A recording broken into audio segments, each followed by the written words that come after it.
Now the problem is, it's this little monkey, little man monkey and little woman monkey, right? Yeah. They were sort of girlfriend and boyfriend. Sort of. It's an open relationship, they can play around if they want. Well, the problem is they're not married, right?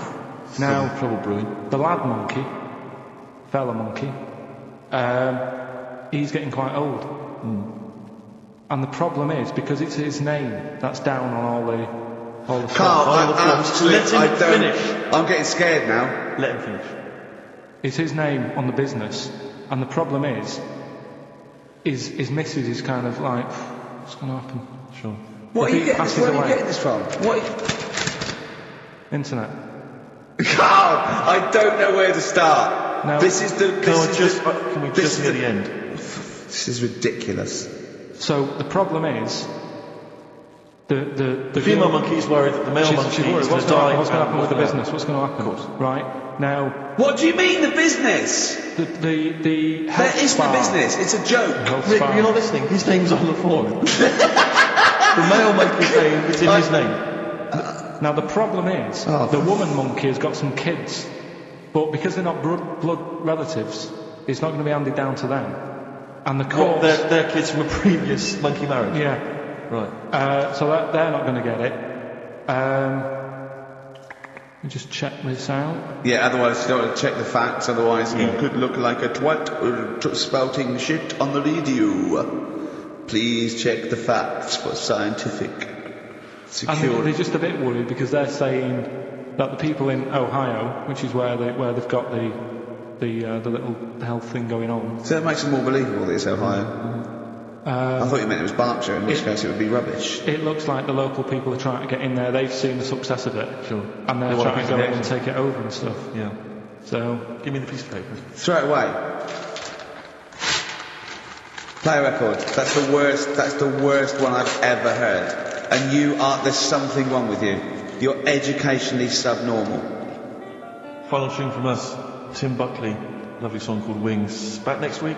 Yep. See you, Karl. Although you've spoken many times before.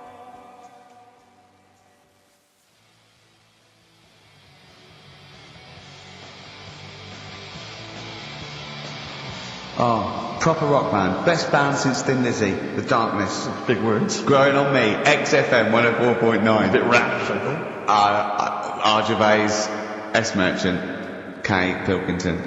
With a little bit of that. I know for a fact that Steve is getting a little bit sick of Karl's attitude.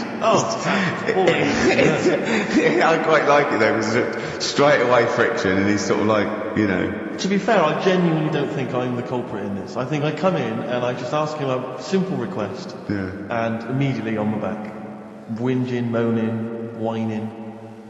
I don't know if there's any evidence.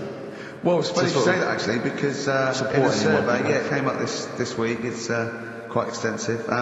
Mancunians take more sick days than anyone else. Mancunians take more sick days than workers in any other city in Britain and Ireland, according to Manchester-based employment firm. Survey by Peninsula found employees in Manchester take 11 sick days per year, whereas closest rivals Edinburgh and Dublin take an average of 9. Liverpool, Newcastle, Birmingham, Cardiff, only 8. Is Reading mentioned there? Or no, it's not even in there. They don't take days off. London is only 7. So the point is, I mean, I don't think you can take anything from it, but if you were an employer and you had a Mancunian and a Liverpudlian and they were equal on everything else, but you really couldn't afford them to be away, Liverpudlian's going to probably be away for 8 days. Sure. The Manc's going to be away for 11, phoning in sick. And so what can you? I mean, just analysing the data there. What would you extrapolate from that? I really don't know. I mean, call in if you've got any clues, or email us in if you've got any. I don't know why I think maybe. I don't know. Mancunians. I don't really know many people from Manchester. Well, I only know one, but I know he was off sick because he put on wet trousers and he got a cold, I think. Yeah, well, he just said he didn't come in for. He left early as well once. But I don't know. I mean, that's the survey. I don't know. I mean, it's evidence because it's statistics. So there you go. Guaranteed evidence of that. So, any thoughts on that, Ricky.Gervais at xfm.co.uk? I mean, oddly enough, you're from Manchester, Karl. I am, yeah. What are your thoughts on that? On what, sorry? No, on the survey. Wasn't really listening. Sure. Well, Mancunians take off more sick days. They call in sick I mean, presumably spuriously. Yeah. I mean, because they've got the same body, they're biologically the same, so... obviously making up their life. Yeah, some of the days, maybe just the 3 extra they're making up. Yeah, they're moaning. Probably because we work a lot harder than the others, so we're tired, so you're sick, so you need time off. Probably. I mean, the Scousers, to be honest, yeah, take them on, let them work in your office. But you know how many computers are going to go missing? Right, that... So offensive. Is offensive. Right. This is a survey that proved. You just made that up. You just carried on the myth that Liverpudlians thieve. Now that's not true. That is not true. Well, it's not. There's been no survey that you're more likely to thieve if you're from Liverpool than if you're in Manchester. So that hasn't been proven yet. So all I've got is the evidence from a survey of, I think, 3,500 people. It's proof that Mancunians take off more sick days. XFM 104.9. This is April Come She Will by Simon and Garfunkel.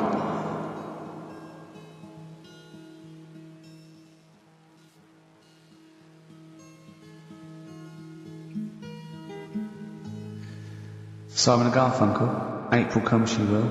Lovely, lovely love song there. The X-List was all about sort of like sexy songs because of death of Barry White, of course.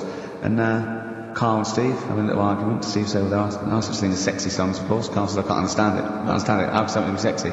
How can you war one with a song? Steve went, well, you don't war with it, you just put it on the background. Carl said, stick the telly on. Stick the telly on. I love that. You don't believe there's any such thing as a sexy song, is that right?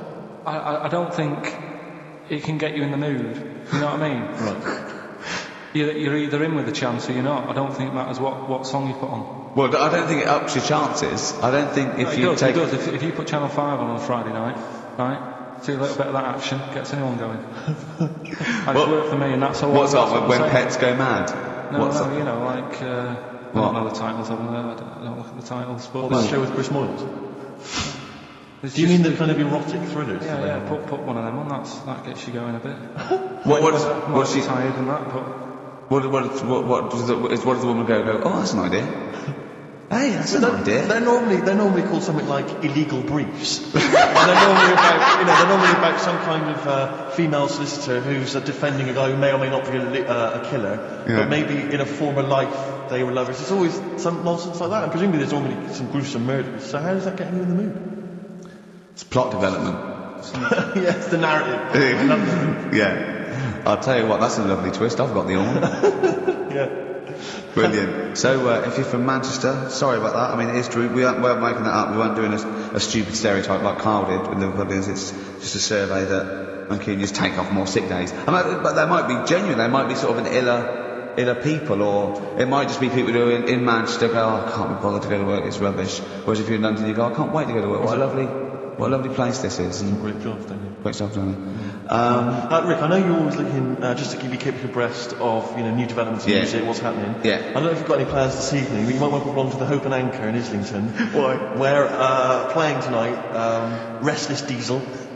Please welcome to the stage. Restless Diesel. I mean, we've talked about it before. Band names where you just have to imagine you're supporting U2, Wembley Stadium. It can never happen. Please welcome to the stage, And Restless Diesel. The first song he goes, thanks, because great band before us, Restless Diesel. You hear a lot more of them.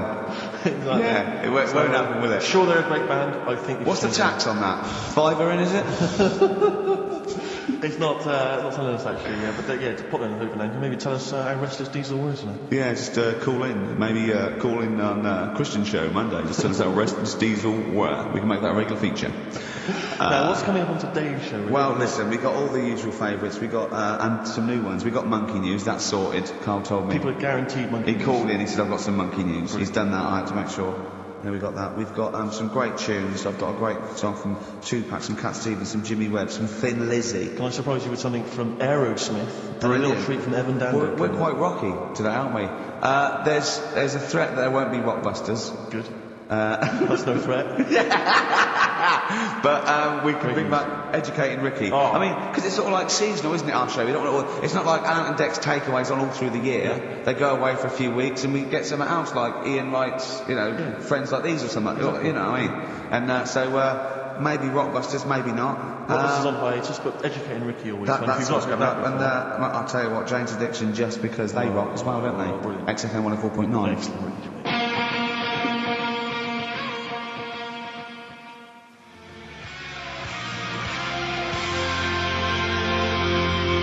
Jane's Addiction, Just Because on XFM 104.9, broadcasting from London, where people prefer to only be off sick when they actually are ill. Sure. Yeah, I don't think I've ever taken a day off sick. Except when I had that terrible tonsillitis. Is that when you went home, stayed with your mum and dad? Yeah. Why is that a problem? No, it's back to health. No, I'm not saying it's a problem. No, it's back to health. Yeah, got a loving family. So soothing. What do you make of The antagonism and piss taking is just like, oh God, 3 blokes in a pub. If there's people listening, I can't. Are there? Karl, what do you make of London? Because you often say you'd much rather be up north. Well, he wouldn't, or he'd go. Well, this is what he constantly says. You've chosen to live here, you've lived it for years, you've got a flat here. No. I chose to come here because I was offered a job that was good money. Yeah. I wouldn't have come here if there was no job. So you prefer to be somewhere where there's a good job, so you've chosen to live here. I don't like being here, though. Well, no, but you can leave. To what? Well, exactly! So you've chosen to stay somewhere that's better for you. It's not better for me. Well, it's making me ill, I'm not sleeping. Well, you say you're ill, I think you call in ill, but I don't think you are. But I mean...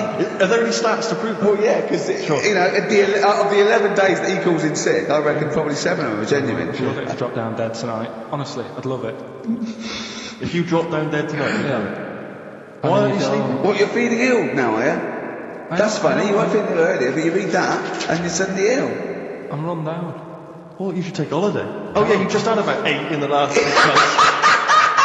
Oh God! Why are you run down? Yeah, what have you done? You sit in a little air-conditioned office. I haven't got time to tell you. Let's move on. Let's get on with stuff. What have we got anyway? Because we didn't have a chance to meet up this week. Me and Ricky could have done, but you said you were busy, Steve. Yeah, so that's probably why you don't get run down. But finishing work at about 4 o'clock. No. So I could have had the meeting, but we gave you a time and you suddenly decided with very little notice that you couldn't make it. So naked meetings and that. So what have we got then? What have we got? It's 1:20. What have we got? We're on till 3. Well, we've been talking, we've been doing well, we've been playing some great rock and roll, we've been playing some lovely songs. We've told them, we've explained the survey just for employees, be careful. Yeah. We've put that out there, put a shout out there, people know. I mean, would you say it was probably safest if you are an employer to never employ Mancunians? Well, I wouldn't go that far. I wouldn't go that far because you see that's only an average. So I imagine some Mancunians, like Londoners, are nice, reliable people. It's probably just a few bad eggs that throw the stats up a little bit. People that would go, I'm not coming in today. I'll put on some wet trousers. Sure. All right, stay in bed. Yeah. Stay in bed. Yeah. You still got them on? Yeah. Well, pop them off. Put them on the radiator and go to bed with a little duvet. That'd be the best thing to do. Yeah. So, all right, Karl? What's your attitude? Is it because you look tired? Well, why are you tired, though? You weren't staying up watching those Channel 5 films again, were you? I'll tell you what, me and Steve were having a little meeting yesterday over lunch about, planning stuff for the show. And Gary Kemp came up to me, started having a little chat about old times, and I went, oh yeah. As he went away, Steve said, right, think of this. He said, Rick, don't take this the wrong way. Remember that sentence, don't take this the wrong way. So there's a right way and a wrong way. I could have taken this comment. He nodded to sort of Gary Kemp and went, he's aged better than you. I went, well, how could I take that the wrong way? Yeah, it's not offensive. No. Well, the point is this. He didn't know me 20 years ago, so he's actually saying, Rick, don't take this the wrong way. He looks better than you do. Yeah, well, he does. But why say that, Karl? What? Did you really say that? Yeah, although, can I just backtracking for a second? I love the fact you said you bumped into Gary Kemp and you reminisced about old times. What old times did you share with Gary Kemp? Well, he came up and said, did we drop the pops together? I went, no, I did Razzmatazz. I said, oh, we did Razzmatazz. I think he was thinking, had he ever met me before? But he hadn't, because we hadn't. That's what I meant. Yeah. And, but if you had to make an objective analysis... I wouldn't. I think that's out of order. Sure. I mean, you're always slagging me off, but apparently you can't make a value judgment on something else. No. Well, because you're morally all over the place. You don't know where you're coming and going. Yeah. Sure. You should do what I say about you. Anyway. So, would you say you're better looking now than you were? Or... Than I'm what? Would you say you're better looking now than you were? Than I was when? Well, have you aged well? Yes. You've aged well? Yeah, I've kept my looks. Bit of Dando? Bit F and Dando, this was that. to burning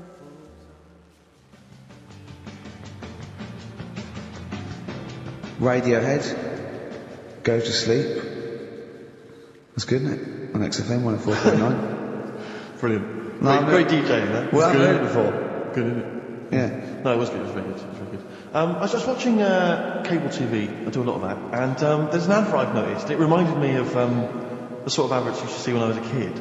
It's one of those attempts to kind of educate young people. But doing it it's on MTV, but it's one of those things where it's clearly been made by people who are in their mid-40s. Who have never been cool. Who have never been cool. Yeah. Who've been working really hard to get into TV all their lives. And now are trying to appeal to, funky and possibly wayward young people. Yeah. And it's kind of... Nerdy wells. Yeah, exactly. And it's a kind of stunning model. And two of her stunning model friends, but they're just a couple of average girls, going about their business. And it says something like it's all shot very funkily, like a kind of lock, stock, and two smoking barrels kind of thing. And she's just grooving along with her friends, and it's kind of like the captions are things like Isabella's 17, she's cool, she's quite funky, she's got these great friends, and they're sort of hanging out laughing. And she just pops into a tattoo parlour. Sure. Why not? Her friends are like, what are you doing? But she just goes in. She has a tattoo done. And it sort of says she's wild, she's crazy. She lives life as she sees it. She takes every day as it comes. She's not tied down with anything. She doesn't smoke cigarettes. Yeah. So it just says don't smoke cigarettes. If you think she's cool, think all this is cool, then you probably won't want to smoke cigarettes. Exactly. If you want to be cool, then like don't. Isabella or whatever. Except the thing with that is that people watching that, the youth watching that will go, well, Bill at my school, he smokes and he's cool. Exactly. Yeah. Well, this is the problem with it. Yeah. It's not that the impulse is wrong. The message is fine. It's just this thing. I can't imagine those things ever working with young people. No. With youths. It's like when what was it? What it will do is that you'll get a lot of 13 and 14-year-olds sneaking out and getting a tattoo. Exactly. So the parents will be going, I'd rather she smoked. Exactly. She might give that up sometimes. She's got a spider's web on her face now for the rest of her life. Yeah, exactly. Yeah. But it's like, you remember that thing when they tried to get young people to vote? Do you remember that? Was it Rock the Vote? Was it called Rock the Vote? Was it people like Billy Bragg and people kind of... Yeah. I don't know who that appeals to. I don't know, some youth that is kind of smashing up a bus shelter, throwing bricks at old people. Goes, was that Billy Bragg? Billy Bragg, yeah. I just can't, I don't believe it ever. I think it was Nick Hucknall was another one. What's that mean? Oh dear. Well, I remember the ones where you just, if you were going to go off with a stranger, your cat went, well, don't. Yeah. Ask mummy first. Yeah. And I remember I was trying to jump in cars left, right and centre, but my cat, when I was like 5 or 6, would go, and I go, good point. Yeah. You're right, he could be a nutter. But I seem to remember the Charlies. The Charlie Says. It was Charlie Says, wasn't it? Yeah. Charlie Says. I always find them really unnerving. He lived in that really eerie kind of world where you never really saw anyone. Yeah, but it was very eerie. It wasn't very kind of comforting. No, they hadn't spent a lot of money on the cartoon. No. But I always got the sense with him that he was probably really quite lonely. But I like the fact is that... And he had a cat Mummy was so pleased, but by the time I came out, they'd gone off and I missed the picnic. But Mummy was so pleased that I'd asked her, she gave me an apple. No, I think Charlie got something he liked. He gets a fish, right? I was thinking, an apple? No, I seem to remember it being that... I'll get an apple anyway, get me some sweets. Yeah, or a tattoo. I always thought it was a con when your parents got you some clothes you needed for Christmas. I'm not falling for that. Exactly. I'd go, look, I'm getting the clothes anyway. I want battling tops. But the Charlie Says, I seem to remember when they asked him to go off for the picnic, by the time he'd asked Mum because she was on the phone, I don't know if she was chatting to him in the middle of the day, the kids had gone. One of her clients. I seem to remember that he said, don't worry, he was fine because Mum took him and Charlie on a picnic. Not as good. Who'd rather go with your mates or with your mum and your cat? And your cat. Yeah. I mean, I think they were friends. The Scotch egg stinks of fish. Well, I had to bring it for Charlie. Don't bring raw fish in the picnic basket. But I think they weren't friends with us. They were just local kids who go, let's go and ask that weirdo with the cat who wants to come down the park. Let's go and ask the weirdo who thinks the cat can talk and then run away when he goes to ask his mum. When he goes to ask his mum, they just go, ask your mum, ask your mum. Hello, hiya. Right, we're the local lads, the cool local lads. We smoke, we got tattoos. Do you want to come and play with some puppies in the disused mine? Ask your mum first. Quick run. Exactly. He's talking to the cat. Look, he's talking to the cat. They were just round the corner spying on him. They were just laughing. There was no picnic. Did you ever go on a picnic, Carl? Was there places to go in Manchester, or was it like Quarryland mostly? the problem with those adverts, like when I was growing up, they'd sort of give you ideas, because remember the Charlie's one, right? And we were on holiday, right? And I met these two lads who were knocking about with like mates and that. And that advert came on, and we thought it'd be a good idea to wind his mum up, because this advert had just been on saying, you know, kids are going missing in Wales, right? Yeah. So we said, oh, this will be a good laugh. We put the kid in the wardrobe. His mum came back from shopping. We said, oh, he's gone missing. We haven't seen him for hours. That's terrifying. I know. That's appalling. How old were you? About 13. And what was his mum? She must have been. She was going mad, and that's when we thought, oh God, we've gone. Will we say anything? Will we pretend we don't know where he is? Over the wardrobe, he'd suffocated. That's horrible, Carl. I know. Such it's a just cruel what you thing. do. It's just what you do. Well, no, you do. What do you mean? It's just what you do. So what was it? Was he in the wardrobe? Was he listening to this? Why didn't he go, Mum, it's all right, when he heard her crying? No, she wasn't crying. She was just panicking and like screaming a little bit and that. Screaming a little bit. Okay, we'll tell her when the screaming starts. Exactly. Yeah. And then, what's the other thing? Like, on the same, like, you know, all this was going on when I was growing up. And one time we're on holiday, and my mum said, right, if you're going on the beach, it's a big beach.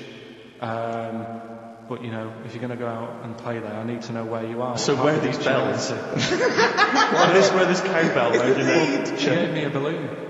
Good idea. A balloon, and it just, you know, sort of attached to my arm, so wherever I was playing in the sea and that, you can see the balloon and that. Brilliant. But then the problem was, everyone else thought that's a good idea, and it was just like loads of kids with balloons and that. Oh, I ruined it. So that didn't work. Yeah. Had to bin that idea. Weren't you in a car park once? Oh no, it was New Year, and we were all gathering up. You know, like in Trafalgar Square at New Year, everyone gathers and they have a big kind of party and stuff. Well, in Bristol, they do something very similar on a smaller scale. And I was there one New Year, I was with my friends, and for some reason I picked up a balloon during the evening. You know, I don't know where I got it from, but I was holding this balloon. And these girls came up to me and I thought, oh, nice, you know, maybe a little New Year kiss. They came up, they said, hey, are you going to be here for a while? And I said, well, yeah, I probably will. They said, it's just that we've arranged to meet back at you at midnight. What do you mean? Because I was so tall I had a balloon. I was towering above everyone else. I said, what? I said, we're going to meet back at you at midnight. They said, don't worry, you can go about your business because we can see you wherever you are. This is where Nelson's column is. No. No, this is in Bristol. Oh, right, okay. Yeah. And so I'm sort of wandering around, and then at midnight these two girls turned up again, and some of these lads come and meet them, and they're sort of laughing and joking. I'm thinking, oh, they're probably going to invite me back to a party. I'll watch them get in a cab. They went off, they had a wild night. But then I did have a balloon, so it was a great New Year for me. I did have a balloon! Oh! Should we have a little bit of Tupac? Yeah, if you want. Yeah? There's a great lyric in this. It's Picture Me Rolling, right? But at the end, he's saying about, look at me now, I'm you know, drinking Remy and I'm in a Rolls Royce. And he goes, oh yeah, I forgot the DA. Can she see me from here? Can you see me home? And I think this is like District Attorney turning on the radio and Tupac going around going, can that hoe see me? She's going, yeah, I can see you. Yeah. It's brilliant.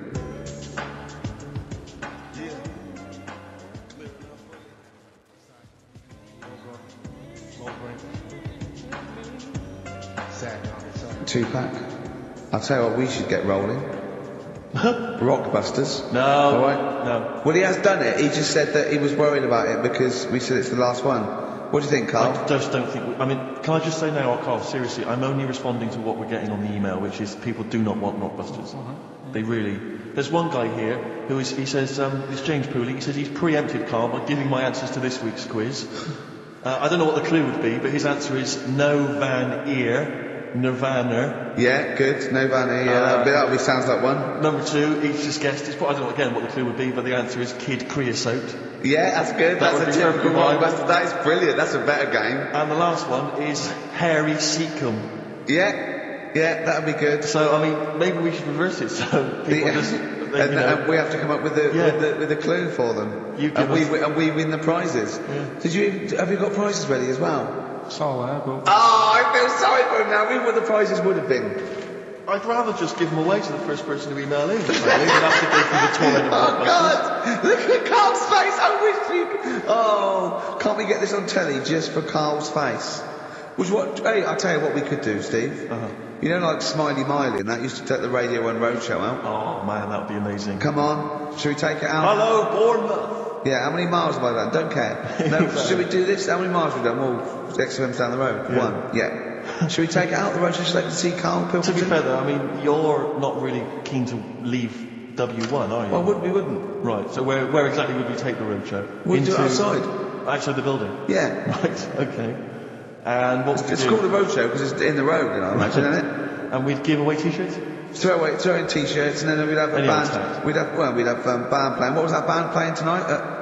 I forget, something decent, was it? Yeah. See, instantly forgettable. I mean, that was my point, really. We could have them on. Yeah, great. Yeah. Get a couple of celebrity pals down. Someone from Big Brother 2. That would be ideal. Well, Josh, the other little gay fella. Yeah. He'd come on, just wave. Yeah. I'm beginning to like the idea. Yeah? It's brilliant, yeah. So we'll have Josh, something Diesel, we're playing the Bull and Gate tonight, whatever it is. Yeah. Right, I'll throw out some t-shirts. Yeah. And then Karl will do a live Rockbusters. Yeah? Oh, I don't know, do you want it? I just think that ruins it slightly. It would just bring the whole afternoon down, Rick, I think. We get it sponsored by someone. Yeah? No? Well, I'm just trying to inject a bit of... Read the prices, what they would have done. There's a PlayStation game here. I guess it's maybe not been released yet. It's a little demo of that. What's this? The American Song Poem Anthology. I don't exactly know what that is again, but lots of songs on there and a couple of compilations, arbitrary compilations. The Club Anthems compilation, the best summer holiday album ever. Wow, you certainly sold it to me, Steve. The best air guitar album again. Brilliant. And an old edition of Only Fools and Horses. So you really haven't put the effort into the prizes, Karl. So if that's the prizes, if that's the whole point of the competition, and they're the best prizes you could conjure up, in God's name, how bad are the clues this week? That's why he doesn't want you to do it, Karl. Oh, we won't bother. Forget it. Doesn't matter. Good. Excellent. Well, that's resolved. Brilliant. That's excellent. What we have got, though, is Educating Ricky, haven't we? Well, another one of my little things. Oh, it's brilliant, then. So how long's this going to last before you want to get ditched this? Well, we'll see. A couple of weeks. Not like that, Karl. It's all one. It's one love, man. We're on the same team, man. Yeah, we're just one voice, man. One true voice. Like those lads. Yeah.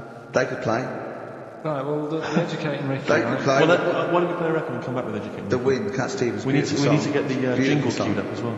Yeah, I'll get the jingle queued up, No, yeah. I haven't got Neil Young lined up yet. No, not you, I'm Cat Stevens. I gave it to you. No, we're not playing that yet. Can we just play a record? No, I that's just told you sounding to. like- Well, I told you to. See, so why aren't you playing the record I told you to play? Because we've just had something chilled, right, from Tupac. Let's lift it up a bit now with a little bit of blur. Right? Come on, play it.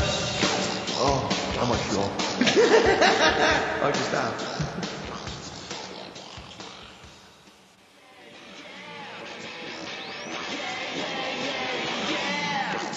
Crazy beat for XFM 104.9. Right, we're going to do Educating Ricky instead of Rockbusters. Incidentally, on the subject of Rockbusters, we've just an email from Phil. He says, I could do with this week's rather shoddy array of prizes, as I'm doing a car boot sale tomorrow and need a bit more tact to fill the table. Yeah, we might as well do it anyway. Yeah. But Educating Ricky, it was a feature. Well, actually, about a year ago, I started a feature called Educating Karl because we found out he had 1 E at O level at history, and I'd educate him on things like Rasputin, things that I thought he'd be interested in. You know, Winston Churchill, some of the greats, some scientific facts. And then I said, it's your turn, and he started telling me about people born without legs. Some people have got a funny eye. There's a woman whose tongue's longer than her arm. And really, you know, turning the screw on education. Yeah. So, I don't know what he's got for me today. Maybe a dog born a cat. Let's have a look. We've done that one, we've done that. And is there some, often, we should point out, there's sometimes a crossover between Educating Ricky and Cheeky Freak of the Week, just in terms of subject matter. Yeah, so we've done Cheeky Freak of the Week, we've done all the freaks. What have we done with the Freak of the Week? There's a dog. There was a woman that had the back legs of a dog. There was last week. What was last week? It was the girl who was born with 4 eyes, 2 mouths, and 3 legs. Sure. You weren't that impressed. I thought if we've got to that and it's not impressing you. We are a tough Let's audience. Let's move on. Is there a jingle for Educating Ricky? Educating Ricky. Oh God. Oh, you've told me Educating Ricky. Very similar to some of the other jingles I've done. Yeah. Well, they're made by the same people. Yeah, yeah. Right, Okay, it's just, educating Ricky is just stuff that I learn in the week, and I think that's interesting. I keep it up here, and then I share it with you, right? And some interesting stuff. One of them, right? Mount Everest. Go on. I need more. Right, well, there's a problem. Yeah. Because people are leaving rubbish up there and that. And like people, whoever owns it is saying, is saying, forget this. They're leaving a mess and all that. But do you know why it's called Mount Everest? What was that? That's one, is it? That's one. There's rubbish on Mount Everest. No, how many people go up there? Are we talking about people dumping old tellies in Washington? Who's fed up? The Yeti? What are you talking about?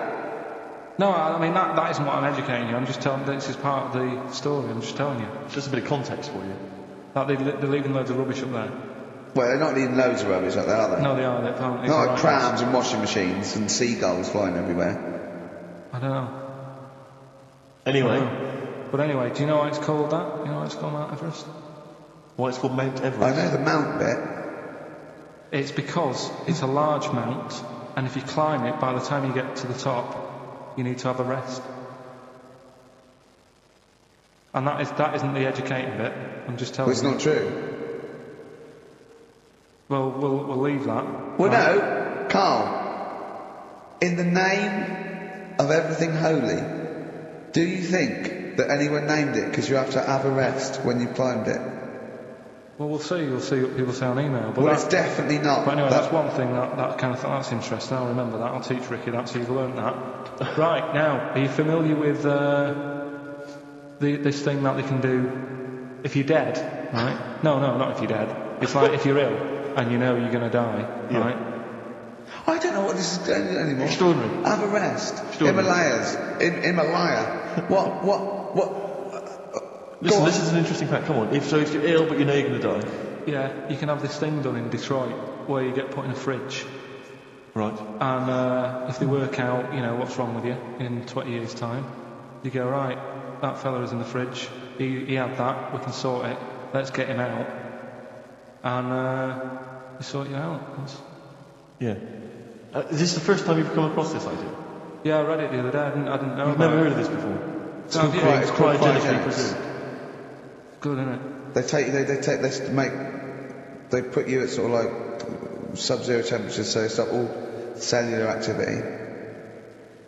So do you stop aging at that point? Yeah, it's suspended animation.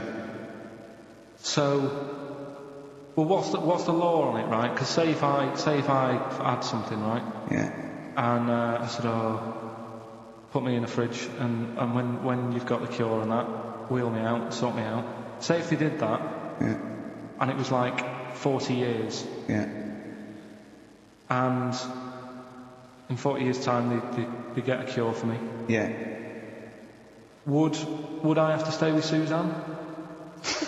Because she'd be 70. Do you mean what are the rules? Should you be allowed to date a younger woman? Well, it's not fair, is it? It's like good news to sort you out, but I don't think she'd mind. I reckon she'd have the best 40 years of her life. Yeah. And plus, they're never going to find a cure for what ails you. That is genius. That is brilliant. You come out, you're cured, and you go, oh no. I love the fact that's what he'd be lying there. If you could think what he was in that state, you'd be thinking, oh God. She's losing her looks. Yeah. Just, oh dear. But everything else as well, like my job wouldn't be here. No. Although the figures would have gone up a little bit. Flat's probably gone or knocked down or whatever. Sure. Mm. Most of my family would be dead. Yep. So what's the point? What? How do you know about it? Who's done it? Well, famously Walt Disney, apparently. I mean, Walt Disney actually did die, but had his body preserved so that should they one day be able to bring back people from the dead, they need Walt Disney. They'd think, hang on, who do we have? But with him, nothing is going to change, because when he comes out, Mickey Mouse will still look the same. Sure. And plug and all that. Play a record! I don't know where your mind is. Play a record! It's brilliant, you just say words! It's the Amorettes.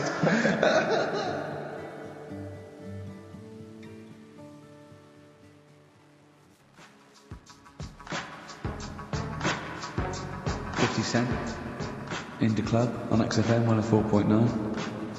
So Carl's a little bit fed up today, actually whinging, I mean properly whinging, fed up, reckons he's tired, reckons he's overworked here. But do you know what I mean, Carl? Everyone gets tired. Everyone gets tired. Everyone does the same sort of hours to you. What do you do, sort of 9 till 6, 7? About 9 till 7, 8. Well no, because a couple of times this week I've sort of met you for a drink about 6. So it's funny, isn't it? That's weird. Some of the times I've come back after it, just for another 40 minutes or something whilst no one's around, try and get stuff done without phones going, without emails coming in. Yeah, we've got to do it. Can I tell you what I think is a disappointment? You're in the department, you've got to do it. I just think it's a disappointment that Karl hasn't been able to put that aside and rise to the occasion. He's only got to do this show once a week. I know. We're tired. We've got you've got one job, we've got about 6. And we're still doing it. Do you know what I mean? We still do it. We still. Well, you're a professional. I mean, that's why you've won multiple awards. It's because you're willing to get up there, even if you're feeling a little bit under the weather, even if you hurt yourself, if you've got an injury of some kind. Yeah. You're doing it. You're entertaining. You're providing a service. Yeah. So. It's disappointing. Yeah, but I've pressed all the right buttons at the right time. Indeed. Right. That's what I get paid for. Yeah. Done that. The adverts have gone out. Sure. You know what I mean? I've made you cups of tea. It's the negativity which is the problem. It's the vibe. You're bringing us down. Bringing us down. And therefore the listeners. Therefore the listeners. Bringing us down. If you don't like London, you know what to do. Well, I'm trying to get out of there, aren't I? We just bought a new flat. That's not the best way. Buy a flat in Manchester, live there. Doesn't matter. I can always rent it out and make a little bit of money. Why don't you sell the flat in London and buy a street in Manchester? Pilkington Avenue. You can literally have the king of that street. People could come to you like Solomon with their problems. He's come up from London. He's got London ways. Now, interestingly, have you heard? Do you remember the famous King Solomon story? That there are two women, they both arguing over whose baby it is, and they present this to. They say, "This is my baby." The other one goes, "No, this is my baby." So he knows one of them's lying, but he doesn't know which one. And so what does he do? How does King Solomon solve that? How does he figure out whose baby is his? First, what would you they're both white fellas, yeah? Both what? White fellas. Two women. Right, it's two white women. To be probably, they probably weren't, completely white. Yeah, whatever. Yeah, they're of the same ethnicity. No, I'm just working out. Right, all right. And so all right. And don't think about what King Solomon necessarily. Yeah, it wasn't that easy. No, there's not one tall, skinny white one with big ears, and so's the baby. The other one's a little short Chinese bloke.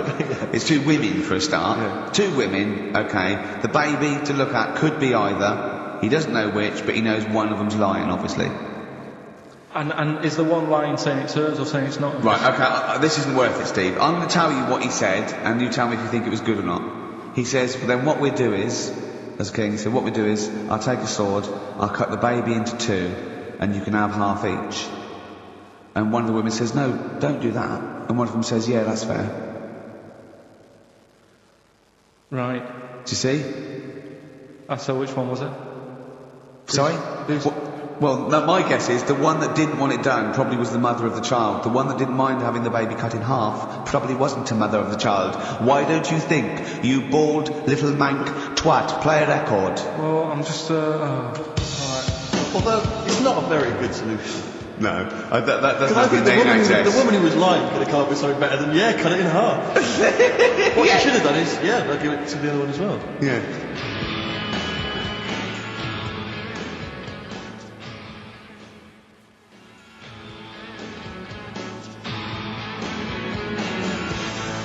Jaded from Aerosmith on XFM 104.9. Just trying to pep things up. See, up. Steiner, you're up there. I mean, we've got lots of work to do. We're filming soon. We've got loads of things, admin, DVDs, everything like that. We come in here. This is Poxy. This is not a drop in the ocean, the sort of work and money we earn. Right, really? If we do this to keep charitable status. And yet you know, Karl, come on. What's the matter with you? Are we doing Blockbusters? I'll tell you what. Come on, Rick. I'll tell you what. Because it's your special day, and I want you to have a great time today. We're going to do Blockbusters. If you cheer up, miserable. He just got ratty then. Go, no, don't put it on my head. Don't put it on my head. Right, what were you trying to put on my head? I was trying to put a pear on your head to knock it off with a ball, like William Tell, but it was because your head is so round and the pear was round. I tried to flatten it a little bit, and I didn't know it was a juicy pear. So I thought it'd be like just to crush it a little bit, and then he went mental because he had juice running down his face. Oh. Why is it my fault? The pears are faulty for pear. Exactly. Get proper fruit in here. It worked with the apple. That was fine. And then he gets ratty with me. Okay, let's not waste any time with Rockbusters. Can we really just whip through it? Just whip through it. Just do the clues quickly. Quick, go, Rockbusters. Right, go. Right, the first clue. Yeah, hurry up, faster. All the police cars are on fire. All the police cars are on fire. What's the initials? BS. BS. All the police cars are on fire. Good. What's the next one? The director of 28 Days Later is shouting about sleeping outside. Yeah, right, okay. What's the initials for that? DB. Right, okay. Okay, yeah. Right, go on then. He wants to be a sailor. Why is that? Yeah, what's the initials there? B. Brilliant, okay. Give them again quickly, because I didn't quite catch the second one, but go from the top. All the police cars are on fire. Yeah, it's BS. BS. Yeah. The director of 28 Days Later is shouting about sleeping outside. Yeah, okay. DB. Yeah. Right? He wants to be a sailor. Why is that? Yeah. B. B. Okay, then brilliant. Okay, now Carl, you going to cheer up now? Email only, Ricky Gervais at virgin.co.net. Radio 1 Roadshow. Smiley Miley. Smiley Miley's mileage game. If anyone remembers that, I mean, here's a man, right, whose job, Smiley Miley was not a DJ, lest we forget. Smiley Miley was the guy that organised the vans that carried the equipment to and from the road shows. Because he was such a crazy personality. Because he smiled a little bit, he got recognition, Carl. Longevity, lots of money, and lives where he wants to live. The town that he wants to live in. Why don't you just enjoy the town that you've chosen to live in, because it's so good? London. What towns have you been to? Have you travelled at all? I've been about a bit, yeah. Right, okay, then what towns did you like? Okay, forget Manchester, that's safe, you like Manchester. Right, I'll do the big three. London, New York, Paris. Okay, you don't like London, even though you live here, got flats here. Good, excellent, that makes sense. Have you been to New York? Yeah. What do you think? It's an amazing city, isn't it? I like it. It's just noisy, it's smelly. Right, it's the city that never sleeps. I'm not surprised with all the racket and that. Paris, the city of love, the most romantic city in the world. Really? I remember seeing an old woman in McDonald's in there, and it put me off. That's where that thing happened, where the old woman was. What's that? Tell us. We talked about it before, the old woman in McDonald's. Yeah, what happened? She was sat in the corner there with her legs open, no knickers on, alright? Oh, God! That's Paris. Did that put you off your cheeseburger? Next city, where next? Have you been to, I don't know, the most beautiful city, Venice? Yeah, I've been there, yeah. It's good? No. Why? Because they sell it to you as if it is a romantic city. Where did you see it? Sold? No, I saw it on when I was growing up, right? Remember 321 with Ted Rogers? Yeah, of course. Right, it used to be one of the star prizes on there. Right. And they'd say, let's show you the video, let's see what you're going to, let's see where you're going to be loving it for a couple of weeks. And they'd show you this scene of like the gondolas and all the city lit up at night, like a man and woman sat on a boat loving it and stuff. Yeah. I went there, bin bags everywhere. Play a record. Yeah, it's a mess. Play a record. It's London. That is Wish You Were Here with Karl Pilkington. Alright. It's London flooded.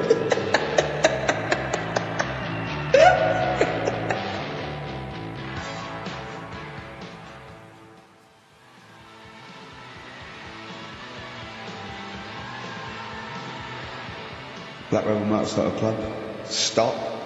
On XFM. Carl's back. He's cheering up a little bit.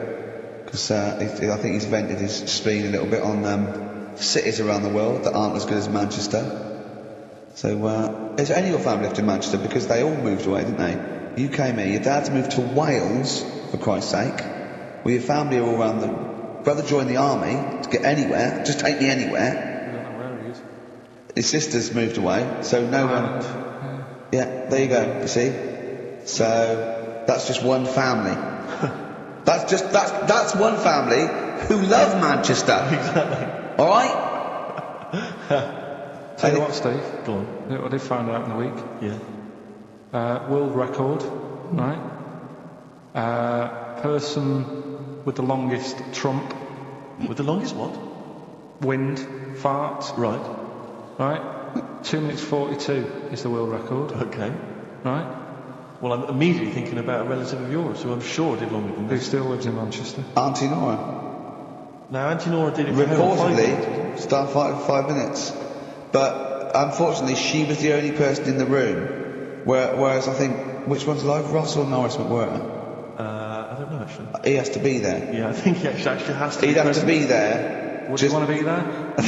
Well, he'd have sort of equipment, and looking at his watch, going, finish? You go, yeah. He goes, well, that was 4 Did minutes, she 59 go from like a seconds. size 10 to a size 6? Did she show some old dresses? Like a hovercraft. Exactly. In a big dress, just slightly off.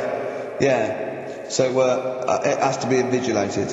But again, how was the Guinness Book of World Records one invigilated? I mean, who was supervising that? Who was He said monitoring I can fart for 2 minutes. They went, well, we've got to see this. Went round, and he just probably let it rip. It's probably circular breathing. He's probably sort of sucking in air and swallowing it as he's going. And it's a continuous one, isn't it? It's not like, yeah. I mean, it said, that's how Nora's happened. Me Auntie Nora. She had a little bit of wind. It went on for like 2.5 minutes. Sure. That's when she called me ma'am. As it was still going on. And said, there's something not right here. I'm leaking. She said, oh, can you send your dad round? My dad. Yeah. Saying to me, ma'am. With a cork. And With a lighter. I think this would be the best one I ever. want to show the kids something. he said, I'll be there in a bit, get the windows open. But what it was down to, because I was talking to Is she mum the and one dad with the about split tennis ball? it. Yeah. Can we not talk about that? I was talking to mum and dad about it, saying, why do you think it happened and that? And it's because she never chucks food away, right? And she'll sort of mash it all up. And she's got all these ice cream tubs in the fridge that are just full Cabbage of water. old mashed up food. Really? And she prepares everything. Right, she doesn't work, she's retired now, she's got nothing to do all day, but everything's got to be ready Still for calls her. in sick. Do you know what I mean? Everything's got to be done. Even though, if you're going round to her house and you're going there for tea, it's like, what time are you coming? And it's like, well, I don't know, maybe 5, maybe 6. Yeah, you're late, because you're late when you have to meet us at 5 or 6. Do you know what I mean? That's what. So when you say she mashes up food, she literally takes the remnants of a dinner, could be sort of some... Anything. And just smashes it all up into a... Yeah. And then what does she do with it? Put it in the fridge, and she's got it in the fridge, it's like January, February, March, she's got all these ice cream boxes that are just full of... But she reheats it and eats it. Oh, then she, puts I it in thought the she was pan. just keeping it as a No, no, souvenir no. of each meal. No, put it in a pan, warm it up. Oh, and that's what it is. It's just... A lot of vegetation, is it? Yeah. Why does it only happen once, or does she save it up once a year and just let it go? I don't know. Well, she is mad. Yeah, she sounds potty. She doesn't answer the phone anymore in case it's a burglar. Checking if she's in. It's like, well, answer it and then they'll know you are in and they won't come round. Yeah. Mental. Well, they can't be sure then, can they? What do you mean? Well, if there's no, well, maybe it's someone just... They are in, but they're hiding, whereas if Auntie Nora goes, it's Auntie Nora. We can nick... She'll be farting. We can sneak in when she does a loud one. Because we'll be aware of telling what's stopping it? It's got a valance round it. It's got caught on the cat. So have we got a recap on Rockbusters? No, just do... Has anyone got the right answers? Has anyone got the right answers? Let me just check here. Here's one from someone who just says he's given an answer. Answer to number 1, I. Number 2, don't. Number 3, care. Right, okay, is he close? Has anyone got 3 answers? I can't find one with 3 answers. So, again, you've done something wrong, Carl. No. This isn't radio, play a record. There you go, someone's got it. Give it to them. Fine, okay, give us clues again, we'll give the answers straight away. Yeah. No fanning around. Yeah, Right. it's really pointless. Number 1, Yeah. all the police cars are on fire. BS. Yeah, what was that? I can think of something. Go on. Blazing Squad. Brilliant. Right? The director of 28 Days Later is shouting about sleeping outside. Yeah. That's Dan Yell Bedingfield. Right? Danielle We're never- Bedingfield. Right, we'll never let him do this again. I told you I washed my hands of it. I know, but I Why just did you thought... let him? Why do you... Because he was grumpy. But this is what happens. Look what's happened. Danielle Bedingfield. That's what happened. The director of... So Danny Boy, so Dan, right, all that for Dan, but shouting about... Dan Yell Bedingfield. Right? What's the last one? He wants to be a sailor, why is that? Yeah. Beyonce. What does that mean? Beyonce. He wants to be on the sea. Play record. You'd never do it again. You've just signed your death warrant. What have we You'd done? never do it. Okay, let's have a great show, everyone. Good luck.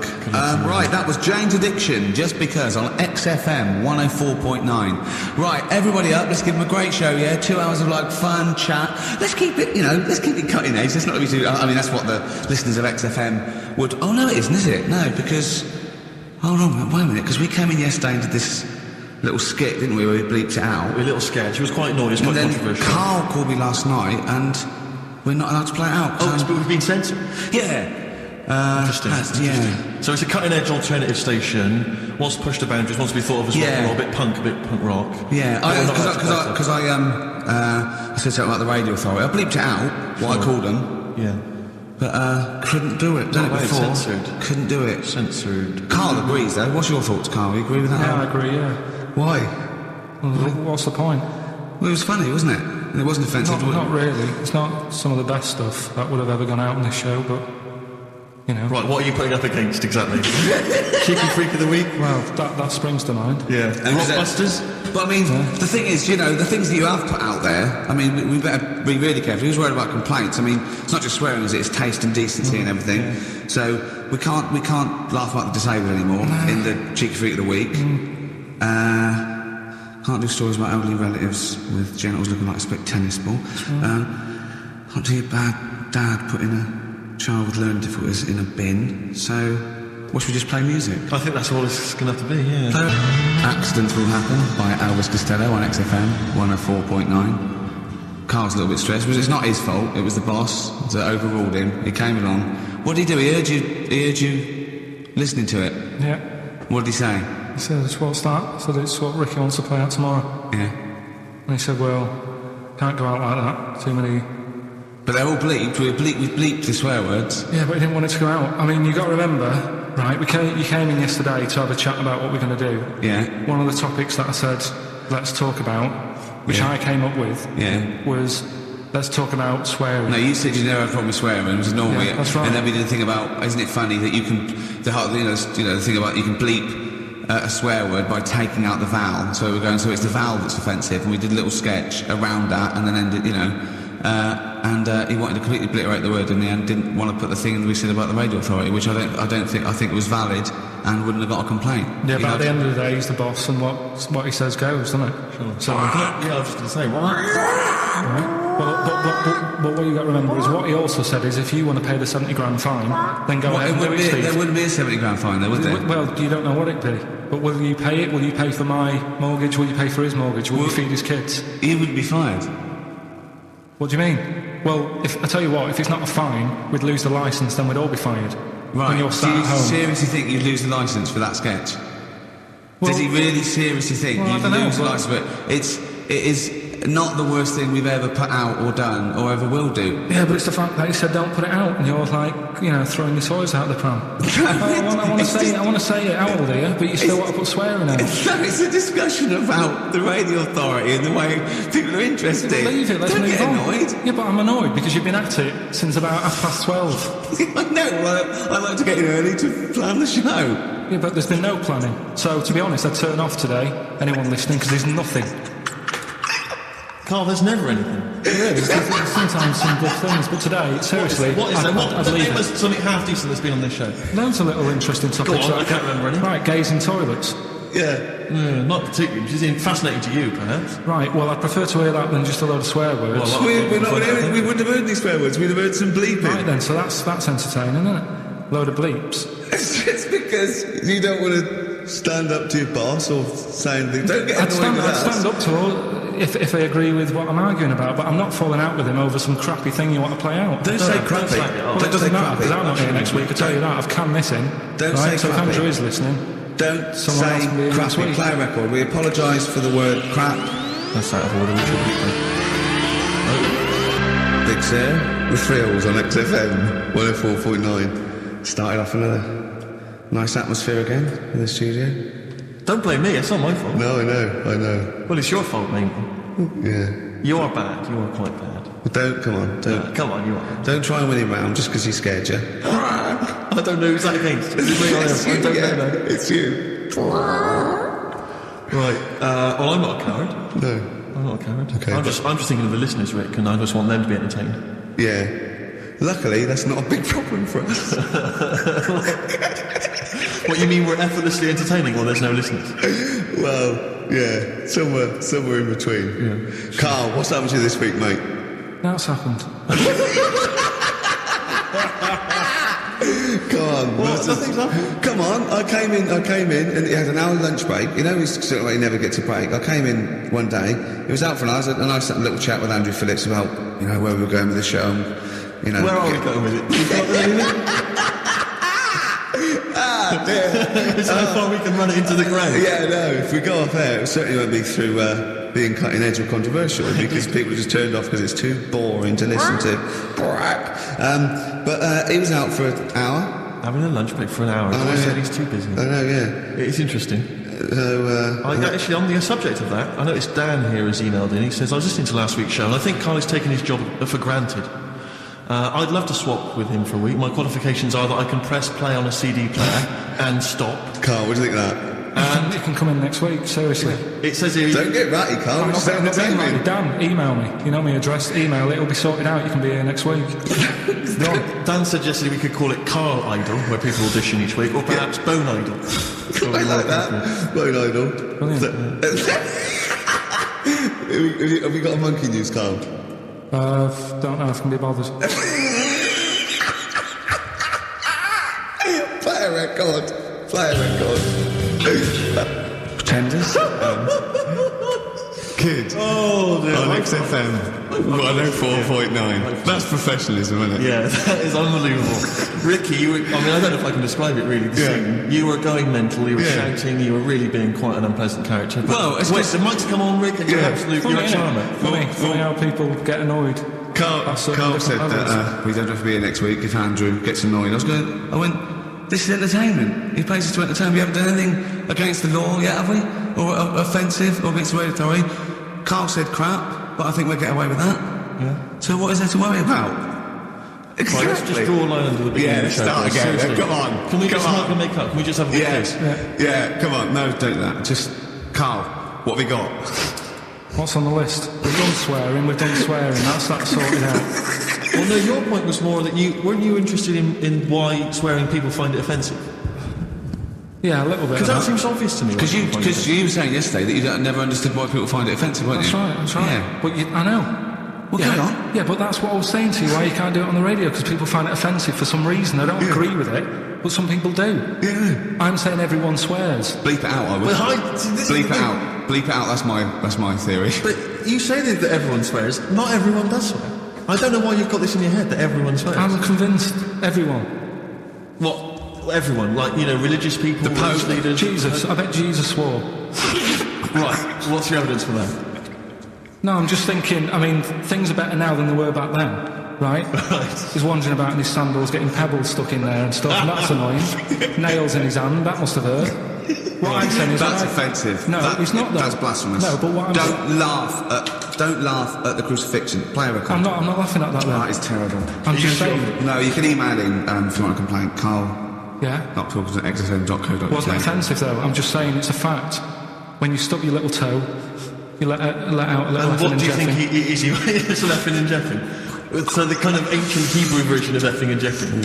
I'm worried about this. This is naughty. No, it's not. Yeah, it is. When did you start swearing? I started swearing at school. Right. I hope you haven't offended any Christians. Right, there's a lad at my school, right, who got caught swearing. I got caught and I got... When you say get caught, what was it? You were riding the bike having a swear. Have you got any there left? No, I've only got one C left, it's my dad's. Oh, come on, let's have a go on it. Let's say hunt. Yeah. Let me say the hunt. Get the older kids to buy you some swearing. Just smoke it down to the cut. Yeah. So you're riding the bike having a swear. Yeah. And a teacher hears him say, like, the S word. The S word. The S word. Yeah. So, the way this teacher dealt with it, he said, right, it's not a clever word to use, and he tried to make him get sick of using it he had to write an essay using that word 300 times, right? Yeah. So I would have loved that. But that's just practice for a kid. But that is like the father catches a kid with a cigar and make him smoke. Yeah. Doesn't work with heroin if you've got a young teenager who's jacked up for the first time. Yeah. It can be dangerous. The funny thing is, though, right, his mum found his textbook. Of course. Thought he was depressed and wanted to take him counselling. Because everything was S. He was writing down, this is... And did it work? Did it wean him out? Did it? Yeah. The teacher, I mean, he disappeared. He got kicked out for hitting a kid on the head with a bit of wood. So. It wasn't you, was it? No, it was not. Longview, further. That's great, that. Good tune. Can I just give a big shout out, Rick? Go on. To John Kay. He's listening online in Los Angeles, City of Angels. Brilliant. It's his first time listening to the show. Who knows what he's making of it? I wonder if we should explain what Carl is to him. He's up early. Well, he's got up apparently to record it and then he's gone back to bed. Oh, right. So he's just do it any time. So, oh, yeah. Exactly. Carl, Can you explain what he is? Well, he's a little bit of a grumpy, spoiled, lazy prat at the moment. But usually he's quite a funny, nice, sort of genuine guy who's in awe of the world if it's furry and doesn't really care if it isn't. But, anyway, we're all one big happy family, right? Come on, Carl, attitude up. Happy. If we're happy, the listener is happy. We were talking about schools, swearing, kids at school. I just remember at school, loads of my friends now are becoming teachers. Yeah. And I can't imagine what it must be like in an environment with kids. Because when we were at school, I mean, not particularly me, but lots of people in the class, and you'd all end up doing it, would just treat teachers like they weren't humans, like they were just creatures from another planet. Kids were are there to be tormented. Because, it's a game, isn't it, to see how far you can wind someone up to distraction. But and most people grow out of that. But is it because... Not everyone. But especially they've got a bit of cash in their pocket now, and a little bit of success. They tend to think that gives them licence to treat people badly. It's terrible. But I remember there was a guy, this is such a terrible story, there was a teacher, he came in and he was teaching us, and one kid, one of the hard nuts, he'd found out that this guy, he lived on his own and he had a cat, and the cat got run over. And so we got in early, like everyone was in early before the teacher came in, and this kid drew a picture of a cat being run over by a car in chalk on the blackboard, a huge picture of it. And the teacher just came in, saw it, burst into tears and ran out. And the thing is, that was like the beginning of term, so he could never get us back after that. There was never going to be any respect for him. It was just... I know, yeah. It's just like, I just remember now thinking about it, I mean, at the time I remember thinking it was bad, but now it's just heartbreaking, it's devastating. I know. It's just they just forget, they let their guard down a little bit. Did you ever do the one where you just humming? Yeah. And he'd tell us to stop it, and then everyone just... We used to, there was one teacher, me and my mate used to go up to him, and just when we saw the other one, just sort of sniff him slightly, and then sort of like, so he goes, what? I go, nothing. And he'd walk away sniffing his armpit. But those kind of mind games, it's like... I know. Once, right, I was talking about this in the week actually, we had this teacher, and he must have been sort of 60 then, right? And we were all about sort of like 12.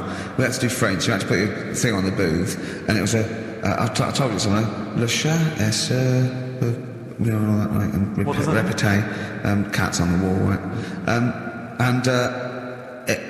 He'd repeat it in French, and of course everyone was going F, C, just for fun. And he heard this, and he listened back to all of them, and he realised, and he went mental. He went, I don't believe this. Do you know how much these cost? He was going mad, and he was going red and bursting like Carl was earlier, and it was like, I can't stand this anymore. And he picked up an exercise book and said, look at this exercise book, look. And I won't say the kid's name, he went, so-and-so, look, he's put, and I'll change his name, Smithers. He went, look, he's put Smithers' shit. He goes, he's got Clever on this side, he's put Smithers' leopard shit, that's good. Right, and he went, look, he's drawn a picture of penis with wings, and he's written underneath, Dicky Bird. He went, is that clever? He went, do you want me to put a piece of paper up so you can come and write swear words and draw ladies' genitals all day? And I went, like that laugh. He went, I'm glad you think it's funny, Mr. Gervais. And he stormed out. Oh, God. Yeah. And did he ever come back? No, but we put the bit of paper up for him and said, look what we've done, you sir. That's a funny. Yeah. There's some knobs. Yeah. Was it biology? No, it was French. Oh, French, of course. Yeah. Oh, that's right. I just remember things like games like, there was some cupboards at the back of I think the maths class, and one kid just got in the cupboard before the teacher came, and then sat in there for 45 minutes, and just towards the end of the thing just came out. Brilliant. Just came out and just went, oh, and sat down. And just things like that, which just kind of, it's not, I don't know what it is, or I don't know what, it's just a lack of respect. I played a trick like that once in my first year at college. This is pathetic, right? We're on a hall of residence, right? And there was this woman, sort of middle-aged woman come around with a twin set, and I think she was from a bank where she was doing students going to do a bank out, and we knew she was coming up the corridor and she was not right, and so they got in my wardrobe in this little room, right, just sat there. She came and I said, everybody, I said, yeah, I'll bank. I said, okay, can I just do it? And there was a knock on the wardrobe. I went, come in, and he just came out, and I went, all right, and he left, right, and she just looked at me, and I started laughing. I went, sorry. She went, you're not interested? I went, no. But it just fell flat. It fell flat. Oh dear. Carl, a little bit happier now? Yeah. What have you done this week? Doesn't bother me. No, what have you done this week? Doesn't bother me. Carl, answer the question to the producer. What have you done this week? A few things. Oh, it's funny, right? Because when he's moaning about, I was telling him about, I'd caught him out. He says he doesn't get a lunch break. He had over an hour, and then he went quite early that night to get a hob that hadn't been delivered or something. So, and I said to, was it James Hyman was it, wasn't he? Yeah, that's right. And I said, James, he's always complaining about working. Does he work hard? And he went, well, he doesn't work as hard as he used to. Play a record, Carl. Interesting. Don't want to really hit the start button now, like doing a bit lazy. I'm not saying you're lazy. I'm saying, maybe some people don't think you work as hard as you do. That's the way of the world. I'm not saying you don't work hard. Just reporting speech, really. James Hyman, calling him a liar. Play a record. Play a record, Carl.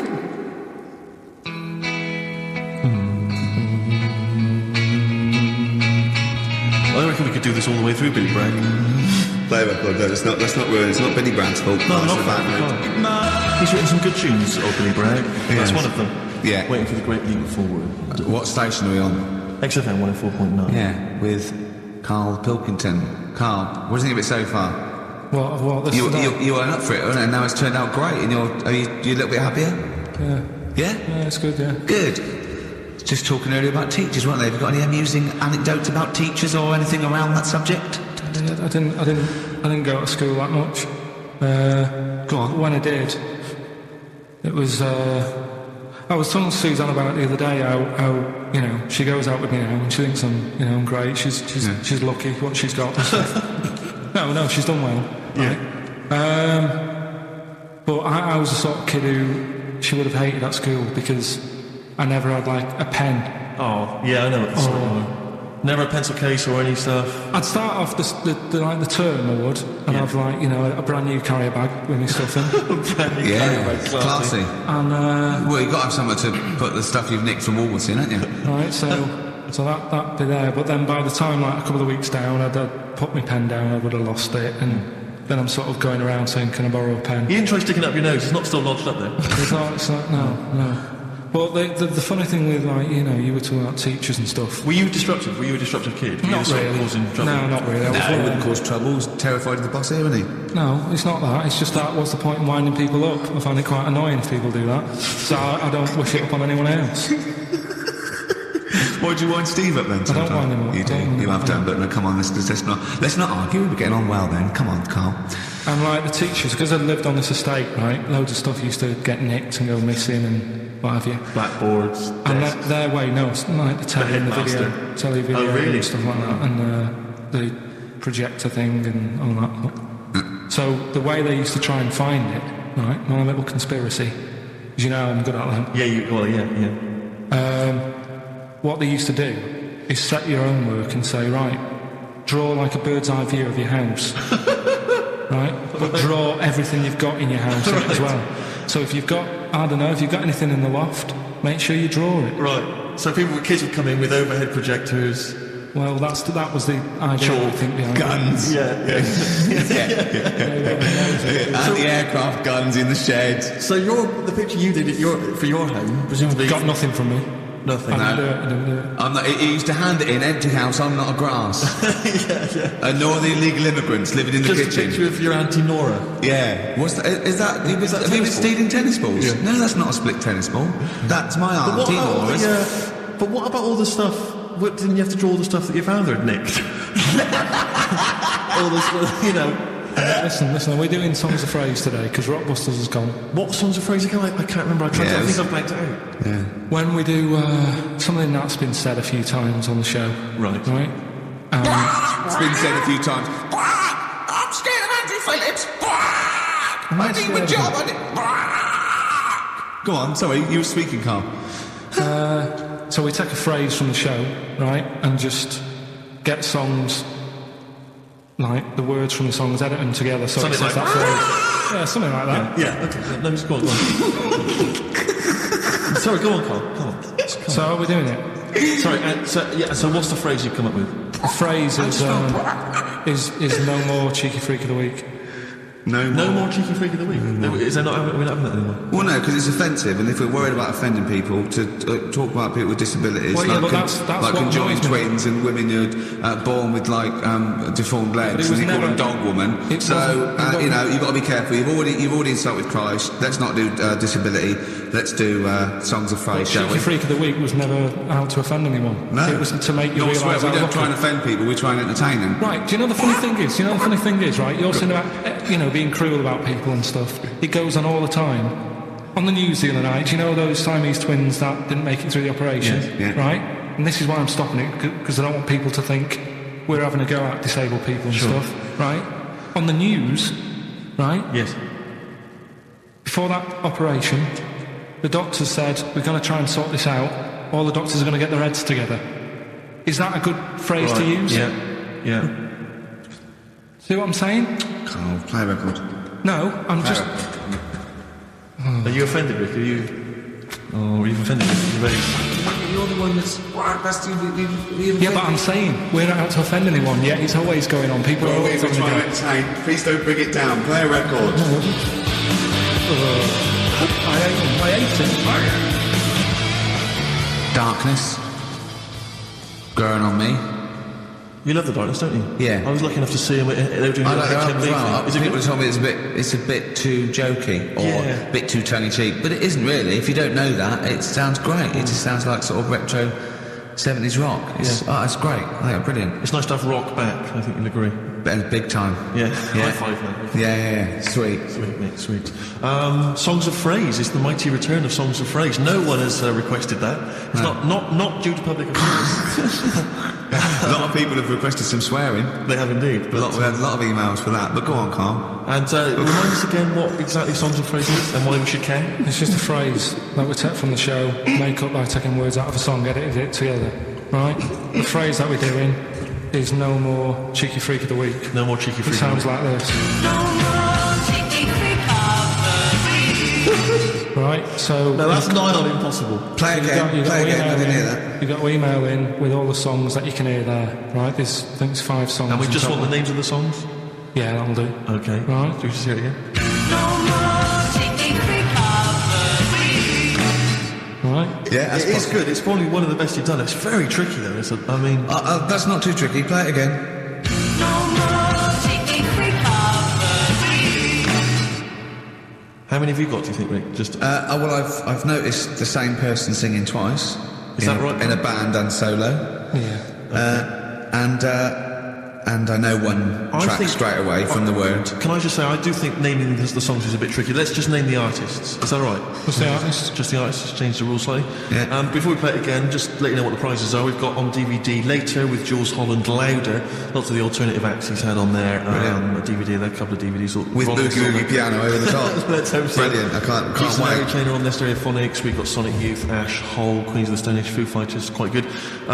Once again, Cruise of the Gods on DVD, starring Rob Brydon and Steve Steve Coogan. That was on at Christmas. It's not bad. It's not the same one. They haven't been sending that back. We've been giving out different ones each week. We have indeed. This is an album just called quite simply I Love You. Yeah. And you'll be pleased because there's the likes of Mel C, Cliff Richard and the Hollies on there. Brilliant. Excellent. The best chill-out album ever. We've got the Beach Boys on there. Elvis Costello, Pink Floyd, Coldplay. That's not bad. And this is the one that's most interesting, I think, the American Song Poem Anthology. I've not heard it yet, but apparently, I think what it is an anthology of recordings that were made apparently in, I think, maybe 50s or 60s America. There was a particular organisation, you could send in songs or lyrics that you'd written at home and they would send it to music and record it for you. And this is a compilation of them. So obviously there's some quite idiosyncratic and odd little things on there. I think it's probably worth a listen. So not bad prizes at all, Carl. Let's play it again. Well, we started that going. Just the artists then, ricky.gervais@xfm.co.uk, ricky.gervais@xfm.co.uk. Once more, Carl.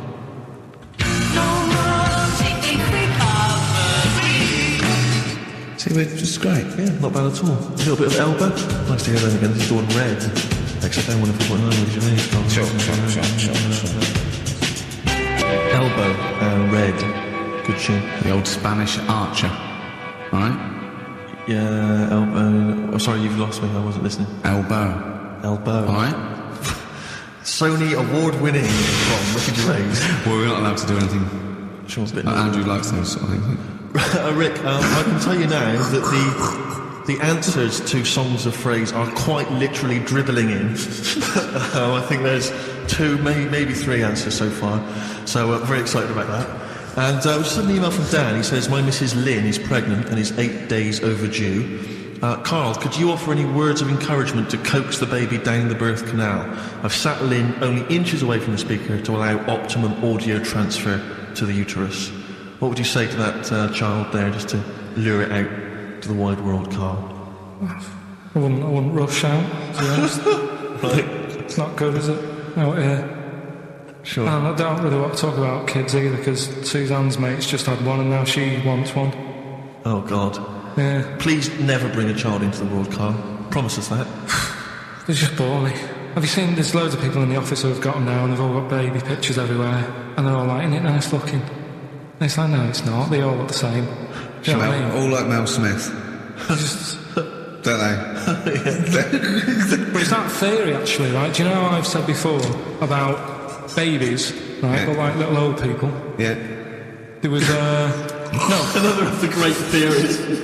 No, the fact that, you're born and you sort of, you got no teeth, you got a little bald head, you can't control your bodily functions and that. Sure. Then you get to like... Sorry, you're describing yourself? Yeah, I was saying, you've got to describe it. No, I'm just saying, that's how you're born. Yeah. Then you get to about 70 or whatever. Yeah. All that starts to happen again, doesn't it? Right. Yeah. Now, there was a story in America about, just backing this up again, 70-year-old fella. 70-year-old fella, okay. Little bald head. Yeah. Right? Probably no teeth and that. Probably, yeah. Nappy and that, right? Yeah, probably, yeah. Goes into... Not a 70-year-old, but pop the old nappy on your 70th birthday, take your teeth out. Goes into an off-licence to get some beer, doesn't get served because they didn't think he was old enough. Right. Okay. Right, okay. Wait. Carl's back. Wait, no, sorry. okay. So they thought he was a giant baby that had walked into Forget it. Weird, Steve, forget it. Carl, please. I need Carl to answer. No, that's the story, but it's weird, isn't it? That's what I'm saying, it just backed up. The guy with an off-licence thought that a giant baby had waddled into an 70-year-old wrinkled baby in an overcoat, stuck in Werther's Original, smoking a pipe and going, I can't believe it, the price is not the same as they were, right, was a small child. Yeah, weird, isn't it? Play a record, you're an idiot. Well, what's happening with Songs of Phrase? Forget it. Forget it, who cares? As I say, the answers are dribbling in, and Can we run this radio station for a week? Yeah, but the thing is, if we genuinely wanted to do a good job at that, we'd have to fire ourselves straight away. No, do you know what I mean, though? Just to sort out the playlist, let DJs, you know what I mean? Sort out what can be said and what can't. Just for 1 week. Yeah, see if we can give it a bit of... shall we? What would you do? I don't know, does the phrase pissing in the wind mean anything to you? Right, no, yeah. Well, are we going to even meet this week? Because it's, we've wasted time pre-recording stuff that we can't put out. I don't know if it's worth... He's still on there. He is still on it. I mean, to be honest, I've let it go, but he's still on it. What else is on the list? What list? On the list, I said to you yesterday, let's sit down and have a chat. I threw that away, I thought it was just a piece of crap. You can't say crap. You're saying... You should have bleeped that. I No, why don't you bleep that? Why don't we pre-record the whole show, then we don't have to come in once? What do you think of that, Carl? Carl. Steve, what are you doing? I seriously think if we put out last week's show, would anyone know? Carl. Play a record. He's driving me mad now, Carl. Seriously, he's driving me mad. Carl. Press the button. Please. Carl. I'm sick of it. Carl.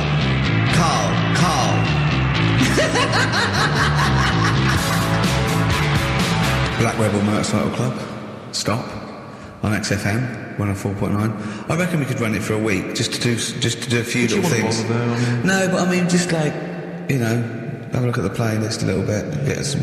Another phrase, polishing a turd. I think that's just another one that springs to mind. You don't say that, Carl? What, turd? Yeah. I think so, that's all Well, right. you said it, so you're the producer. Yeah, that's alright. Alright? Yeah. I'll tell you who else got it together. Capital. Oh, no, that's a classic station. I came in the week to just check Carl out if he was here. He wasn't. He was out for about an hour or so. And I heard in the lift, I don't know what DJ it was on, he just went and he was talking about that little girl, Summer, who went missing, but then she was just found reading a book. And I swear, right, I swear, he went, and there's a lovely picture of her there, just reading a book. So what a happy ending. It's a shame they don't all end like that. Oh, God. And he played a record. What's his point? Unbelievable. What's that? I don't know. It's those people who think that they're being a little bit philosophical. Yeah, and then just everyone goes, Thanks very much. Yeah. I noticed in the story of Summer, the little girl that went missing, I don't know if you read that it mentioned her family. Now, it mentioned the father of the house. I don't know if it's her father or certainly the guy, the parent, the male parent. And it was something like, I think, I don't want to, libel him, but it was something like Paul, 24, and he's a graphic designer, recently changed his name to Dragon. I just wonder what exactly is that? How is he, the family is that, really? Yeah.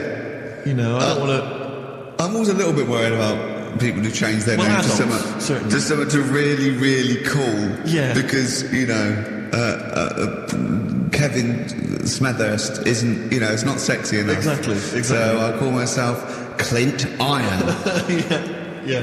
What would you call yourself? I mean, Karl Pilkington, nothing wrong with that. It's quite a superhero's name. It's Pilkington. When I was about 7, I wanted to be called Brett. Yes. I can see why. I don't know, I just had a mate who was called Brett and I thought that sounds good, it's different. Yeah. But then, I'm quite happy with my name now. Because Carl, I have to say, where does that come from, Carl? Because it's quite a rare name. I didn't know, my mum had a dream. I forget this. What? Your mother had a dream? She wasn't well, she had pneumonia or something, right? Dear. And she had this dream while she was pregnant.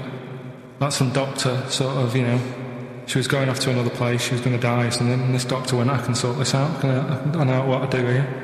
And she remembers on his name badge, it said Carl. Really? So when she had me, she said, right. Call him Carl. Dr. Carl. Calling Dr. Pilkington. Calling Dr. Pilkington. She hoped, I imagine, that you'd grow up to be like him in every way. I've done all right for myself, I think. Sure. I'm all right. Yeah. This is what we were talking about, actually, weren't we? We were talking about the fact that you're quite proud of the fact that you've got no formal education, really, and yet you've pulled yourself up from the bootstraps. Yeah, well, I know people who've got results from that and don't do anything. Sure. Do you know what I mean? They're on the street. So I've used all my energy as I've got older rather than burning myself out as a kid. Right, yeah. Do you know what I mean? Sure. So I don't know if that's advice. Should we advise that to young kids out there? Don't take exams, don't work at school, just, move away from Manchester and get a job on XFM. They'll employ anyone. Yeah, you get an hour's lunch break, you're away by 5:45. You need no qualifications. And because you don't have to think for yourself, because your boss tells you what to do, you can have some time off to go shopping for hobs and shower units. He's all right, he's a good boss. Yeah, I know. He'll let me have next Saturday off. He knows how tired I am. How many Saturdays has he had off? He's going away again. He's had 2 holidays. He gets 26 holidays, 6 days a year. 26 days a year. Unbelievable. He was sick because he put on wet trousers. Yeah. And now you're going down to Hastings. You're leaving early because you left early last time, didn't you? No, I won't do that again. Now, what are you going to Hastings for? Just having a break. Listen, though, we were talking about depressing news, right? And with that kid and what have you. Yeah. You see that thing in the week? There was 3 bits of depressing news, right? There was one, an old woman who swallowed a fork. The old woman who swallowed a fork. Yeah, did you see She's that? dead, the dog. An old woman swallowed a fork. So what did she swallowed a spoon? Why did she... Yeah. Everyone knows she swallowed a spoon. What did she swallow a spoon? What's her name? She swallowed a cockroach. Right. Sorry, whoa, is this the old rhyme Sorry, now? is this a rhyme that you've got slightly wrong? You've changed right. dog for fork. This is the truth, is it? This is what you read? Oh, no, yeah. Sorry. Yeah, don't never confuse the two. This is what you read on a spurious website So or some mentalist No, hang on, sorry, email just before you move on from that, there was an old woman who swallowed a cockroach. Yeah. And in order to get the cockroach out, she swallowed a fork? It doesn't rhyme, but it's good. She tries to get it out. With a fork? She went, well, I forgot. I'm thinking she's in the kitchen. That'll do. She grabs that, she tries to get it out, and she lets go of it. And it goes, swallows a fork? Yeah, it was in the paper. The terrible thing was, it was a gardening fork. it was awful, you know. Or is that stupid? That'd be stupid if it was a gardening fork, wouldn't it? I'll tell you what annoys me though with things like that. 'Cause in the paper, it was what you do, and everyone knows that. Honestly, no. Right? You do me head in. The way people say it must be great working with him. Must be brilliant. It's not. It's a nightmare. It's a nightmare. Get on with it. I can't be bothered now. Let's just play a song. Because I'm interested. I'm interested. Seriously, I am. Come back after this. No. Let me finish the story. Come on. Long links. I'll tell you in a bit. I'm getting annoyed. I'm getting so angry. Right. I'm the player in front of this. Unlucky man. That's for Karl, who is a lucky man. 2 hours every Saturday, yeah? Just a little bit of chat and laughter. Some great records. Alright? What are you going to Hastings for? Just to chill out? Yeah. What are you going to do? Just chill out. What specifically is in Hastings that's of interest to you? They having another battle? Nothing, it's just cheap, isn't it? If you can get a B&B for about 40 quid. Sure. The weather's good, so... Well, let's all go. Why not? Yeah, why not? Do you want Ricky to come down with you? No. Right, okay. Now, you were going to tell us something before we started winding up. What were we talking about? We were talking about the old man who was mistaken for a small child. It was the 70-year-old who they thought was underage. Right, so we went, then we got on to... Right, so the old woman, I was saying, she ate a cockroach. Right? She ate a cockroach, yes, by mistake. How did she eat a cockroach? Why was there a cockroach? She was cleaning up, it jumped in her mouth. Right. So she immediately, the first thing she did was immediately grab a fork and plunge that down her throat. Yeah. Well, no, maybe not immediately. I mean, she tried other methods. She tried plastic spoons, her fingers, maybe washing it out, maybe going, oh, I nearly swallowed a cockroach. Did she try that one? How horrible. Right, so anyway, the fork went down, and it's got this picture in the paper of, like, the X-ray, and you can see the fork just, like, going across like that. Yeah. Wow. That's mad, isn't it? Yeah. It was... where the fork was in her abdomen, was it? On X-ray? Yeah. Are you sure she swallowed it? Yeah. Sure she didn't just say that to the doctor? Like, how did it get in there? Have you got a fork inside you? No, I know what you're getting at, because I remember years ago, do you know Dr. Steele? Do I know Dr. Steele? Yeah, on... he does... Is it him? The one on Richard and Judy. Right, what's he, a psychiatrist or the resident doctor? He just pops in and... Is that the sort of like the suave sort of... He's not that smart. I know what He's you mean, just a normal doctor fella. Sure. And this was like in the 90s, and Richard and Judy said, we got the doctor in the day again today. We're looking at things that, have been inside people. And there's this one, right? Fella comes on with an X-ray. Yeah. It's sat on a pint glass. He sat on a pint glass? That's what... He hadn't had it. Sat on a pint glass. I remember that story that was published, right, about the bloke, and this is the excuse he gave to a doctor when he had to go and have something removed. It was a bottle of sort of HB sauce or something. Because, what word can we say in case Andrew's listening? You don't need to, people know what you're saying. Okay. Rectum. Is that right? Well, you didn't need to say it, but... Well, no, it might as well. It's a medical term, isn't it? Doctors say rectum, don't they? Anyway. So the doctor got it out, and the excuse, he said he'd been shopping, been to Safeways, and bought his shopping home, and he popped the shopping on the front step, and he realised he's locked himself out. So he started to shimmy up the drain pipe, but his trousers and pants fell down while he was climbing, and he slipped and fell on the HB sauce bottle, right? And that was another thing, right? And the doctor had put at the bottom on his notes, this would be somewhat more believable if Safeway sold their XP sauce with condoms already attached.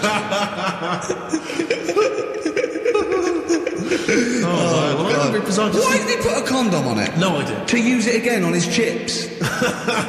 So he didn't just buy it to have a quick, you know. Yeah. He thought, well, I don't want to waste HB sauce. Sure. I mean, I use it at the arse, then I put it on the chips.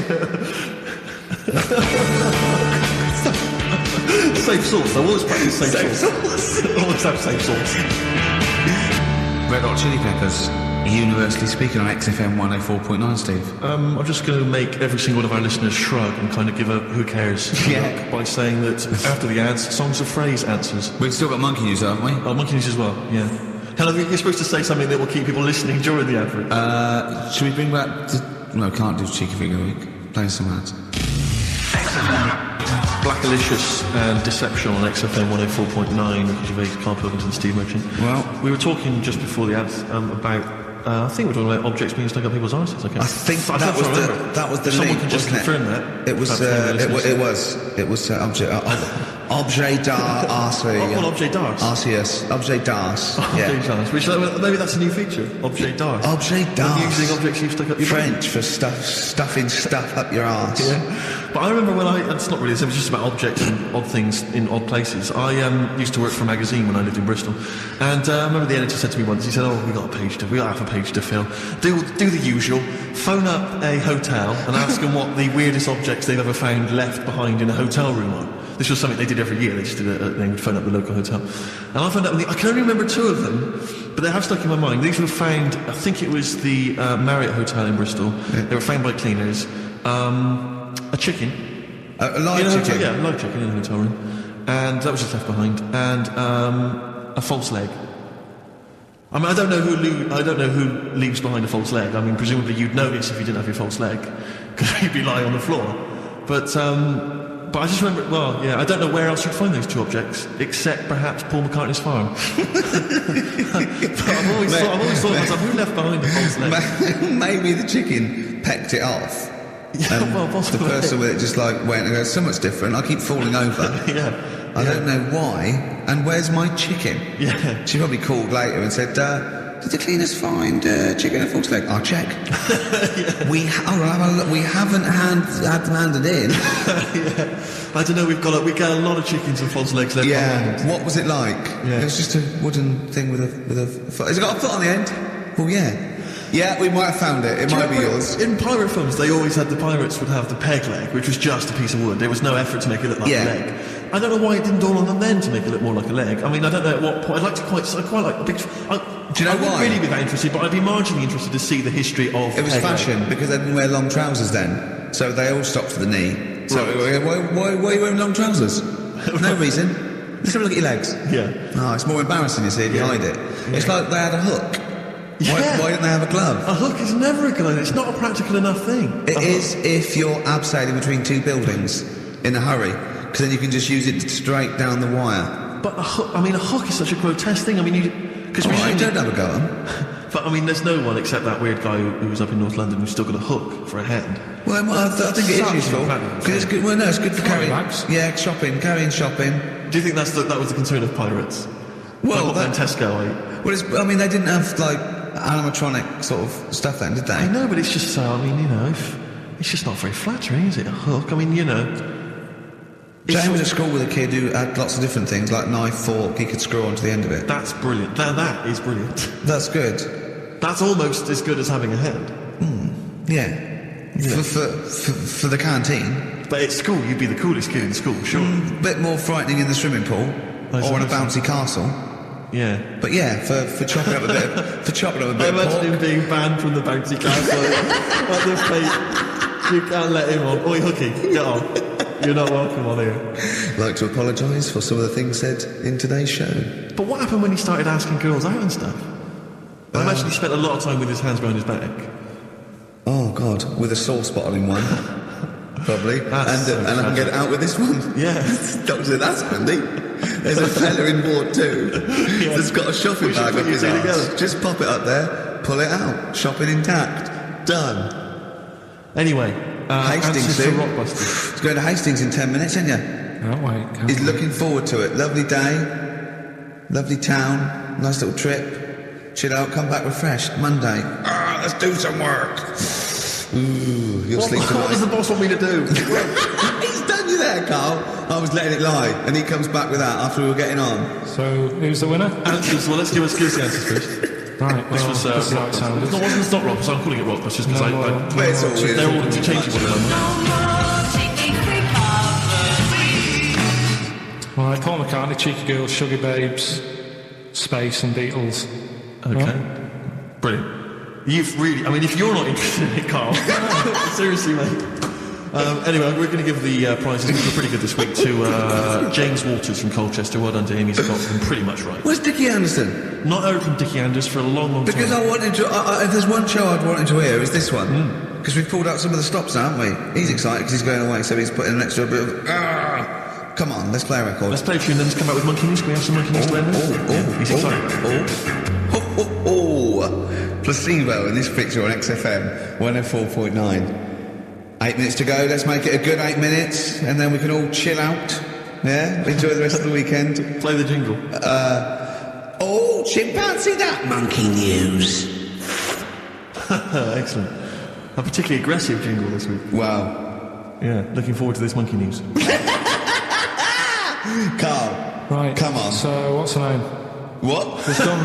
Sorry, what? Brilliant. We've done a lot of monkeys who, got involved in crime and stuff. Yeah. Right? We had the one on the train station, nicking a bag. Yeah. We had the one who went into a bank. Who cares? Went into a bank and walked out with the money and stuff. Yes. Right? Didn't happen either. Next. But the thing is, you never sort of found out what happened to them. If they sort of got worse, got more involved into crime. This and Monkey News stuff. update. Brilliant. What they found out in India is Yeah. it's got a prison. It's just for monkeys.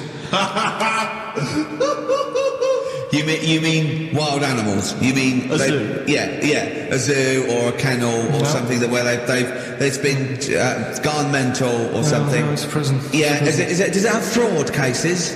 It's got. It's mainly sort of animals that are attack things. But mainly violence, I bet. That's my that and theft. Say it again. Stuff. Theft. Say it again. Theft. Say it again. Robbing. No, let's go back to that word. We're going to keep doing it. We've got 6 minutes. You're going to say the word right before you go to Hastings. Well, you say it. No, well, you no, say because then it. you know how to say it. Well, all right, robbing then. It's been caught robbing. Say it again, though. Who's robbing? Who's robbing? So they've got the prison. Right? This is extraordinary.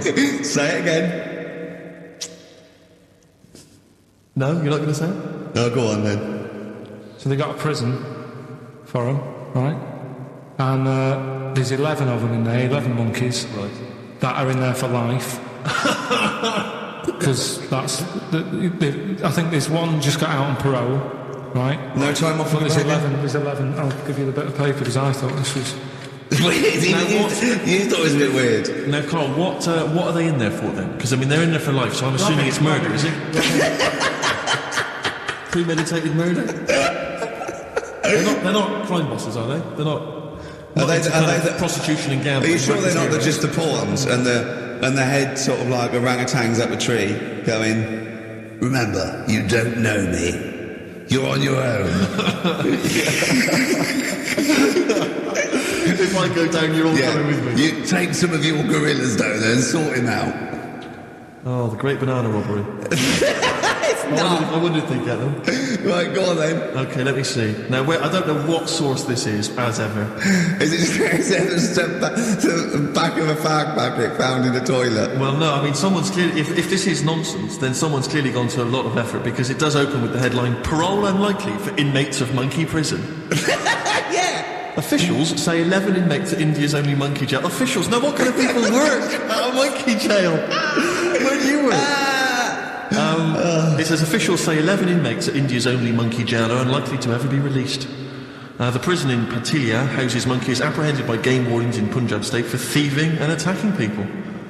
The Daily Telegraph reports how the monkeys at the prison in Montebello snarl and glare at visitors from their heavily barred cages. 2 monkeys were released a year ago after exhibiting good behaviour for 18 months in the jail. They have remained out of trouble. Prison can work, that's good. So all basically, 11 monkeys... they were aggressive wild animals that were taken away from the public for their own good. Robin and that. Wildlife officials believe part of the problem has been caused by thieves training monkeys to help them. Lorry drivers training monkeys as guards for vehicles, and itinerant entertainers using ill-treated monkeys as part of it's the monkey that takes the rap. It's a shame, that, isn't it? That is awful. They didn't know what they were doing, did they? Oh, so there you go. What do you think of that, though, Carl? What would you if you could visit them, like Lord Longford or something? What would you say to them? You go there and you get a visit a week or something. You know. So can you get us a video? Alright. Do they get conjugal rights? Do you reckon? You wouldn't be interested in that, though, would you? They get what? Would you be happy to give them their conjugal rights? Yeah, we do. Fair enough. Alright. Off to Hastings. Off you go. Later.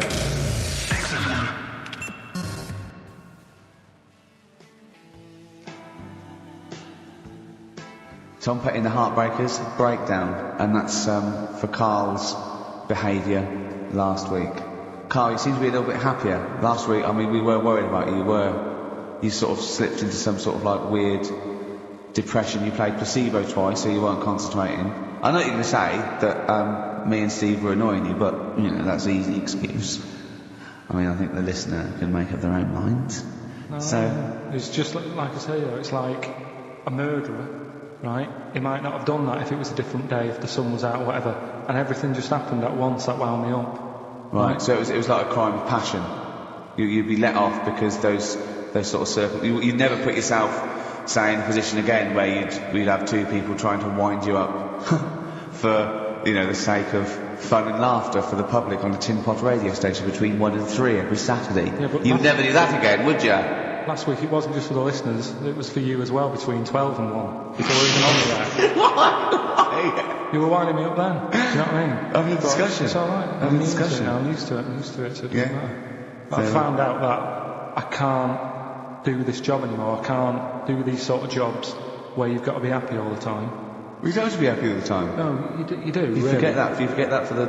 Yeah, but I can't. Do you know what I mean? I've got things going on in my head. And do you think when Bobby Davros had a bad day that he doesn't go on stage and give 100%? No, but that's... Do you think Les Dennis let all that stuff get in his way when he did that theatre tour to the people in front? Sometimes he had audiences of 7, 15 8 people. Yeah, and he just went, it's them. Right. It's not with private life. Forget that. Bang. Yeah, but he can do that. But what I'm saying is I can't. He's a professional. So I was talking to Suzanne about it because, you know, it did get me down last week. Suzanne's your therapist? Sort of, minder. Yeah, saying to her, you know, I can't do this sort of job. Normally what I do in the week, you know, I'm tucked away in the studio. If I'm annoyed, no one knows about it. I get my head down, I get on with it. Wait, do you tell him? Go on, next. Next. Right, but sorry, but what's your point here? So every Saturday you've got to come here, you've got to... be happy, we've got to go, oh, Karl, are you alright? Oh, you're right, your hair looks nice. No, but you know what I mean? That's the first time, innit? Normally people listening go, he's a happy fella, do you know what I mean? They never think you're a happy fella, Karl. They've never heard you laugh. No one has ever... I seriously, we get emails all the time, no one's ever heard you laugh. Yeah, but I'm still happy, you don't have to... Well, are you? Yeah. You don't look happy. But anyway, that's the problem with this job. And I was thinking about it, if do you know, like if you're a doctor... Sure. And you're on a plane and something happens. Yeah. Even though you're on holiday. Yeah. You might have to save someone's life just because you can. Next. And I'd be thinking, I'll keep quiet. Sure. I love that. Yeah. See, that's one of the reasons why you didn't actually qualify. As a surgeon. I mean, you can still do your consultancy stuff. No, sure. But you know, you don't always have a knife in your hand anymore. Brilliant. So you're giving this up, are you? Sorry, and how is a doctor on a plane comparable to this? Because that is just the same situation. Do you know what I mean? He's probably got his head, he's shut off, he's ready for his holiday. He's going to Hastings for a night. Someone, you know, has a little bit of tummy trouble or a heart attack or whatever. Yeah. And is he a doctor on the plane? And he's like, what's going on holiday? Do you know what I mean? I've got to loosen his tie. Yeah. I can't do But what I that. don't understand, Carl, is you get paid to do this. It's not like we're forced. It's not like it's your holiday. You know that this is your job of work. This is paying for your new kitchen. Exactly. Yeah, but I've got the kitchen now. It's done, isn't it? Right. So when are you stopping? When you quit. Well, you're finishing, aren't you, in a couple of weeks for a bit? No, so- about 4. Yeah. We're about finishing 4 the weeks. 16th of August, yeah. But, we're only going away for like 6 or 7 weeks again, aren't we? Oh, you don't know, do you? Well, we'll give up if you give up. Tell your managing directors that. Well, that's a bit annoying. Why? Because you've just passed the book, haven't you? I haven't passed the buck. This is 3-way. You get your name in heat. You're in the title now. It's Ricky Gervais, Steve Merchant, and Karl Pilkington. And now you want to go. I don't want to do it anymore. Carl, Think about it. Think I don't about know it. if you've noticed, but we don't provide anything in this show. So if you leave, we have to think. Well, let's put a song on. Now just think. Don't be so selfish. Don't be so selfish. Yeah. We need you. We've got nothing. Think of the.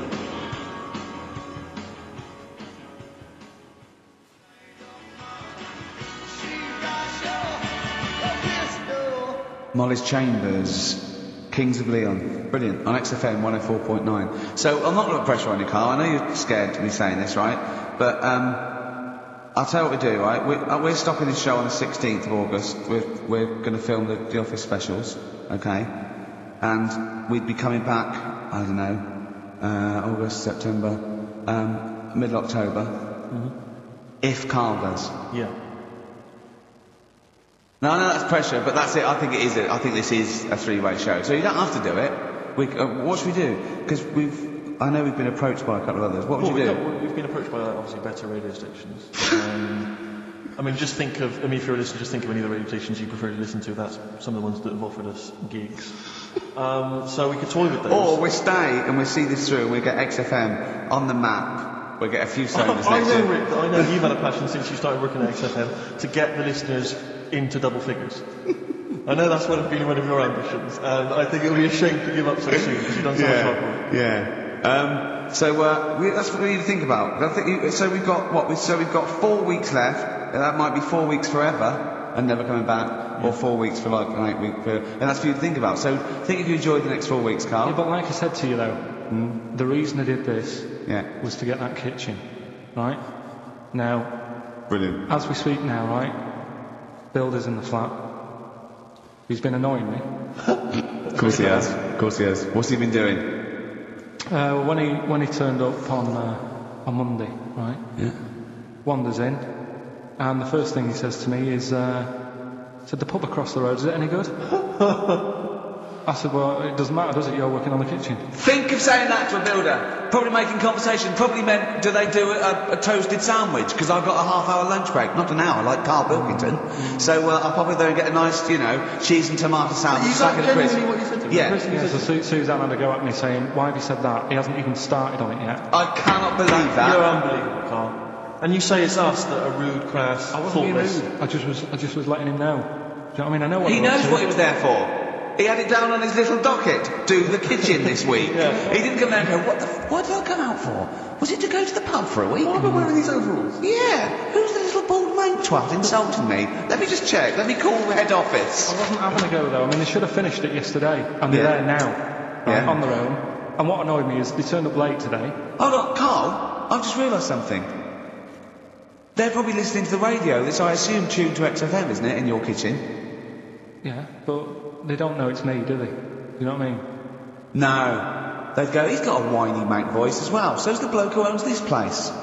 And the bloke who owns this place, when I said, what's that pub like across the road, said, well, you won't be bothering that. He's working on this. No, he won't be able to put two and two together, will he? You've suddenly, the penny's dropped, doesn't it? You've suddenly realised. Look at his face! He's suddenly realised they might know it's him. And they could be listening, and they're going to clean you out, mate. Oh, if you are the builder working in, where is it? I won't say the address, but it's, Central London, isn't it? yeah. Go Yeah. mental. Have whatever you want. Opposite Seriously. that pub that you Yeah. like, that you're... He'll probably be in there now, so he won't be listening. Oh, insulting You know what I mean? a That's a British privilege. workman. He should So have been just in go today. mental. He should have been at 8 this morning. Just which go annoyed me anyway. mental. Why, I really don't understand why they've got to start so early, right? Yeah. But he said he'll be there for 8, turned up at 9:30, right? Wanders in, and what annoys me is he could have left all this downstairs. He had a paper under his arm, Yeah. one of those crossword books, and a hot noodle. Now, I'm not being funny, but most of them take up quite a bit of time. A crossword book, he's not happy with just the one that's in the paper. If you're listening, if you are the builder that's listening now, doing Karl's flat, what about pissing in the laundry basket?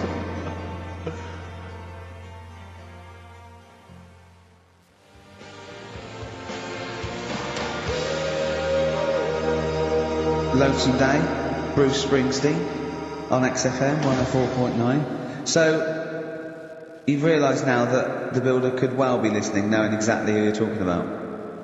There's a chance of it. Do you know what I mean? Yeah. I didn't think about it, but you're right, you know, was tuned on to that.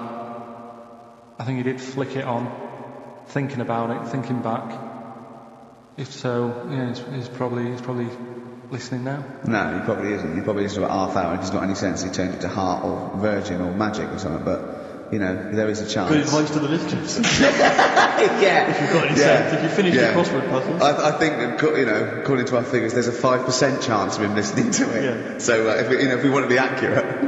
Although he is in a house with it tuned to that, so I think it puts him right up to 50% straight away. Then again, Ricky's got a job at work, so why would he be listening to this show? Well, he's doing a crossword at the moment. Yeah, well. You better hope he's not listening. Well, I mean, they do annoy me. I'm sticking by it. Yeah, go on. You might as well keep digging. Yeah, go on. No, I'm just saying they do annoy me the way they wake you up at 8 and then. Well, that's when they start work. Because I've told you, I mean. Oh, we'll leave that one then. Yeah. No, but it's like the other day when they came in. I always like to test them. Do you know what I mean? When I had some work done on the last flat that was in, right, that was renting. The builders were in sorting the shower out and that. They woke me up about 7:30. Yeah. Right. Were you in the shower? No. Good thing about cleaning this shower, there's never any hair down the plug hole. Yeah. Right. So I left early to come to work, right? Sure. And I thought, I wonder what they're doing. I wonder if they have started. So I walked back to go back in. They'd left the flat and was outside having Starbucks. And it just annoys me that they couldn't do that first. Do you know what I mean? Have your breakfast first, then come and wake me up. But don't wake me up to then get me out of the flat and then say, right, let's go and have breakfast. Well, they've probably got to get in, haven't they? What for? They can put all the tools in the little lobby bit. Do you know what I mean? Yeah. Just winds me up. Sure. Now the thing is, the guy today who's doing the tiling, that's narrowed it down a bit more. Right?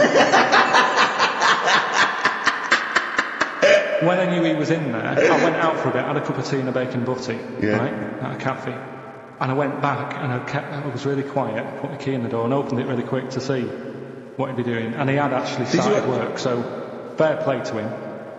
What if he'd just been exfoliating himself naked on the kitchen floor? Yeah. I'd say, right, caught you. Don't use my exfoliant. Yeah. So, Incidentally, for listening, go through the wardrobes upstairs. Go through the wardrobe, get some stuff, yeah. They won't get anything. I've put everything in places where they wouldn't think of looking.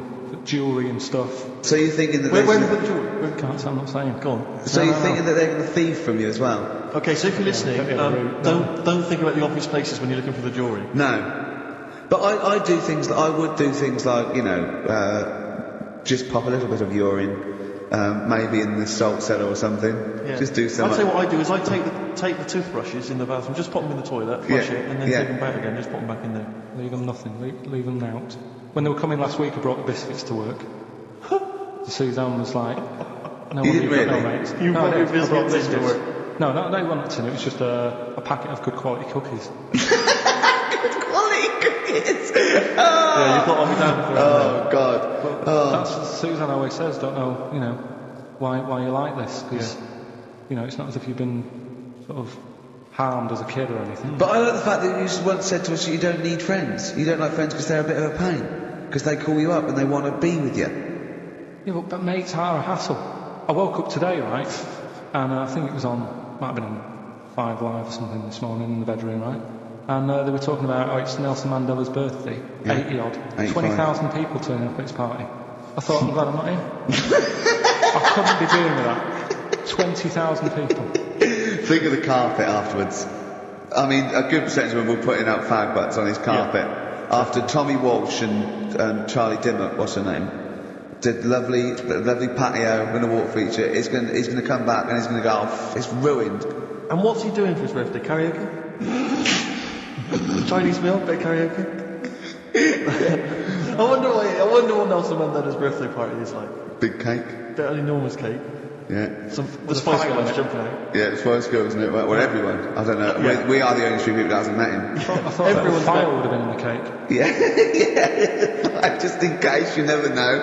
And if Whitney calls, I'm not here. Have you not invited her? No, of course no, definitely not. Poor Nelson. Happy birthday. How old is he? 85. Oh, well done. No, God bless him. God bless him. Oh. 85 today. Oh. Right, bit of songs of phrase next then, yeah? Do you reckon? Well, Really? What's that one? Wait a minute. Right. Everybody says that they're looking for a shelter.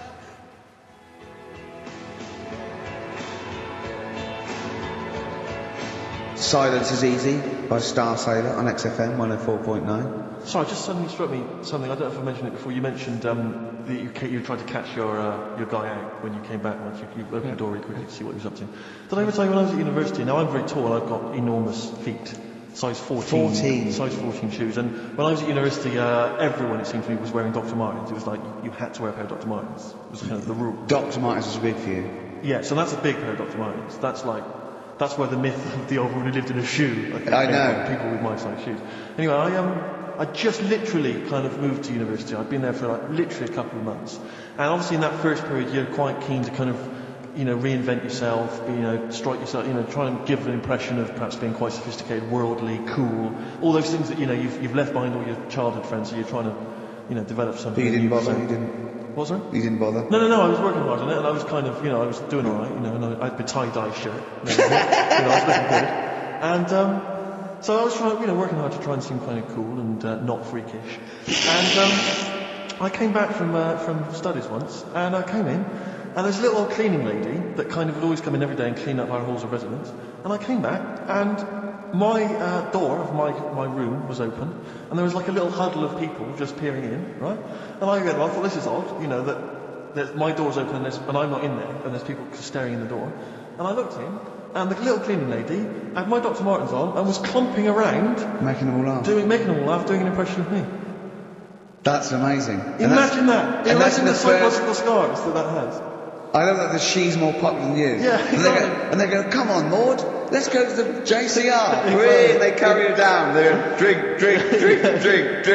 And she goes to you, Steve, you better have that spotless by the time I come back. You go, all right, I will. All right. But what I like is the fact that I'm sure that's not part of the cleaner's code. The cleaner's code is you don't have the keys to everyone's room, so you can go through their belongings and play practical jokes. I mean, surely it's a kind of, there's a trust. She must have looked like a wall bracket with that. I went bowling with him once the first time, and we went bowling at this place. Where was it? In Finsbury Park. And I'd never been before. And he goes, you've got to wear special shoes. I went, all right. He went, so-and-so. He goes, have you got size 14? And she went, yeah, I've got one pair. And she put them on the table, and they look like crusty. Honestly, it looked like that. I just started laughing because they're so long and thin anyway, and they're multicoloured, aren't they? They're two colours, and it looked like Krusty the Clown's feet. And then this dude just went, all right, 14. That is big, isn't it? It is a huge size shoe. You're right. Yeah. And it was just the one cleaner in them. Just the one. She did have loads of kids eventually and brought them up in there. Well, we've got songs of phrase, haven't we? Songs of phrase then. Okay, let's just have a look at the prizes. Let's just remind us again what exactly songs of phrase is, because I know a lot of people put it out of their mind week by week. It's a phrase that's been said on the show a few times that night. I mean, you remember classics like what was? We had Hairy Chinese Kid. Yeah, there's this hairy Chinese kid. Stop squeezing my head. Carl, you're an idiot. Some classic phrases. Classic phrases. And so you use various old-time songs and you put them all together, and that spells out the phrase. Before we play that, let me tell you now, you can win. Look forward to this. What's this? The new album from the Star Spangles. That's called Bazooka. Is that out? Is it? Never heard. Where's Bazooka? Never heard of it. The best summer holiday album in the world ever. You've got the treats on there include the Fast Food Rockers and Last Ketchup. Yeah, I'm waiting for their second single because I don't know what that's going to be about. Sure. Is it going to be a bit more fast food? Maybe like Pret a Manger? Yeah. Yeah, lovely.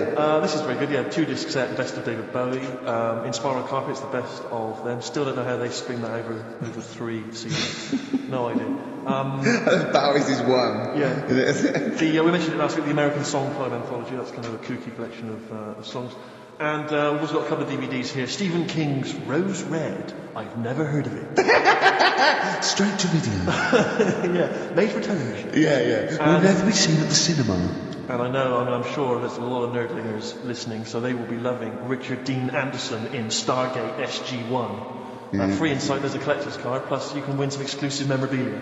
Brilliant. So I think a pair of... right, all you've got to do is listen to these, 13 songs, probably, to a well-known stupid phrase. It's only seven different songs, right? Well, just get the most you can. Just get the rough artist or song, it'd do, right? And the phrase is about my dad nicking from telephone boxes, right? You've got to give them a clue, because they've got to know what they're listening for. It's hard enough when you know. Dad is never going to stop robbing from telephone box. Is that it? Yeah. So what are these songs then? It doesn't matter that some people don't know what that's about, do they? Doesn't matter. No, they don't. Well, the reference is a thief. Email only. ricky.gervais@xfm.co.uk. Let's hear it.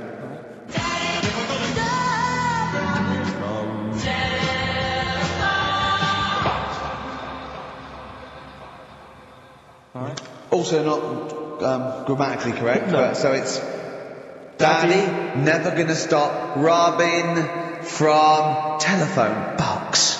Rubbish. Unbelievable. Play it again. I think we just need the song. That's all we're after. Yeah, just a song. Right.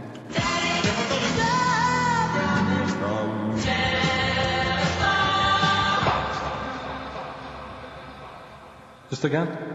Well, this is a desperate feature. It really is awful.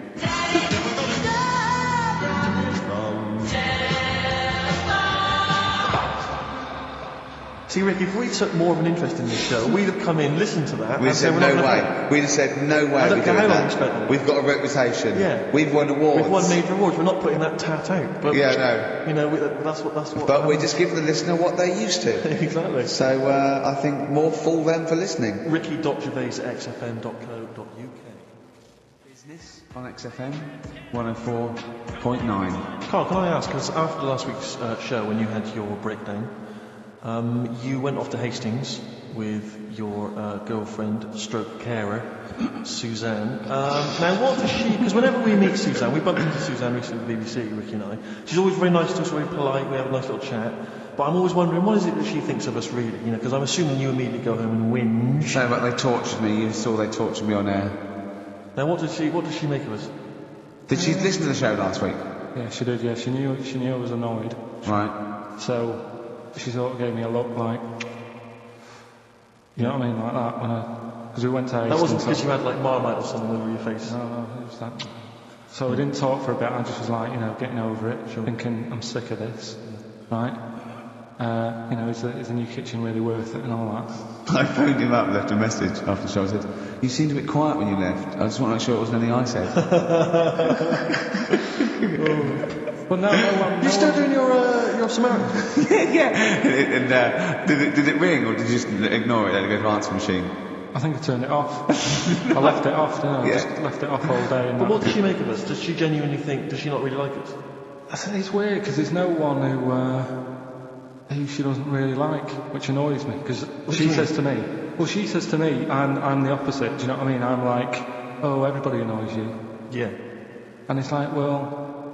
But that's my choice, right? Sure. And that's why I don't bother getting mates and that. Sure. It's just hassle. Yeah. Right? Yeah. But the problem is, sometimes me being like that affects stuff that she wants to do. So, if a mate... Like see her family and friends.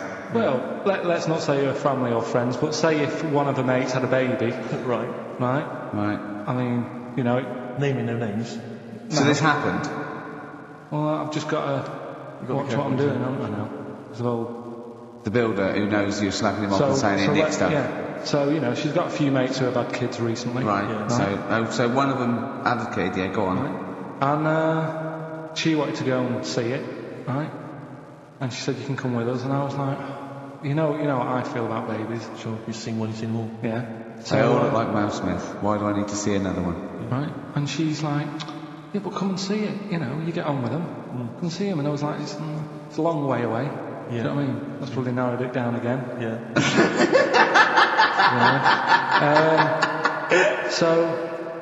And that annoys her, because I can't be bothered. Do you know What did you say? Did you say, oh, no, I'm not coming to see him, I don't I'm like not him? going all the way to Swindon. What is he? Did he, yeah. Or Birmingham, or Cornwall. Yeah, well, you know who you are. If you had a baby, sort of in the last song, and Carl didn't show up, and Suzanne said, what excuse did she say? You were working or busy or? No, well, to be fair, I was working, right? And they are nice people and stuff. Oh, now you're backtracking, because now, do they listen? Yeah. Do they listen to the show? They might do. So you know they listen to the show. So once again, you've got an anecdote where the people who you've admitted to not liking to see their baby or care about them are listening to the show. Maybe I don't know. Maybe the builder's listening once again. Nice people, I like them. Just sneeze in the chili pot. When the kid's older, I'll go and see them. Do you know what I mean? When it's got its own little character. As a baby, it could be any baby. Do you know what I mean? It's got nothing to offer me. I know what you mean. It could be a toy baby. But you know what I mean? It could be a bag of sugar. No, I know what you mean, yeah. When it can start talking and, you know. Lend you money. Yeah. It's got good toys and stuff. It's well worth going, but at the moment, nothing. I'll see it when it's fast. You can say, oh, yeah, brilliant, put it to bed, let's have a game of Scrabble. Yeah. Do you know what I mean? Yeah. But yeah, that's what we were talking about on our way to Hastings last week. For me, that's where I went to chill after the. And that's where you decided you couldn't give 100% to the public if you weren't having a good day, like me and Steve do. Come rain or shine on a tin pot radio station that really doesn't, keep me in frappuccinos these days. But we'll say once again on air, this is official, this is not to put pressure on you, that me and Steve are going away for a couple of months on the 16th of August to do the office special, and if Carl doesn't come back, nor will we, because I see it as a three-way thing, and that's the truth. Rick, you've said that a couple of times now, as though you're expecting a flood of emails and calls. Nothing. No, I'm just trying to get in pressure because I know for a fact that they want us to come back, and I know. I think maybe not the listeners though. No, the listeners don't care. They don't care who stands in. Do you know what I mean? Incidentally, what frequency is Magic? It's 105.4. Worth checking out because I rate Heart is 106.2. I think Virgin's 105. What is that? 105.8, which is check press good. for details, but or watch the cable TV. There's some good stuff on. Yeah, Kisses 100. That's easy to remember. There's a new Ride album out, gentlemen. I think you're probably quite excited. It's London's Heart 106.2. It's released on the 4th of August, and it's all the BBC sessions, all the stuff that Ride did over the years for Virgin 105.8 for BBC, and this is one of them. It's called Time Over a Time. I think it's from the album Going Blank Again. It's very good. Play it, Carl.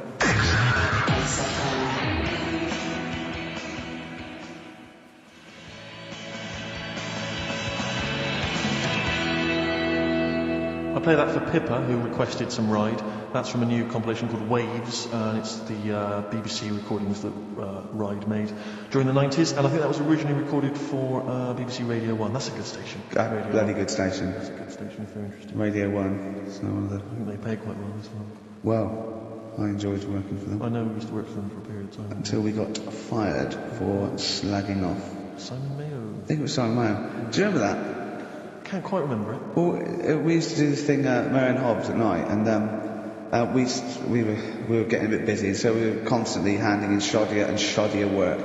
Right, we used to hand it and hand it to them. A theme there? A theme, I know, yeah. And to the point where they kept going, like every other week they go, we couldn't put it out. Why? Well, because it was the most offensive, or it was inaudible, or it was twaddle, or you didn't record it. There was things like that. And then I think the straw that broke the camel's back was Simon Mayo had just broken the Guinness World Record for DJing, and we were going, oh, that's brilliant, yeah, in an air-conditioned studio with loads of scroats getting cappuccinos for him. That's not work. Our dad used to build walls, that's work, not sitting down. If he wants to break a record for work, and we went off on things like, I know we know birds who do leather stuff to feed their smack addiction. Yeah. That's work. I want to see Mayo on his knees outside McDonald's giving a rent boy a blowjob and all this sort of stuff. I want to see him hanging up in some kind of leather strap. In a Amsterdam torture garden with 13 blokes jizzing on him, all with beards. Yeah, but why aren't you still there? Oh dear. I think the producer at the time said, we can't. I said, why not? I said, we're not saying he did it, we're saying we'd like to see him do it, right? And she went, he's a Christian. All the more? Well, we were talking earlier about friends. You say you don't like making new friends, do you? You're kind of repulsed by the idea of new friends because it's too much responsibility. They might phone you up, they might ask you for a favour, they might need a shoulder to cry on. You don't want any of that responsibility, any of that concern. But I'll tell you what's worse than making new friends is when old acquaintances come out of the past. Oh, pop up. It really unnerves me because I'm constantly bumping into people who I just don't recognise. I know. And I always feel I've got this urge to be polite. I can never just go, I don't know who you are. I've always got to pretend. I've looked for clues. When they say, you still, I don't know, I go, yeah, so I go, right, 5 and what about so-and-so? I go, so, those two people, and it's like a saw in my brain going, I must know them from so-and-so. Yeah. Well, I went back to Bristol once, and I remember walking to the bus stop, and seeing someone I recognised from school and walking all the way to the next bus stop just so I didn't have to stand there and make conversation because I just thought I've got nothing. Where's the conversation? I didn't know you then. If you move, yeah. What can we talk about? We've got nothing in common except the fact that we went to the same school. I was on a train station platform fairly recently and the guy comes in and goes, "Oh, Steve, how's it going, mate?" And I looked at him, stony faced, I had no idea who it was. But of course I had to go, "Good, mate, good, how are you?" And I had a newspaper and I kept looking at the newspaper thinking, every time I look at this newspaper it's a clue for you to just walk away. But he never took the clue. He never took it, so it was kind of, I'd say, oh yeah, not bad. Read the paper and he'd go, "Oh, where are you living at the moment?" So I'd tell him and he'd say, and I'd look at the paper again. "Oh, do you still know, But that's when you know they are, it's just as bad, because they go, "Oh, we should have a drink sometime." You want to go, I'll be honest, look, if I don't want to get in touch with you, I have loads of opportunities. Exactly. I've had every day, from now right back to the last 15 years, I could have made contact. I didn't. Exactly. It's easy. Take that as a clue. Yeah, If If you are listening to this and you perhaps know me from school or university, you're thinking of getting in touch, do not bother. Ditto. I do not need your friends. You've got enough friends. Better ones. Better friends. I've got a number of better friends that I prefer. The reason I've not kept in touch is because I don't really like you. You've moved onwards and upwards. I know people now, the likes of which have won major awards. Ricky Gervais, to name but one. He's happy. He's sat right here next That's to me all now. the friendship a man needs. If you have won 4 BAFTAs, then give me a bell. If you have not, kindly stay in your little underneath your particular rock, because we're not interested. We have kept you out of our life for a reason. I did not accidentally lose your number. When I promised to send you a letter, it did not get lost in the post. Nothing gets lost in the post. Oh, yeah, exactly. Carl, what do you think of that? It's alright. That's not bad. I'm honest with them though, as I see them. Do you know what I mean? I just say, I don't know who you are, can't remember you. Not bothered. I'm not bothered. You know what I mean? Oh, that is genius. Anyway, Bit of Darkness. Oh, well, I've got to play this. Now, be warned, this is a rock ballad off the new Darkness album. I love the album, and it's a bit cheap because it's got shades of Def Leppard, right? But there's a lovely balalaika bit in it, and it's quite a nice song. Right, and it's the Darkness, and they can get away with this sort of thing for at least another 4 months.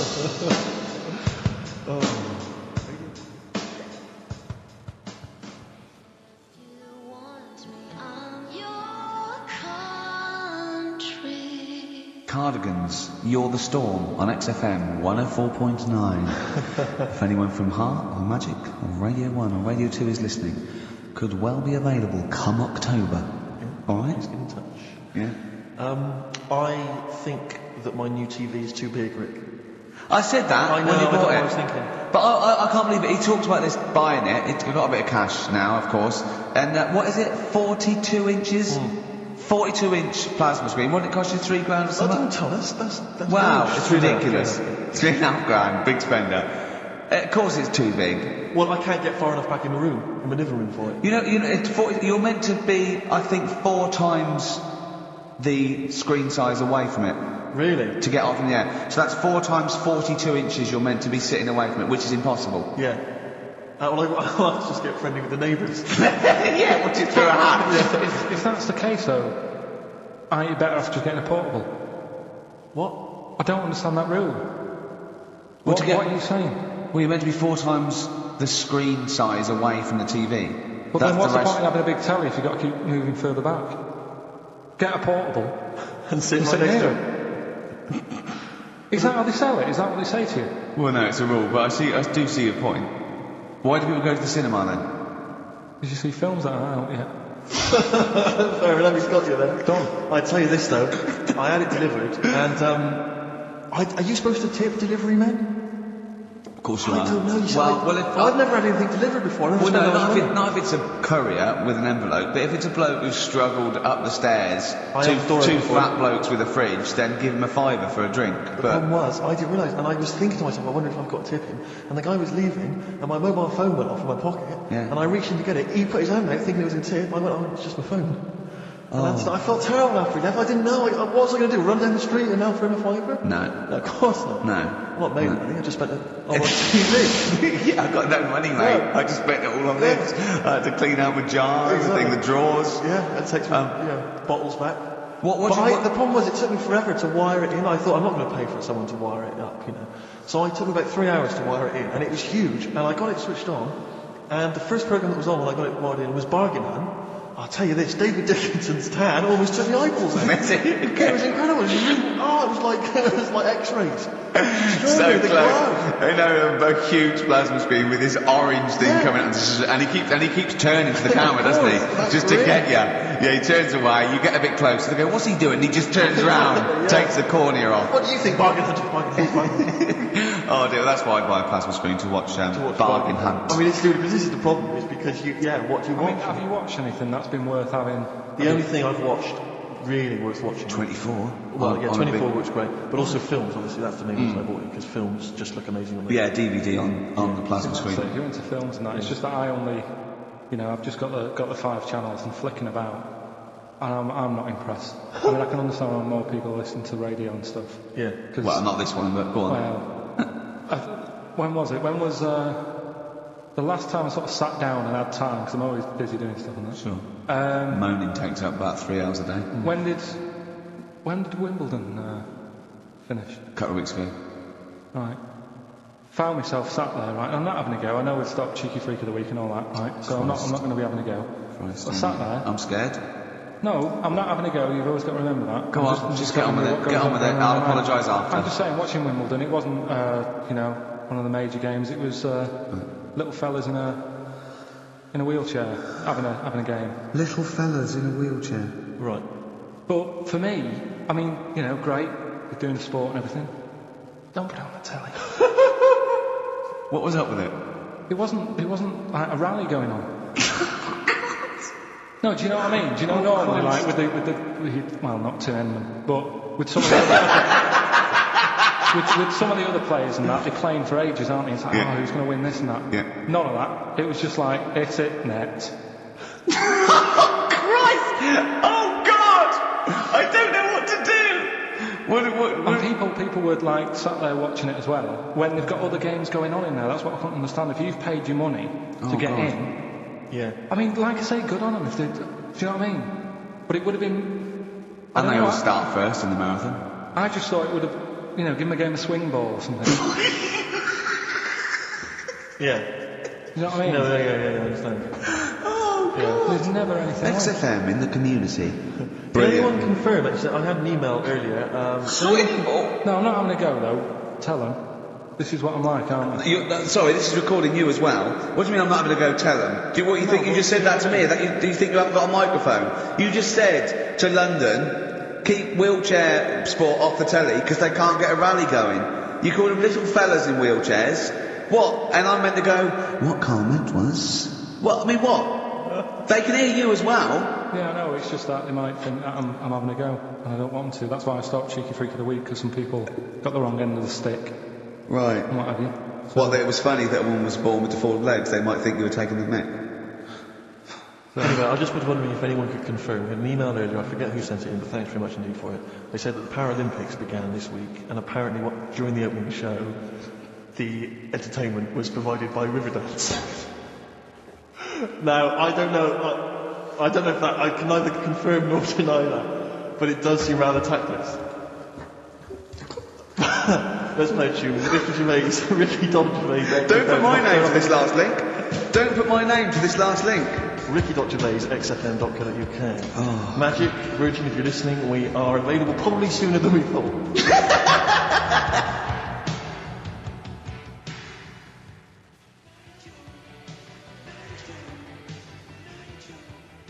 Making plans for Nigel? XTC on XFM 104.9. Well, you seem a little bit happier now. Oh, yeah. It was all right. I'm a bit worried. But like I said, the last thing that we just talked about, I don't want people thinking, we're having a go at anyone, because it does do me head in. Because I'm the one who always has to deal with it as well when people do. What? We're just having a chat about tennis and stuff. Yeah, the little fellas in the wheelchair, as you put it. Yeah, what are you worried about? Just that they think we're having a go and that, because sometimes I do have to take calls and deal with it, all this stuff, right? You don't see that. You don't see the hassle I have to go through. No, but I don't often say things where I'm likely to get a complaint. Yeah, but I'm just saying it wasn't meant to be taken badly. Do you know what I mean? You're allowed to say you thought that the quality of tennis, because they were confined to a wheelchair, was poorer than, say, Sampras versus Agassi. I don't think that's in question. It wasn't as good a game of tennis. That's what all you were saying. You weren't saying they shouldn't play or wreck the grass. Right, Matt. Well, stop. I'm just saying as well. I can confirm, incidentally, we've had several emails. I can confirm that Riverdance opened the Paralympics in Dublin recently. So I'm sure that was very good. Very entertaining. Leave it then. Yeah. No, I'm sure it was entertaining. Yeah, very good. Was it Jimmy that thought it was short for Paraplegic Olympics? Really? I have no idea. Yeah, it's Parallel Olympics, isn't it? Yeah. But as we pointed out, that would be pretty much blow football. Yeah. There wouldn't be many sports in the Paraplegic Olympics. It stands for Parallel Olympics. I'm educating, Carl. Don't leave it like that. I'm educating. I'm not saying funny little fellas in wheelchairs playing on the grass. What? I'm always educating. I'm always telling you about stuff that I learn about and that. That you get off hand and over, and it's about a monkey who became king. No? Have you got monkey news this week? Got a little bit of monkey news coming up. What does he do? Drive to Spain, rob a bank, or get married? No, we've done all of them, haven't we? We have done all of them. Yeah, but it's a good one. And in fact, it's a bit related to what we've been talking about anyway. Oh, God. That's good. Last week, after your nervous breakdown, you went to Hastings. Yeah. Can I ask, why the hell did you go to Hastings? It's so arbitrary. What do you mean? Why go to Hastings? You lost him on arbitrary. Why did you choose that above all other places within... It's amazing, isn't it? You look at his face when you say a word that, he doesn't understand, and it just goes dead. It's like when your computer freezes. Yeah, it is like that, yeah. Is there an equivalent to Control-Alt-Delete when Carl just doesn't understand, so you have to press, knob, bollock, finger up arse. It takes him out of his sort of stupid, doesn't it? Now that's 3 things to press, but you've only got 2 hands, so... Wow. Yeah, I know. God, what would I do? I'd have the thumb of my right hand, pop that up his arse. I'd have probably my index finger with my left hand on his knob. How would I press his testicles? What would I use? I'd have to use some other part. Shall we try it? Yeah, let's go around there. Listen about. Come on. What? Sit down. It's time to go and look. Sit down. I've already had a little... What happened, Carl? I'm just going to give you a little kiss. Just for the webcam. Hurry up then. Alright, on the lips? No. Come on. Oh, I love it because we hate it so much. You wouldn't get that Radio 1. But maybe I could have kissed Chris Moyles. What? Could have kissed Chris Moyles. Well, Milesy. Give Milesy a little kiss for all his good work. Do you enjoy that? Yeah, it's good, yeah. What happened to Chris Moyles' show? Is it not on anymore? On the TV? Yeah. No. Turns out he was too fat and talentless. Do you want to tell us about Hastings? Where did that come from? Eh? What? Yeah, Hastings. Yeah. It's alright, yeah. What's there? Not much. It's just one of them Is there places. a beach? Yeah, it's good. I think that's what's good about it. Nobody knows, right? Because last weekend it was roasting, and you saw pictures of Brighton, and it was heaving. Yeah. Right. Hastings, hardly anyone there. And yeah, it's got a nice little beach. Yeah. Sand? Sandy No, beach? pebbles. Well, that's all right. Well, no. You want the sand? Why did you want sand? What do you want Just a sand? little bit, can I? It's murder building a sandcastle. No, you just sit Yeah, there. but you can't walk on pebbles, can you? Well, it's all kind of, it's sort of a bit, dodgy underfoot. It's all right. The only annoying thing is, right, it's one of them places that it's great to visit for a day. Yeah. But I wonder how people who live there get by. Why? Because all the shops are like them things that you go in, and it's like a little pebble with a pebble stuck on the top, and it says Hastings on it. So every shop does that. If you want bread and milk, You don't it's murder. Yeah. There must be a supermarket. I didn't see any. Seriously, it's all novelty things like that. Yeah. And then when I got back into London, Their houses, just covered in pebbles and like seashells and stuff. Oh, not rock for tea again. well, the funny thing is, right, it's the first time I sort of noticed somewhere like that. When you go, what do you do if you just want some Brillo pads or whatever? I'm walking in London. Never concerned me that. Never needed Brillo pads in my life. No, but you know what I mean. The sort of things that Yeah. it's a bit tricky to find. But in London, you've got the coverage. Yeah. Now the weird thing is, I was walking home from. We had a drink the other night, right? Yeah. Walking down the road, and there was a shop that just sold in London. Just sold chess pieces. Yeah. Is that the one on Great Portland Street? Round the corner from it. Yeah. Well, I think that's Well, mental. I remember being in Brighton once and seeing a shop, and all it sold was the foam you put inside cushions. Yeah, there's one of those at Pentonville Road. But I don't know who opens a shop. I know where these I'll tell you, things are. There's a hole in the market. Yeah. What was that shop we walked past yesterday? And it was like something really, really... Oh, chef uniform shop. Yeah. It's Dundee Street. And I'll tell you what, I opened a chef uniform. Mainly sort of check trousers and white hats. But there must be a lot of chefs around. I'm eating all the time. Someone's making the food. The funny thing is, on the chess shop, right, they mustn't have been doing that well. And someone must, the bosses must have been sat there going, not really working this, is it? Yeah, right? people only buy one chess set in their life. Right. Yeah, but the funny thing is, on the door it just said, come in and browse. Which I thought was odd. Did right? you? No, it was shut. Right? but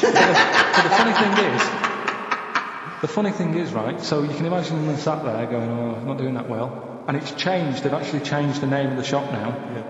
And now it says chess and bridge. Right, they've had to expand. So they've opened it up a little bit. Yeah. But still, What do you buy for bridge, if not I don't a pack know. of cards? I don't know. I don't know, I don't play bridge, but I don't know, I don't think you need a lot of stuff for bridge except a pack of cards. I remember going... A table. When I was on 3 friends. on holiday once in Devon, past a shop. I don't know, if you ever need it, or if you ever need an antique marionette, let me know, 'cause I know where there's a shop. Okay, yeah. Antique marionettes! I know. Again, you only need one, unless But I you're a want to know collector. who goes into this business. Well, son, what are you doing? Going to university to do law, father. Well, there's a factory there that makes the little plastic bits that goes on the end of chair legs. Do you want to take it over from me? We're not ready, no. It's all set up. Yeah. It's all set up. All right, Dad, but just for a couple of years. Someone's got to make them. Someone's know. got to make the little plastic bits that go on the end of chairs. Well, if you make them, call us on 1 2 3 4 9 7 3 4. Weird though, isn't it? Weird. Weird, don't it? Right, listen, songs of phrase answers next. We'll go out on the Well, line. I'll tell you what, play it once more, so that people have got a chance to actually enter. If you can't be bothered. Oh, I can't. Should be ready, Carl. This is terrible. There we go.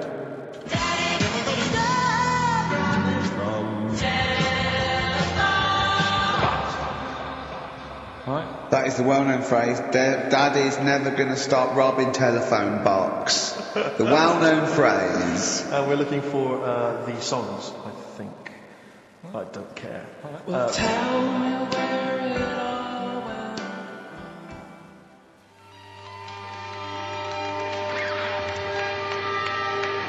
Libertines on XFM 104.9. I'm Ricky Gervais, with me Steve Merchant. Over there is Karl Pilkington. I'd be great for Heart. You really wouldn't would. I? You really Virgin, I'd be a bit. Probably. But it was Radio 2 we were for.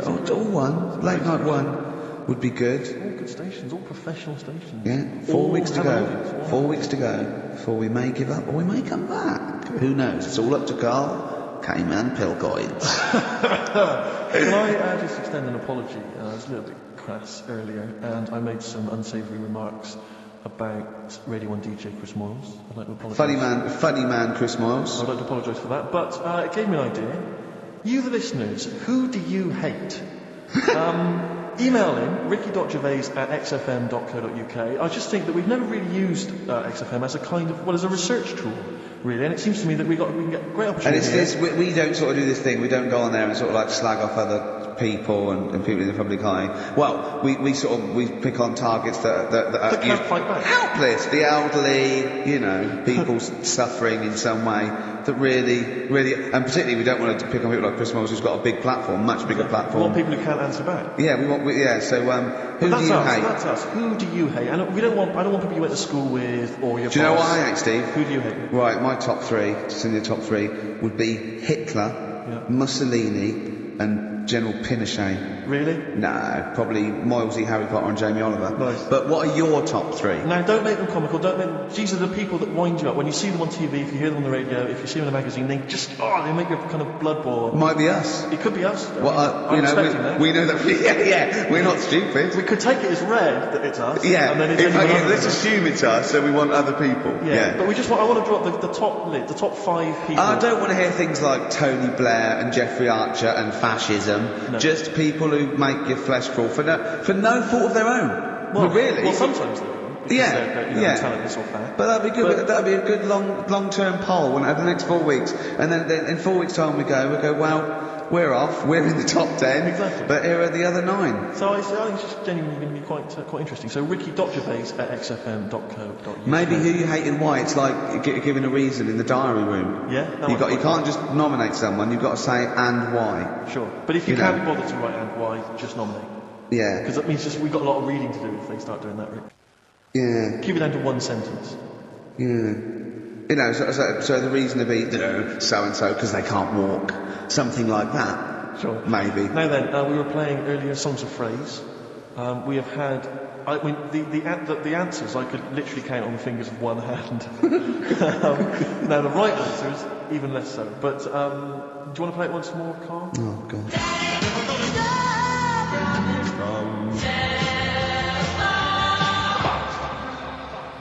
There was 7 songs in there. Right. Read them out. Go on. What are they?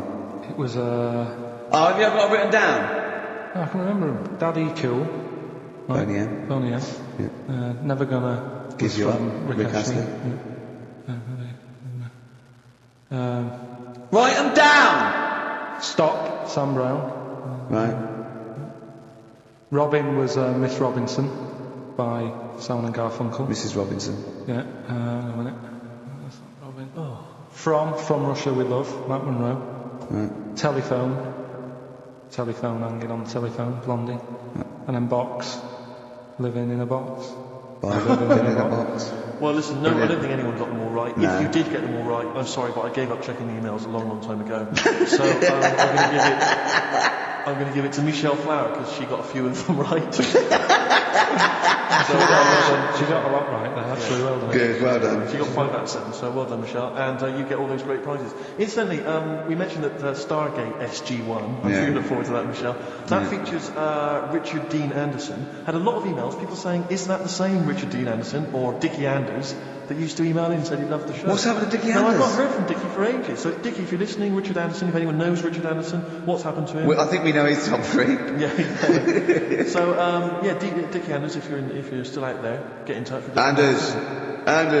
It was also, Anders. I just was going to say, you're talking about people who annoy you and that. Yeah. Like, not many sort of celebrities annoy me because I think, well, some people like them. You know what I mean? Yeah. But things that affect me, like the builders. You're a philosopher. Go on. The builders annoy me, right? Sure. Yeah. And you could say that's a bit of stereotyping, but all the people who I've met who have been builders have always annoyed me, right? So that's because they've been working on your house in your space. I mean, that's like all the builders that have been round your flat making a noise when you're trying to get some sleep have annoyed you. Well, that. Brilliant. But also someone in the office in the week, right, who works here. Yeah. He's a good lad, named Lenny, right? He's called Lenny. He proposed to his missus using XFM. So like he popped in Zoe's show, right? His girlfriend sat out there. She didn't know what was going on. She was after coming. Even she wasn't listening, and she was out there. she probably had a Walkman on or something. Well, just that. She was just to Jono. He had to fax Jono with the request. Dear Jono, Yeah. I'm broadcasting from Mexico at the moment. Oh, my girlfriend's listening to you. Oh God, London's hot 106.2. Great But stuff. it's just that thing of like abusing your position. I think it annoys me. Do you know what I mean? Yeah. Because I just was thinking, if he worked for a cab company, would he have done that over? That's one of my Do you know hates. what I mean? People abuse. Do you know what I hate? Dictators who have just sort of like they've got there by unfair means. Now they're sort of like hurting the like little people and that. Really? Yeah, that's what I hate the most. You know what I don't like? What? Famine. No, it winds me right up. Famine and disease. Oh, it's so annoying. Tune from Wilco's called I'm the Man Who Loves You from their album Yankee Hotel Foxtrot. XFM 104.9. Who do you hate? Ricky.Gervais at xfm.co.uk. Fascists.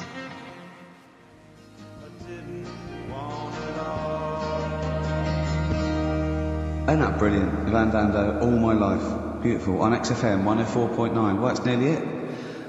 It's the big one. It's what people tune in for. They probably tune in about 10 to these days. For Monkey News. With Karl Pilkington. Can we hear the jingle? Only 4 to go. Oh, chimpanzee that Monkey News. Right, this one's about it's been emailed in to me. Right. I haven't really had time to check it out this week. No, you're joking. Been busy. Ooh, I hope it's not stupid. Goes back to 1908, and the person saying it's a good story and that. And they're surprised I haven't picked up on it yet. Right. The Olympics, right? In 1908 in London. Apparently it was meant to happen in Italy, but it was cancelled. Don't know why. Right? And it happened in London. Anyway, 400 metres. Right? It was meant to. There was a fella who was going to do the run, right? And the favourite to win it was this Bulgarian guy, right? It was like a newcomer. Okay, there's a few things it cannot be. One, he injures himself, so a monkey steps in and wins. 2, he does a drugs test, it turns out that he is a monkey. So if it's either of those, right, I'm going to go mad. So anyway, so the fella, right, this favourite, everyone's putting the money on him, thinking, yeah, he's going to do it. Is he hairy? Is this bloke hairy? So anyway, so the race happens. Yeah. And everybody's lined up, ready to run. And, everyone's saying, yeah, he's going to win, he's going to win. Then suddenly, a bit of murmuring going on, people going, oh, what's going on here? Right. He's eating a banana. And there's a fella in the lane next to him, right? He's going up. Who's that? He doesn't look familiar. Oh, Christ, Carl. Keep going. Right? Doesn't look familiar. Who's he? Weird. What's going on? What's going on? Yeah, what is it? What is it? Or who is it? I mean, not what is it? So they go in. So they say, well, he might not be that any good. Do you know what I mean? He might not be good. He might. Just a bit short, isn't he? Doesn't matter. He's only 3'6" and he's hunched over on his knuckles. So, I didn't realise it was fancy Chris. So I don't think he's going to be any good. So the race starts. Oh, he's put his finger up his arse. That's weird for runners to do that before a race. It's weird, yeah. Race starts. Yeah. The fella that no one recognises wins it. People go, what's gone on here? Yeah, sure. Do you know what I mean? We had our money on the favourite. What's gone on? Who is this guy? Yeah. Anyway, he stood up there, right? He's looking well happy. Yeah. He's lifting the trophy and everything. Right. Long arms. That trophy's higher than... So anyway... He's only 3 foot, but the trophy's 9 foot in the air with those long arms. So suspicious. Go on. They had the picture in the paper the next day. Sure. And everyone's going, yeah, he was fast and everything, but quite hairy for a run. I'll tell you Come what. on. Quite It's hairy for a run. ridiculous. Because normally they shave themselves, don't they, to make them faster. And No. how did he manage it? It's really hairy and that. So anyway, he wins the stuff, he walks away with a cup. The people who are in charge of the running, all like the Olympic Committee, look further into it. Turns out it was a chimp. Right, keep talking. No, don't keep talking. Shut up. This is monkey news. If you can't handle the news... It's news from 1909 and I haven't heard about a chimp winning the Olympics. Be quiet. What happened there then? 400 metres, right? Now Don't the thing is... talk shit. The annoying Please, thing was, Ricky. it took so long for the Olympic Committee, right, to find out that it was a monkey.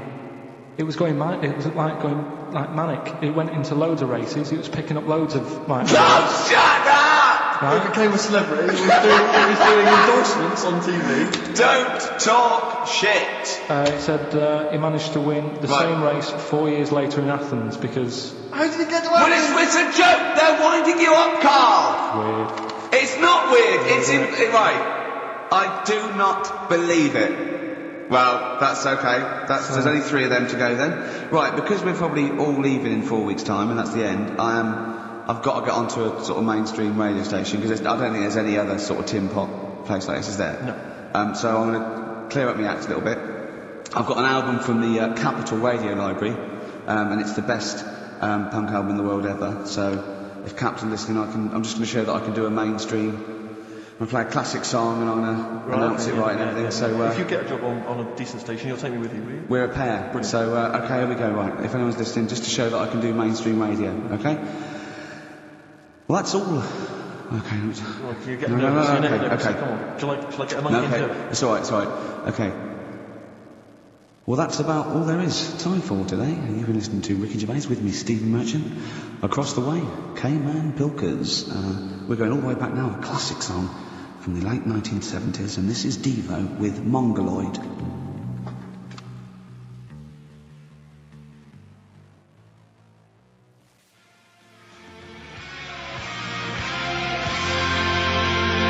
Addiction, Just Because on XFM 104.9. I'm Ricky Gervais with me, Steve Merchant and Karl Pilkington. We're all here then. Oi, oi. About 1:05. Yeah. Got 2 hours to go. I imagine you've got all kinds of treats lined up, Ricky. Well, there's lots of things on the show. Great music, you know, Nirvana, Radiohead, The Darkness, to name but 3. Can I play you something from Led Zeppelin later? Yeah, please do, and maybe some Neil Young.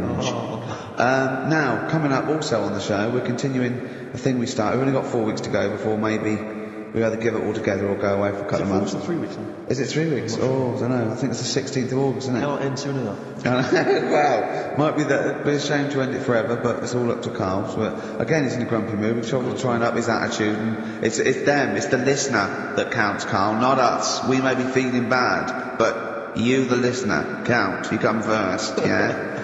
Okay, up, yeah? Big 'em up. Big up London. Big up you, the listener. Carl, leave yourself at home for a little while, yeah? We're going to continue that thing we started last week. We're doing the list of the most hated people in Britain. It's not us, it's the listener. So keep coming with those suggestions of people you just... obviously, you don't hate them. We don't want a list of mass murderers, dictators and politicians. You can't have them, but... mass murderers and politicians, what's the difference? Good point. Good point. Satire. Satire, yeah. No, that's we're doing some jokes like that as well, aren't we? Satire like that. We're trying to get onto Radio 4. Trying to get on there, yeah. And, if there's any kind of amusing show that perhaps takes a sideways look at the week's news and if there are any Radio 4 producers who have been knocking around for about 12 years with the same old hats and they're desperately trying to get on telly, they want to give us a call. We're not interested. No. We've got bigger fish to fry. So if people that you hate, minor celebrities, people on TV, pop stars you don't like, email in ricky.gervais@xfm.co.uk. And I'll tell you what, then we'll do like the Channel 4 do, then we'll give you the sort of list of the top 10 at the end, and you can vote within that top 10. I'll tell you ones out in front Could we wire up some kind of premium rate phone line so that we make a fortune? We can't afford it, but if when you email in, if you could also maybe send us a lottery ticket, then, you know, we make something out of this. The ones in the lead, I'll do in no particular order, but these are the ones way out in front at the moment, is Chris Moyles, Robbie Williams, Chris Tarrant, Davina McCall. Interesting. I'm sort of surprised at, but I know that's probably just... I think she's just been on TV too much lately. Yeah, that T-shirt annoys me, Big Mother. Sure. That annoys me. We don't care. We don't care whether you're pregnant or not. Loads of people have children. Yeah. I don't care. Get on with it. And Dominic Mohan. So but think of your own. There's a lot of people just coming up behind there, though. Graham Norton. He's just approaching from behind. That's the sort of stuff. It's sort of like we've done satire, we've done smart. I mean, he's the king of the double entendre. Well, he's the king of the single entendre, but we can double it up if you want. If anyone... 104.9, this is the sort of things we're available. Go on. I'm loving this. This is going to be good. I'm loving what's coming next. What? If any of the producers of Carry On London are listening and they need some new talent to write some smutty innuendo, I think we're going to. Yeah. Anyway. Carl, you better press the knob, right, to start the record. Spunk.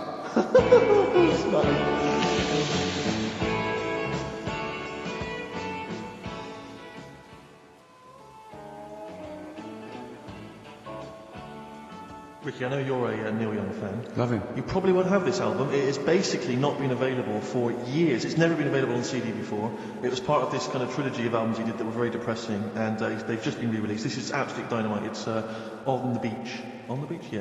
And that's the opening track, Walk On, Neil Young. Brilliant. On XFM 104.9. That's the sort of stuff. You've had satire, you've had a little bit of politics. You've had, we said smug, which is a bit naughty, isn't it? Which is a bit cutting edge. Yeah. And you've had Neil Young and Jane's Addiction, so I can't think probably of quite anything else. I'd rather down with the kids and everything, aren't we? Yeah, pretty weird. Yeah, so, do you know what else? I wish Tony Blair would just stop doing stuff wrong. Good, that's good. Who else is there to have a go at? Peter Mandelson or someone? No, he's good, isn't he? Because he's good because he's gay, isn't he? I don't know. I don't know if he is. If he's not, then I'm sorry, but if he is, then well done. Brilliant. Good to all gay people. Good. Yeah. Any underprivileged people, you're all brilliant. But people who are overprivileged, Do you know what I like? Foreigners. Do you? All the mad shit they get up to. You see on the news. It's just that interesting, isn't it? Yeah, great. I'm watching, I'm going, what are you doing that? What are you doing that, boy? It's weird, isn't it? Killing and that. Yeah. So if you're listening and you're and good stuff. And good stuff and... Yeah. Euro Disney, that's good. So anyway, that's the sort of satire where we can kind of tear apart popular culture and just get to the rain rub bit. Can I just leave with this? Do you know my favourite country? Africa. It is brilliant. Not strictly his country, but all the countries.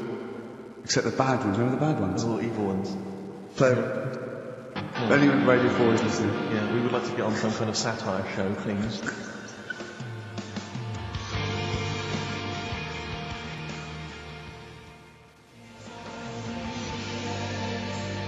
Long View and Further on XFM 104.9. Ricky Gervais, Stephen Richard and Karl Pilkington. Yeah.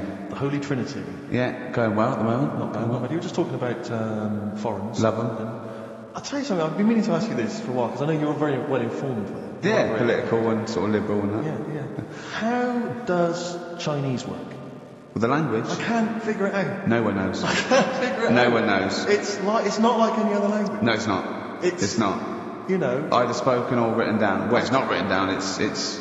Well, when it's written down, it basically looks like kind of little children's drawings of those little paper houses that Chinese people live in. Well, it's what it is. And it's loads of them, hundreds of them, from what I can make out. But I mean, even French have a go. It's not even the French got right words, but they've got some of the right letters. And they're going, oh, hello, how are you? And it's sort of, they're trying to do the words, but there's just something wrong. I think it's like a speech impediment, I think. Exactly, yeah. Germans are similar. Yeah, Germans are going... how are you? And they're trying to do the words. They're just English, but it's Chinese. No effort. It's just, for want of a better word, it sounds. When I listen to Chinese, it sounds like gobbledygook. That is a dialect. I think that's the main dialect. That Mandarin and orangutan. But I mean, I can't. But seriously, I mean, I can't figure it out. I've got no grasp of how, because it doesn't seem to relate to anything. Wait, there's not real words because they're sentences. Like, you know, we have a word. If we said a gentleman sits by the stream of fish. I've said it often. Yeah, we use all the different words to each one of those words, so we've got a word for each of them. Yeah. They haven't, they've just got, I think it's like a triangle with a line through it. Right. So, which can get confusing, because, you know. Yeah, so the quick brown fox jumps over the lazy dog. That's what, I think that's like a little paper house with a feather on top. Right. But if we got... Personally, this is what I'd love to do. I want to use the fact that we're on the radio to answer these questions possibly. Yeah, to tell me about other cultures. I would love to speak to a Chinese person. Yeah. A Chinaman. Well, or a Chinaman woman. A Chinaman woman, I thought it's fine. But I'd just like to speak to someone, ideally perhaps, you know, a professor of Chinese. Or someone who works in a chip shop, but someone who was actually born in Chinaland. Someone born in Chinaland. Someone born in Chinaland, a Chinaman or a Chinaman woman, just to talk us through exactly what they're going on about. Exactly. And it's just because I'm very ill-informed. I've only really seen Chinese people in kung fu movies. You know, Chinatown, walking through Chinatown. as we've said before. Not really a town. Not really a town. More of a novelty street. More of a novelty street, a slippery novelty street. Exactly. Yeah. So, because I remember watching kung fu a lot. They always used to speak. They always speak very slowly, don't they? They do. They're very kind of mysterious. Yeah. Inscrutable. They never really said they are unscrutable. You cannot screw a You Chinaman. cannot screw a Chinaman or a Chinaman. They are unscrutable. They are non-scrutable. Yeah. If I was to go out in the street now and try and scroot a Chinaman, You'd have no chance. Because they are inscrutable. You could not screw a Chinaman for love nor money. Anti-scrutable. Yeah. I could possibly scroot a Chinese woman. Well, I don't think you'd have any luck. You've had no But luck. anyway, if you are a Chinaman or a Chinaman woman who can just tell us basically how it works, how would you teach us the basics of Chinese if we were going to go to China and we wanted to interact? Where would we start? What would be the first words we would say? How would we say them? How would we write them? Please help. This is going to run and run. What's the number, Carl? 08700 800 123. From Led Zeppelin Classic.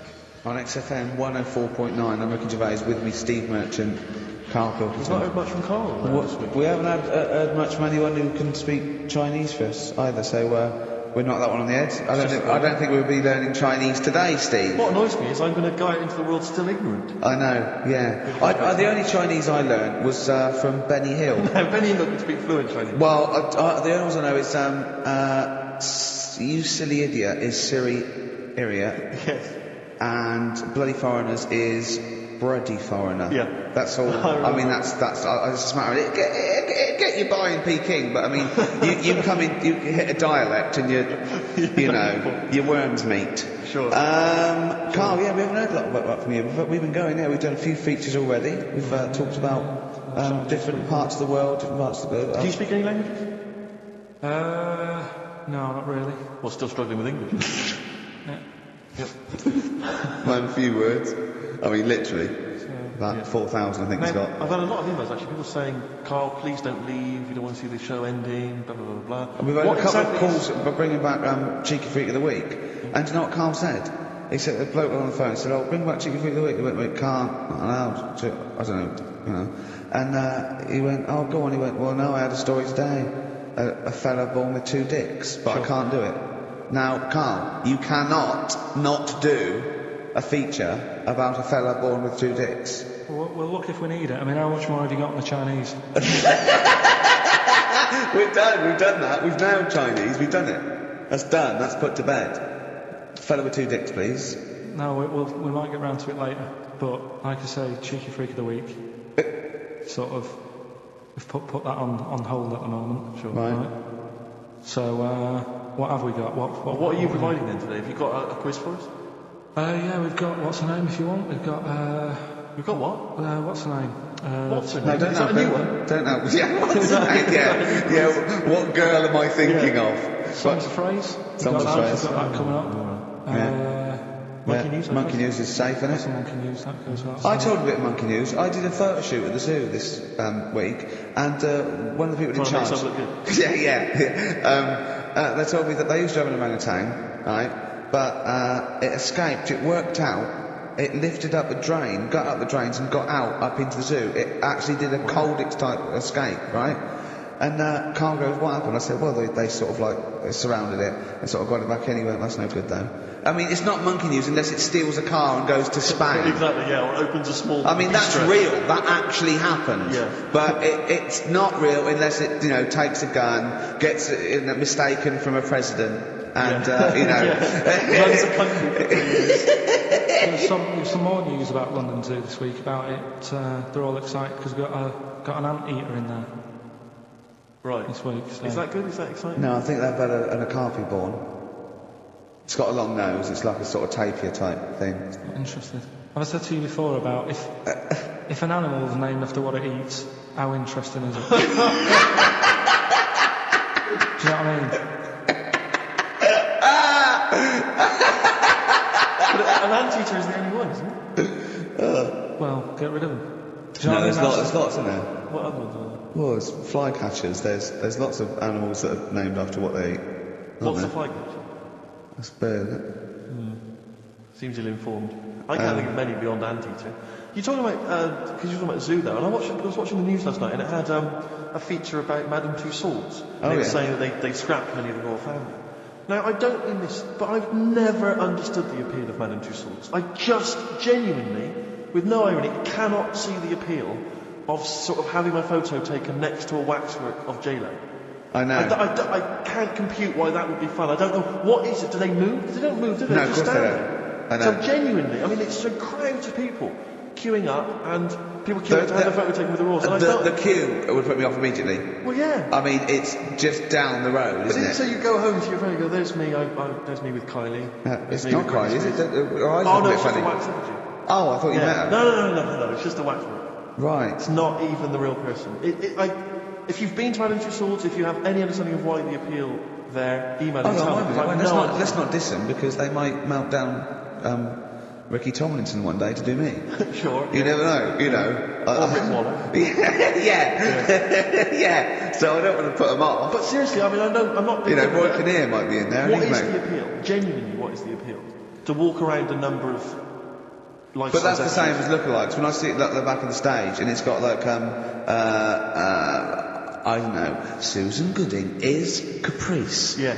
And you want to go, what do you do with her? Oh, 500 quid, she comes and stands at your party. Yeah. And so we'll go, she looks a bit like Caprice. Yeah, don't go too close. She does, yeah. It's like Caprice over there. No, but it's... It looks a bit like... Yeah. There was one in the back of the stage which was so-and-so is Jordan. And it was a woman who was sort of a buxom girl wearing very little. Buxom? Are you from the West Country? Yeah. But I thought to myself, if you're willing to get your knocks out pretending to be Jordan, just get them out and become a pastry model. Stop pretending to be Jordan. And call yourself after another Middle Eastern country. Yeah. Don't just... It's very odd. I know. God. Very strange. But you've got to look like that, haven't you? Yeah. It's so odd. But it's a bloke, right, sort of at his desk, right? In the picture. And it's David Brent. Yeah. And it's got Ricky Gervais. Yeah. So, I don't know if it's just an old fat bloke with a beard. Alright, don't have a go. Play a record, Carl. I'll leave for that.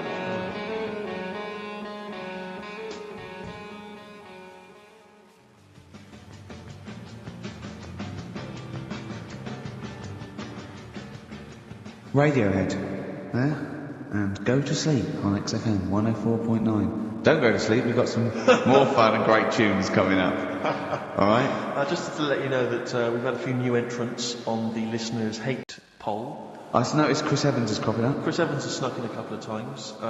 We've also had Jordan added to the list, along with Mick Hucknall. I think that's because you reminded people. I know, I mentioned her. Yeah. Consequently. Come on, think. Mick Hucknall, and also, this is what I'm strongly behind, Daniel Bedingfield. If you've Yeah, ever but I heard him can't hate interviewed, him. if you've heard him interviewed, he's such a knob.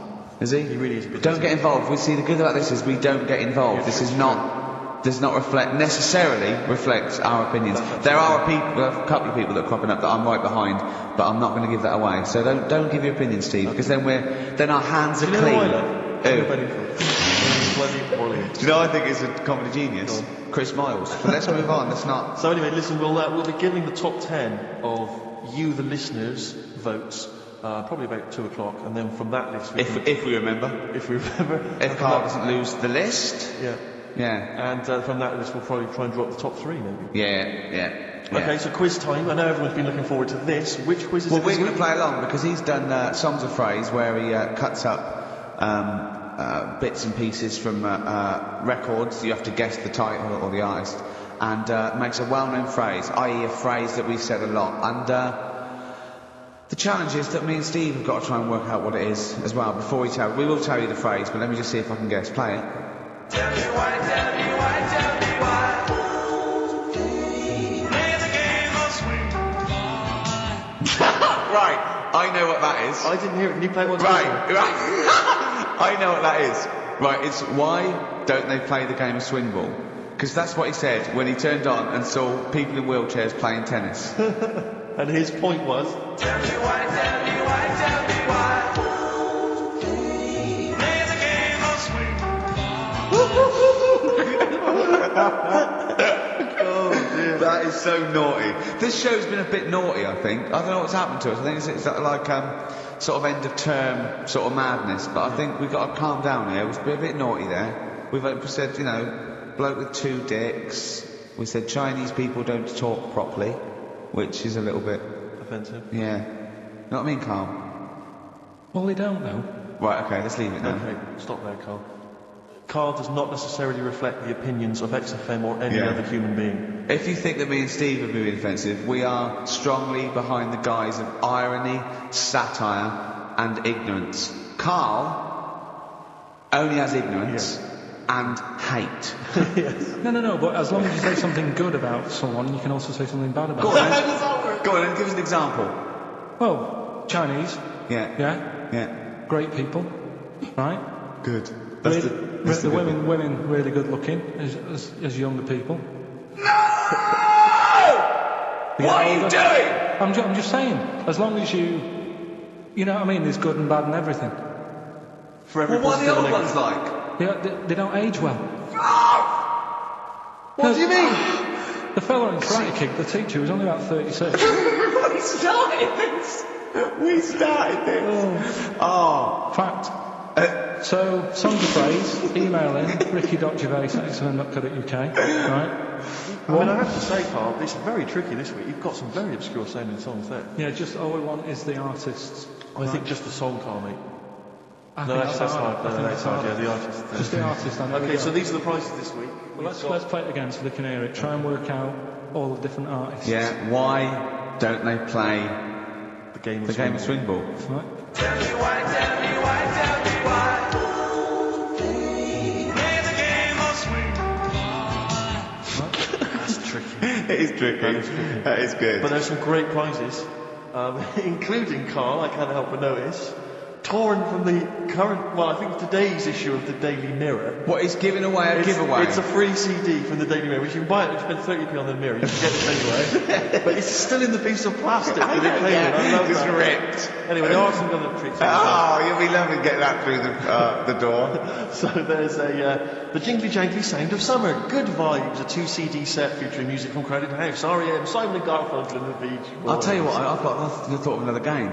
We can put Carl's into theory, right? I can tell him a sort of like a person or a people or a place, right? Or a profession, and he's got to come up with a good and bad. A good and bad thing. It is dicing with death. Yeah. Are we ready to do this? Well, listen, if we're quitting in the next couple of weeks, then who cares? Okay. Good and bad, right? Well, hang on, let me just we're on the prizes here. Alright, okay. So now 55. I know there's a lot of XFM listeners who are going to be looking forward to the likes of S Club 8 and the Fast Food Rockers. They're all on there. I can't wait. What is their second single going to be about? The Smashing Pumpkins. This is quite a good little compilation of sort of B-sides and live performances and stuff like that, which is not bad. The best summer holiday album in the world ever. I think we've given that away in the past. All sorts of stuff on there. Plus the director's cut of True Romance on DVD. The Tarantino scripted. Oh, it's a great film. Tony Scott. That's some brilliant art. So there's some quite good prizes. Just play it once more. So email in ricky.gervais@xfm. Why don't they play the game of Swingball? Just the artist, yeah. That's all we're after. Yeah. Tell me why. Play the game of swing. Very tricky. Brilliant. That is brilliant. Right, put the song on there. What? Let's put a song on. Bit of Pharrell Williams. Yes. Good and bad. Old people.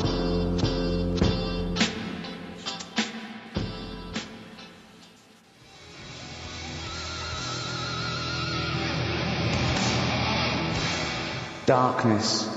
I believe in a thing called love on XFM 104.9. Ricky Gervais, Steve Merchant, Karl Pilkington. Karl set the ball rolling with songs of phrase. Why don't they play Swingball? Referring, of course, to people in wheelchairs who play tennis, because he was disappointed they weren't getting around the court quickly enough. So why didn't they play Swingball? Brilliant. Someone just emailed in saying because if they hit it to the top, they won't be able to reach it to unravel it. Exactly. Which is a good point. Yeah. But I mean, nonetheless, good and bad in people in wheelchairs? Do you want to do that? Good and bad. Good and bad things about people in wheelchairs. Good and bad. Yeah. I suppose. No, really. They take up less room in cinemas. They've got their own seat. Good. That's good, is it? That's a good thing. Yeah, good. Yeah, well done. Well done. That was bad. Don't know, I'll have to think about it. Okay. But, let's leave that, eh? You started it. The hate list. Can I just return your minds to the hate list?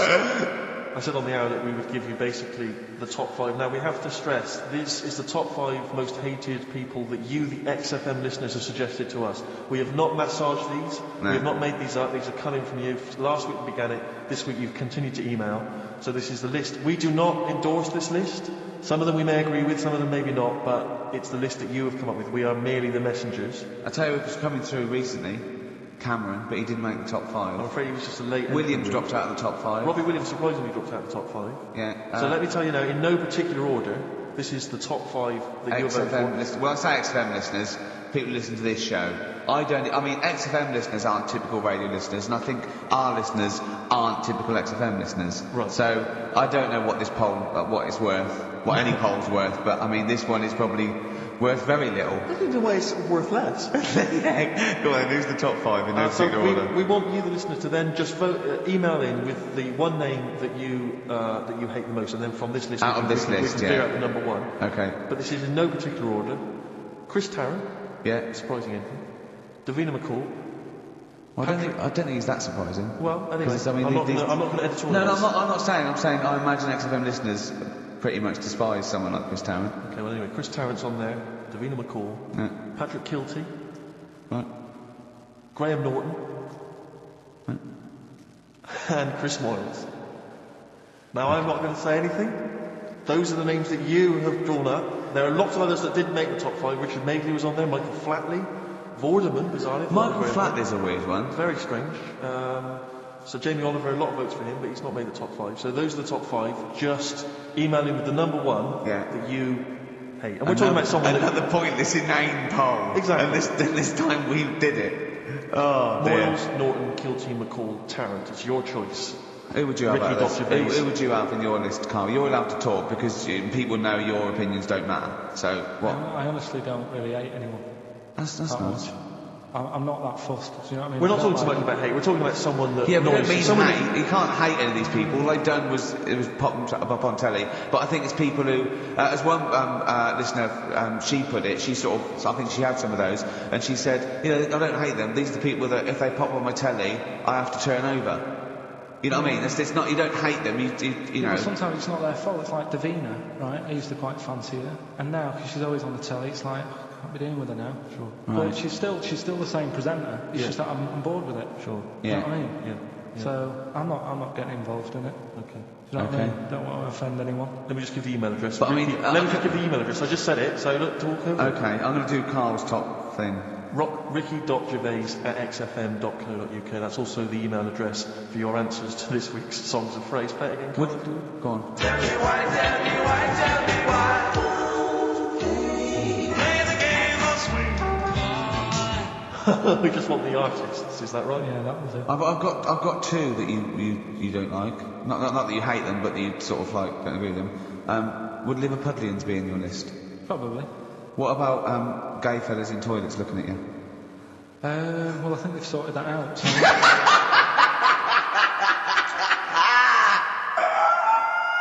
One of the prizes this week in Carl's goodie bag features this song. Play it, Carl. The Monkeys. Pleasant Valley Sunday. Oh, God.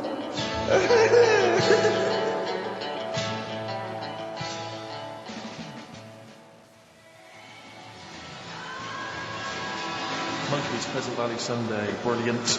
XFM 104.9. Karl Pilkington. This show is monkey heavy, isn't it? It is monkey heavy. Carl, if you were president, would you sort of make it compulsory to maybe have a little monkey? Everyone has a little monkey of their own. Little chimps out and old age pensioners. It's not a bad little. It's funny, because there was a story the other day when I was looking for monkey news.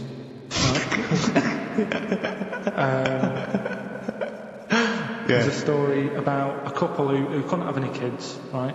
There's something wrong with them, but they really wanted a kid, and they got some dodgy email address where they could buy a baby online, right? It was someone who would have a kid, and you could buy it for $3,000 or something, right?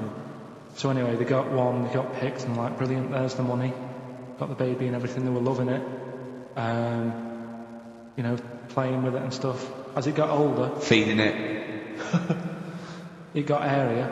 Oh, shut the... Oh, Carl! Turned out they'd been sold a chimp. You maniac. You stupid mank twat. How Don't on earth? talk shit. That is as if... what? No, don't talk. Are you mental?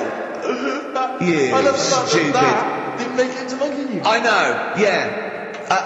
It's a bit sad though, we don't like to bring They bought... the feature down. Yeah. And how long was this? It got hairier. They're born hairy!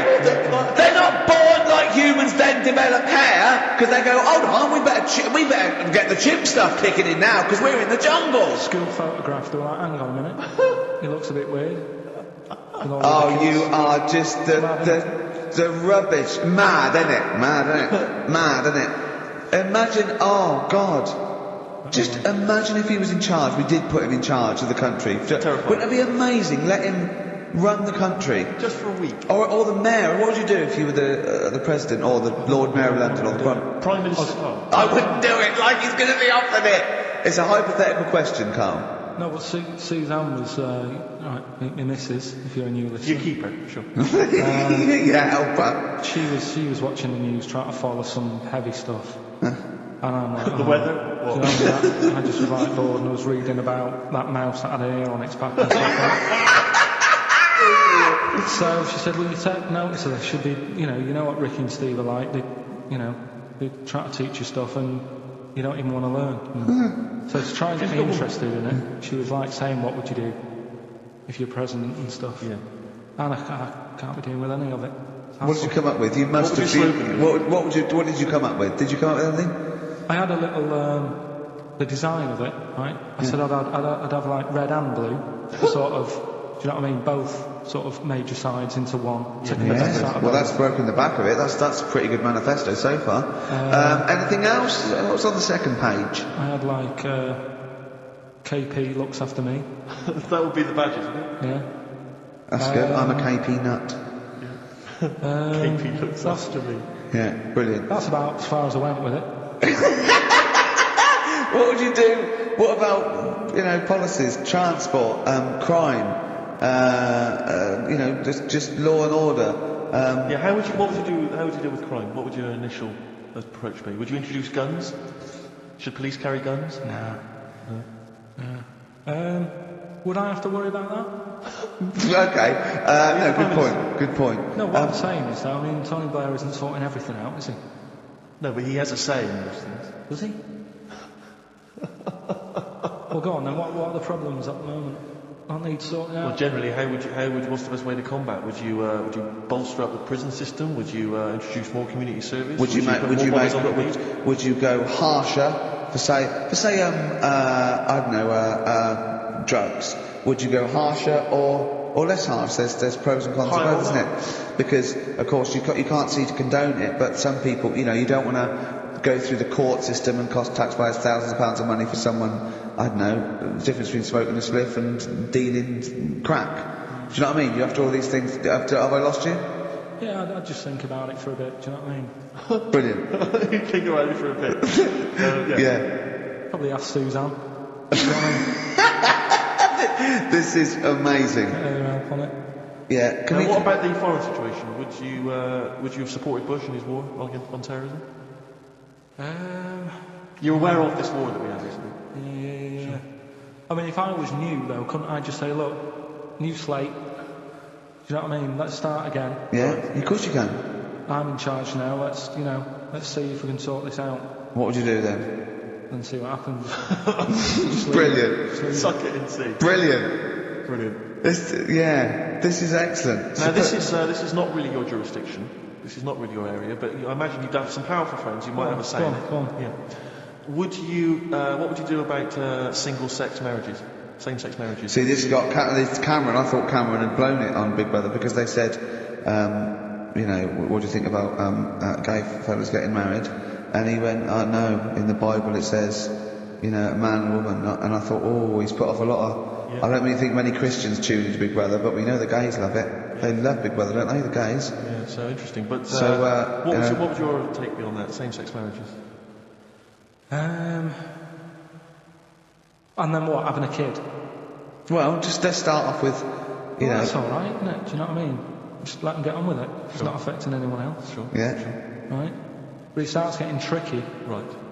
when you get a kid. Okay. Go on, why? Well, it's just tricky, innit? Do you know what I mean? Well, yeah, you could be right. I'm not giving any. I mean, you know, we're not. There's no right or wrong It's answer. alright if you were if you lived in the jungle, right, with no one else, Yeah. right, and you just had these two fellas, right, looking after you, but because you got no one else looking in on that, saying, "Oh, you're a bit weird, aren't you?" Do you know what I mean? But as soon as you come, Sorry, why have they got married? Do you think the gay people turned to a bloke because they couldn't get a woman? If there's two fellas go away and they're in the jungle, they go, we're definitely not going to find a woman here. We might as well bum. That's not how homosexuality starts. People don't. It makes you wonder. No, it does make you wonder. Gays don't go, well, I'll tell you what, I haven't seen a woman I fancy yet. I'll try a bit of knob. No. But what I'm saying is, right, if you're brought up in like a little jungle, right? Yeah. How are you brought up? Someone just puts you there. I don't know what this is about. I can't be bothered. Go on, running the country. I can't be bothered running the country. Like, I'm too much trouble for you. KP takes care of me. Alright, fair enough. What I'm saying is, right, if you're brought up in a jungle, Right. What do you mean brought up? Just let him finish. What does he mean You brought understand? up, though? Like Tarzan. You've got to tell me what you mean by brought up. Wolves, chips, what? Right, well, there's a good example of what I'm saying to you. Right. What I'm saying is, there's a fella, right, he's brought up in the jungle. Shut up. Just let him finish. Let him finish. There's no women about, he doesn't know about women, he doesn't understand what women are. Right. Right? But another fella walks in the scene, Yeah. and he gets pally with him. What does he talk about? Then they've both got needs. This scenario is ridiculous. How has he lived? Or does he know what's his reference points? I can't be bothered with this. Honestly, Saturday should be, day off and that, not worrying me about problems. Oh, God! KP takes care of me. Oh, dear.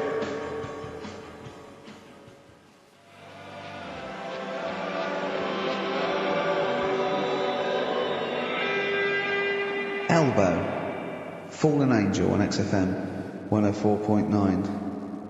So, there we go. Karl as president. He's still confused, aren't you, Karl? Just a little bit sort of amazed Yeah. by the body. Yeah. You're in awe of it, aren't you? Just the way. I'm amazed how two people can buy a baby on the internet for £3,000 and not realise it's a chimp till it goes to school. No, but seriously, what we're talking about there during Elbow and Fallen Angel, we were talking about that I think if you're locked up, well, not locked up in a room, you've got a normal life except there's no women in it. Yeah. Right? But how would that happen? What would this point of reference be? How would you bring up a person and totally go on? How can infinite monkeys and a typewriter? Right, okay, and I've told you before, right? That is not. You don't actually have to test that model. It's basically a model that explains the nature of infinity. Okay. I've told you before. It works because of the definition of infinity. There's nowhere in the world you'll ever be able to get an infinite amount of monkeys and typewriters to come. But anyway, all I'm saying is, I think if you don't know about women, would you crave for a woman, even though you don't know about? When you hit sort of puberty, your hormones will kick in, and you'd start getting urges. But for what? If you don't know about it? You don't have to know about it. You don't. If you grew up and you started feeling hunger, you wouldn't go, I wonder what that is. You'd go, get me a sandwich, I'm starving. It's different though, it's different. But I'm not. But we're not saying it's all hardwired or people can't change their natural state. We do it all the time. We fight nature all the time with conditioning. Body's weird, isn't it? Yeah, well that's that one. I'll tick that. It's weird, isn't it? No, the body is. There was something. Yeah. Did you read that thing the other week about? Man with two penises? No, we don't need that. Lawyer who got in office realised he was actually an orangutan and they just shaved him and put a suit on him from Hugo Boss. And the funny thing is, he won the case and the judge said, well, don't send him back to the jungle. Let him set off on his own. Bodge, wibble and podge. You'd make the best judge in the world. No, there's a fella. Here's a banana. There's a fella who was in a coma for 20 years. Just, they kept, like, taking him through, like, the normal day. They take him to Alton Towers and stuff. Doesn't know anything about it, just kept going through the motions. Don't know if they kept charging him. Kept putting him through all that. He eventually came out of it. 20 years. And went, stop taking me to Alton Towers, it's shit. I just thought, And stop making, eh? How much post?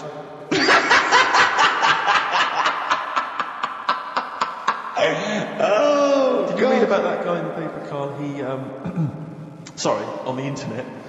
He, in about, I think it was about 1984, 85, he had a terrible car accident. But this must be it. He went into a coma. This must be what he's talking about. Well, they didn't take him to Alton Towers. Of course they didn't. But you've got to try and decipher the truth from the conjecture, from the thing that I mean, don't forget, Carl realises that he's had a dream. He talks to Suzanne and goes, that was good, wasn't it, last night we were in the plane? She goes, no, it's a dream. He goes, oh yeah, where's my car plates? You've got to, you know what I mean, I can now decipher what he's actually seen, what he's read. Well, go on, what did you... Well, I'm assuming it's the same guy. It is the same guy. It was a guy in some small American town, and he'd had a car crash, and he'd gone into a coma, and his wife had left him. She'd gone on with her life, because he'd been in a coma since then, and he had just woken up... Marriage wasn't working. Marriage wasn't working. He just wasn't paying enough attention. He actually she was pregnant at the time, so now his daughter is basically the same age as he was when he went into the coma. And he's just started coming around, he's just started making jokes. They said, how do you feel? He said, horny, which I thought was quite witty for a man who'd been in a coma for however many years. But anyway, yeah, so he's slowly trying to rebuild what life he can. What do you make of that, though? Because the thing is that he's missed, imagine what he's missed, Carl. Imagine the music that he's missed. Live Aid. Missed Live Aid. Live Aid. He missed Phil Collins playing in 2 continents in one day. Frankly, I'd be devastated. Missed Bros. Yeah. Yeah, so he doesn't. So he put on ripped jeans and they go passe. They just have to send him a series of those I Love 1986 Exactly. programs with Kate Thornton filling him in on what he's Exactly. Peter Kay reminded him of space operas. Yeah, he remembers those. Yeah. So extraordinary, though, isn't it, Carl? I think.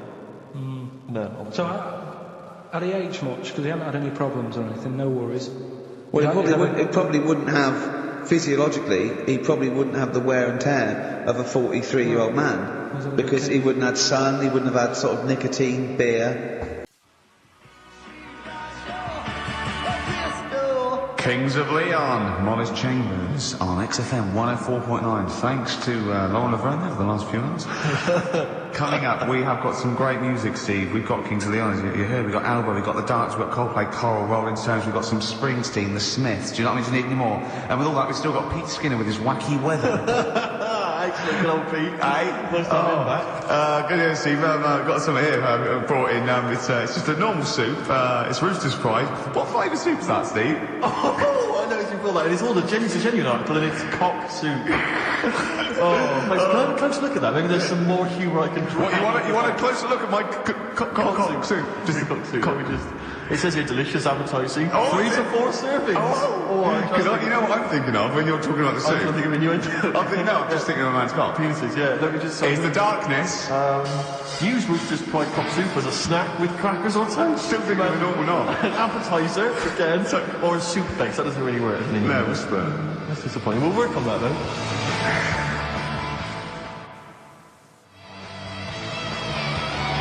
The darkness growing on me on XFM 104.9. Going well, isn't it? I've enjoyed it so far. It's been a bit naughty and everything. Yeah, a bit smart. Nothing wrong with that. No. Carl, having a good day? Not bad. Yeah? What mood are you in this week? What we mood is always that? try to assess each week, you know, it's a bit edgy. He's got a red head. What's all that? He's got a red head all around the side and the front. What's that? Sunburn? No, I think I'm allergic to having my head rubbed. Right. Now, who would rub your head? That sounds a bizarre thing. Your girlfriend? Weird, isn't it? Yeah. Well, I was rubbing your head. Well, yeah, but I was squeezing his head, fair enough, and he was screaming in agony. And then he went and made me a cup of coffee. And as he came over, just spilled boiling hot coffee on my legs. I'm wearing shorts, and he went, "Sorry," just like that. It's like a series of jackass out there this morning. I mean, my legs are burnt. Your head's a little bit red. But apart from that, having a good day. Not bad. I was on the way in today, right, Steve? Walking in? walking in, always walking in. I like get left early, stuff. I like to get in early, get some bits done, that. Monkey new songs of phrase. That sort of thing. And living in London, right, there's a lot of shops that open early and stuff, do you know what I mean? People say that's a good thing about London. Yeah. It's almost like 24-hour city and stuff, right?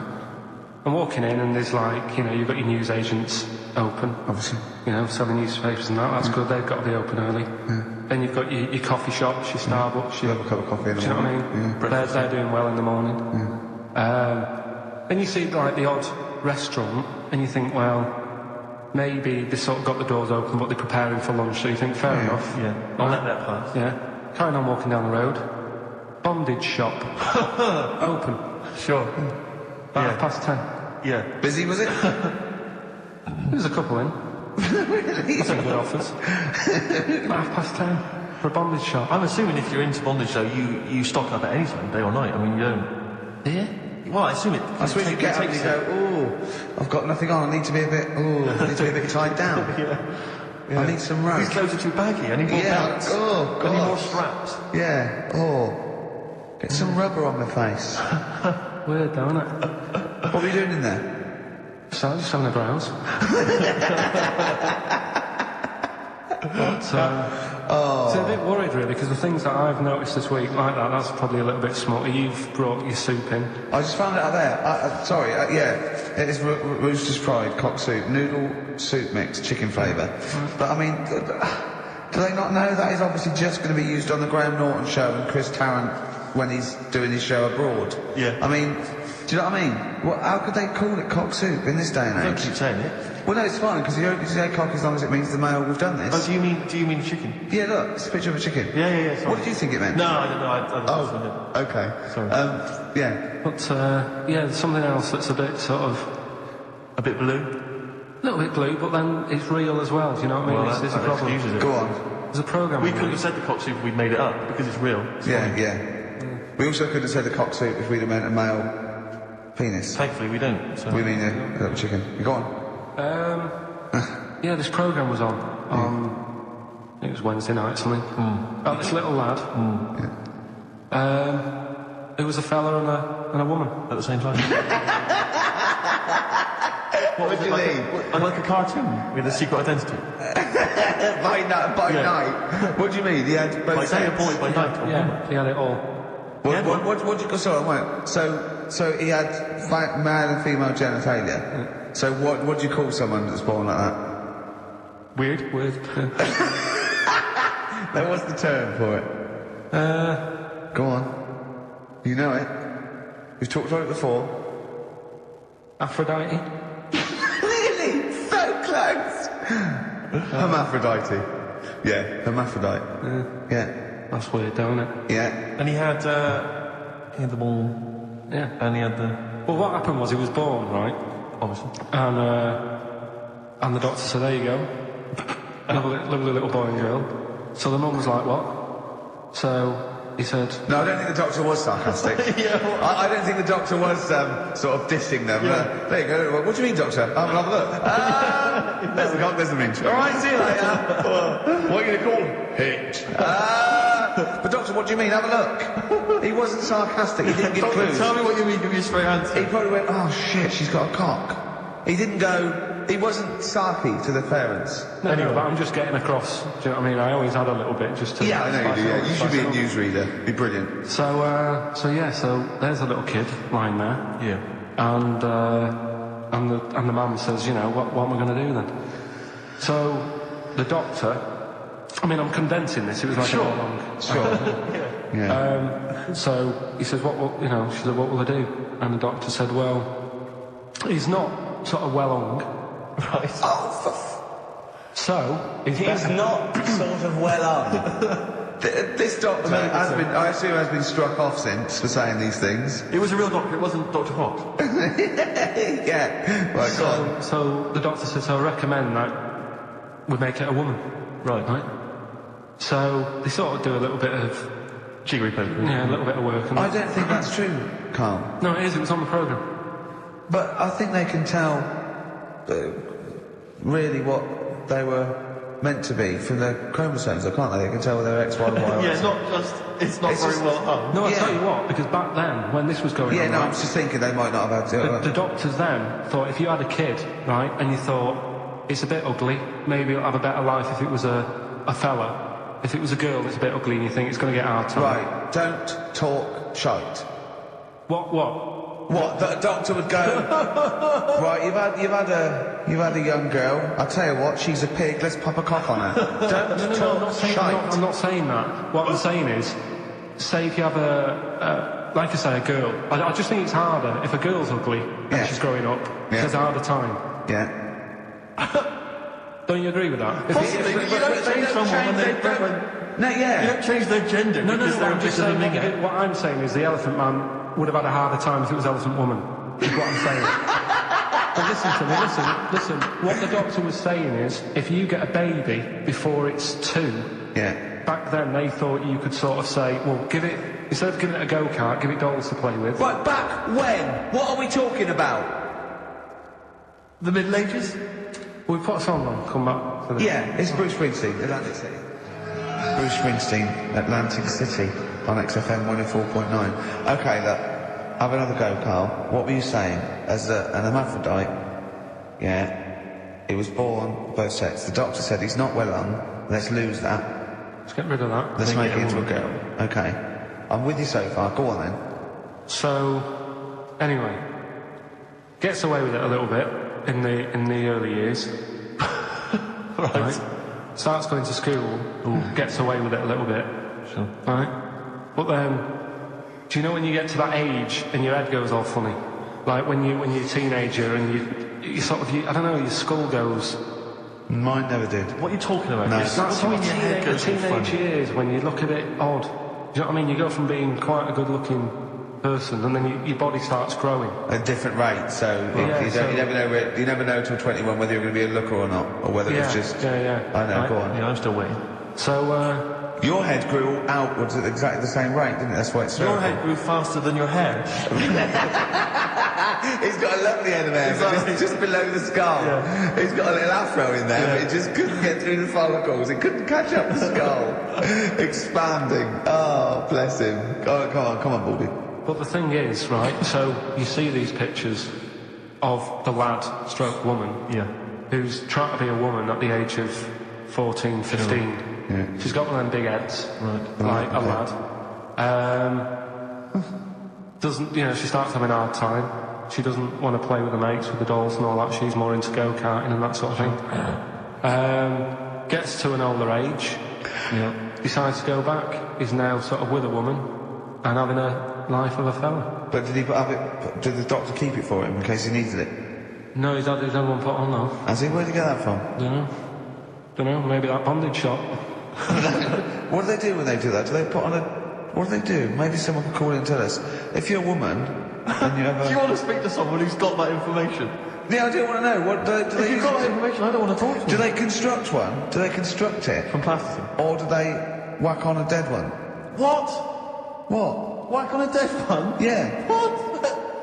What? That's not... It's not... What do you mean? No. When a woman has a knob put on... Yeah. To have a sex change, where do they get it from? Is it constructed? Do they find, like, I don't know... From a donor. A donut? From a donor. Oh, well, yeah. A donor? Donor, yeah. Yeah, but presumably it's like... Maybe there's someone who after they're dead, I mean. No, very few people... It's not like giving someone a kidney and then sort of celebrating with them. If you're a guy and you want to become a woman, you've got one to spare. That's true. Well, a swap. Yeah, just do a little swap, probably on the internet or something. Or Noel Edmonds. What do you mean? On Swap Shop. He's not a man. No, but he could go... we got a fella here who got a lovely, nearly new, unused piece. Keith Chegwin out in kind of Bognor Regis. Wants a couple of tits and a fanny for that, so call in. It reminds me of the... do you remember the John Wayne Bobbitt story? Which it's always seemed odd to me. I never really kind of got all the information. Do you remember that one, Carl, where the woman cut off her husband's penis because he was sleeping? I think he was sleeping, and she drove off. I think he went back quite quickly. That's so much better than the alarm clock, isn't it? Yeah. And she threw it off. She threw it out the window. And he went and found it. Yeah. But imagine if he'd got to the hospital and they'd sewn it back and he'd gone, that's bigger than I remember. I'm not sure this is mine. How many of That's where we done Paul the Knots. That's where. Yeah. That was an extraordinary story. And then, bizarrely, he became a porn star. Yeah. Yeah. Very strange life that man's had. Well, it is a bit of a shock to the system, isn't it? Cutting your knob off. I know. Do you remember that French bloke, the performance artist, like 1910? Do you remember him? No. As a performance art, in a theatre, he cut his knob off to a crowd of people. Now, what? That's only a one-night trick, though, isn't it? Exactly. But what if there'd been a bang outside? He went encore. He went, oh! Yeah, or they looked outside because a car backfired. Did you see that? I go, just cut them. Did you? Yeah. Think of that. Sacre bleu. I know. French are funny, aren't they? Cutting your knob off for your art. Weird, isn't it?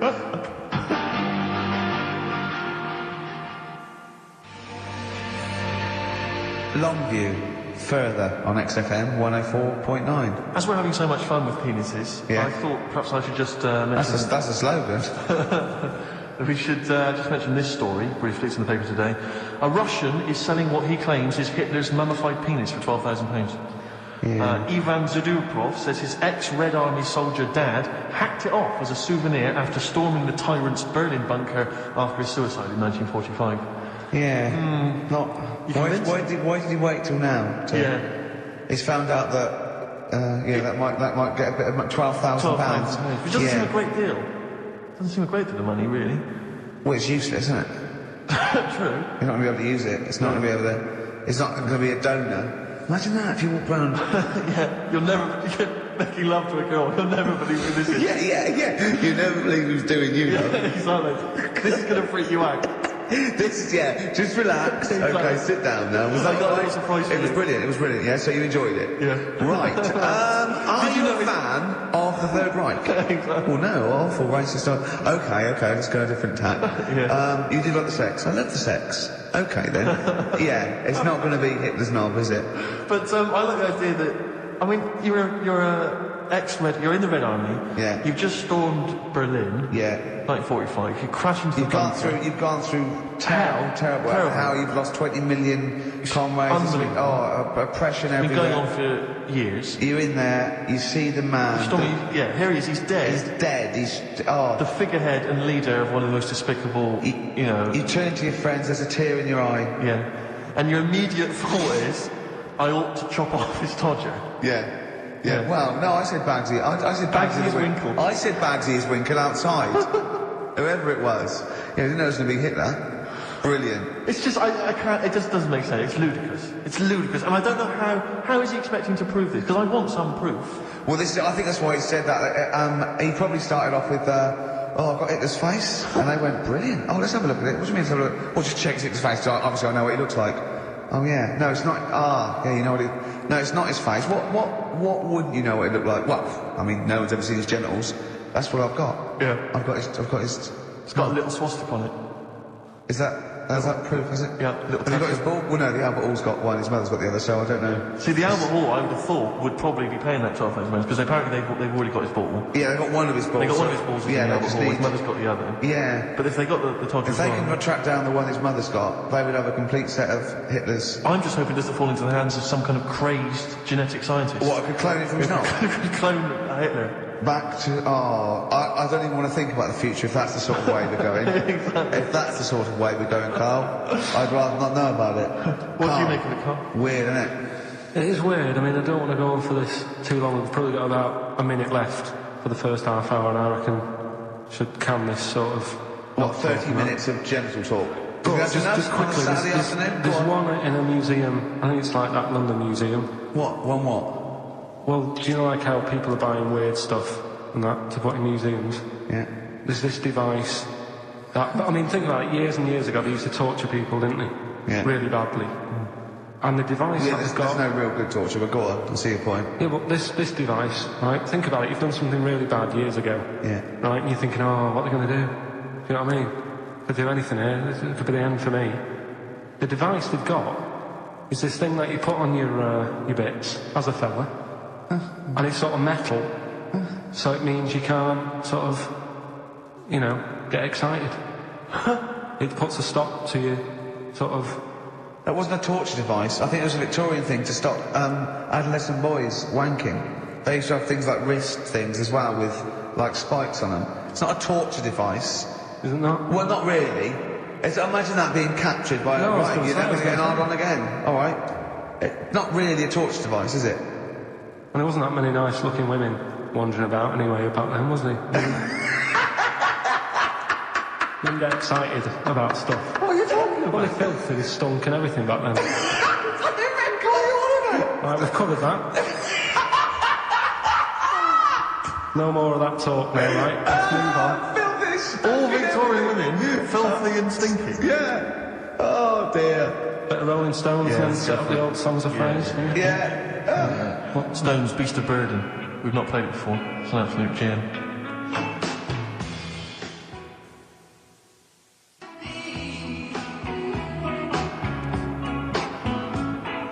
The Rolling Stones, Beast of Burden. Can I just take this opportunity, Rick, to say to Sir Mick Jagger, happy 60th birthday this year, Rick. Happy 60th birthday this year. Yeah. Was it today? No, I don't know. Well, otherwise you'd be saying happy birthday to everyone every day. No, because I don't know Mick Jagger, do I? So I'm just taking the opportunity in case he happens to be listening today to wish him a 60th. Happy 60th, or someone who knows him. What about Brian Ferry? How old's Brian? Well, I mean, he's got a birthday this year. I'm not going to wish Brian Ferry a birthday. Happy birthday, Brian. Well.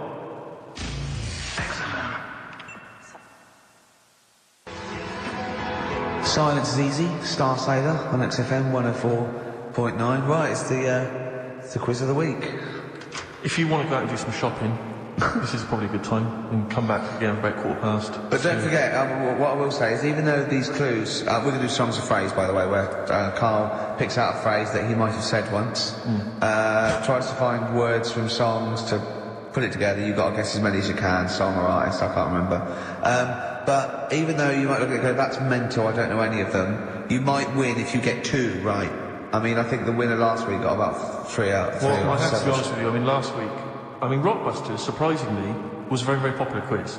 Yeah. It just happened to be awful. Yeah. This one is pitiful. I mean, it's truly atrocious. Yeah. And it really doesn't even have a fan base. I mean, there's no one championing this one, Karl. Last week, seriously, mate, I got about seven or eight replies. Oh, God, that's terrible. That was like when you told a kid that you couldn't afford a Christmas present this year. Look at his face. Yeah, it is a bit difficult. Karl, it's like Chris Evans' face when they said they were cancelling girls and boys. I can come up with great TV name faces like that. No, you can't, Chris, not anymore. Oh, his little glasses slid down his nose. I think I don't forget your toothbrush. Yeah. Oh, all that money you owe me. No, you owe us. Oh, can't believe it. Alright, so will I just play it to you and whatever, you Karl, try and work out what the phrase is? Sorry, it's a phrase that might once been uttered on this show. It was said last week. Oh, right. Alright, okay, brilliant. Alright, here you go. I know you're just 16, but look at all of 21.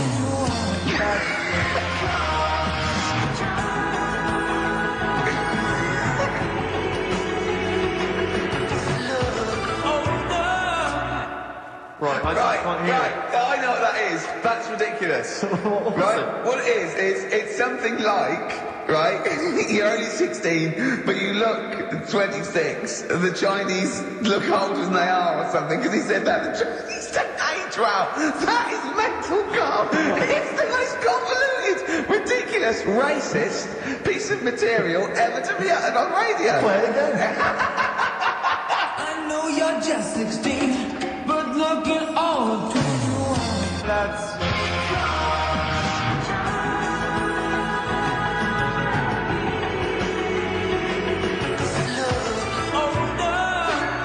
Okay, you're just 16 and looking all 21. That's because the Chinese look older. Karl, you've gone mental. Alright. Oh, that is amazing. So, there you go, the well-known phrase. You're 16, looking all of 21. That's because the Chinese look older. Well-known phrase there, sweeping the nation. That'll be up there with "was up" and "shut that door." If they do a poll, right? Okay, play it once more. We're after the artists. Just the artist. Yeah. I know you're just 16, but look at all of 21. That's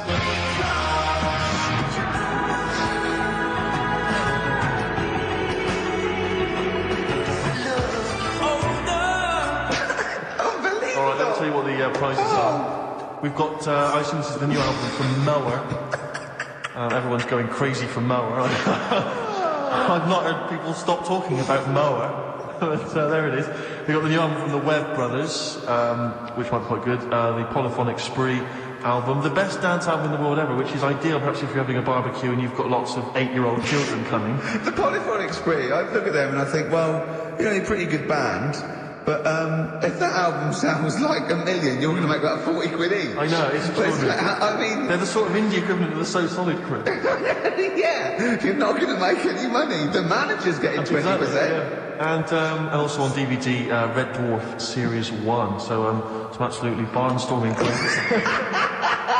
And if you can identify what artist to use in this well-known racist phrase, that's because the Chinese look older.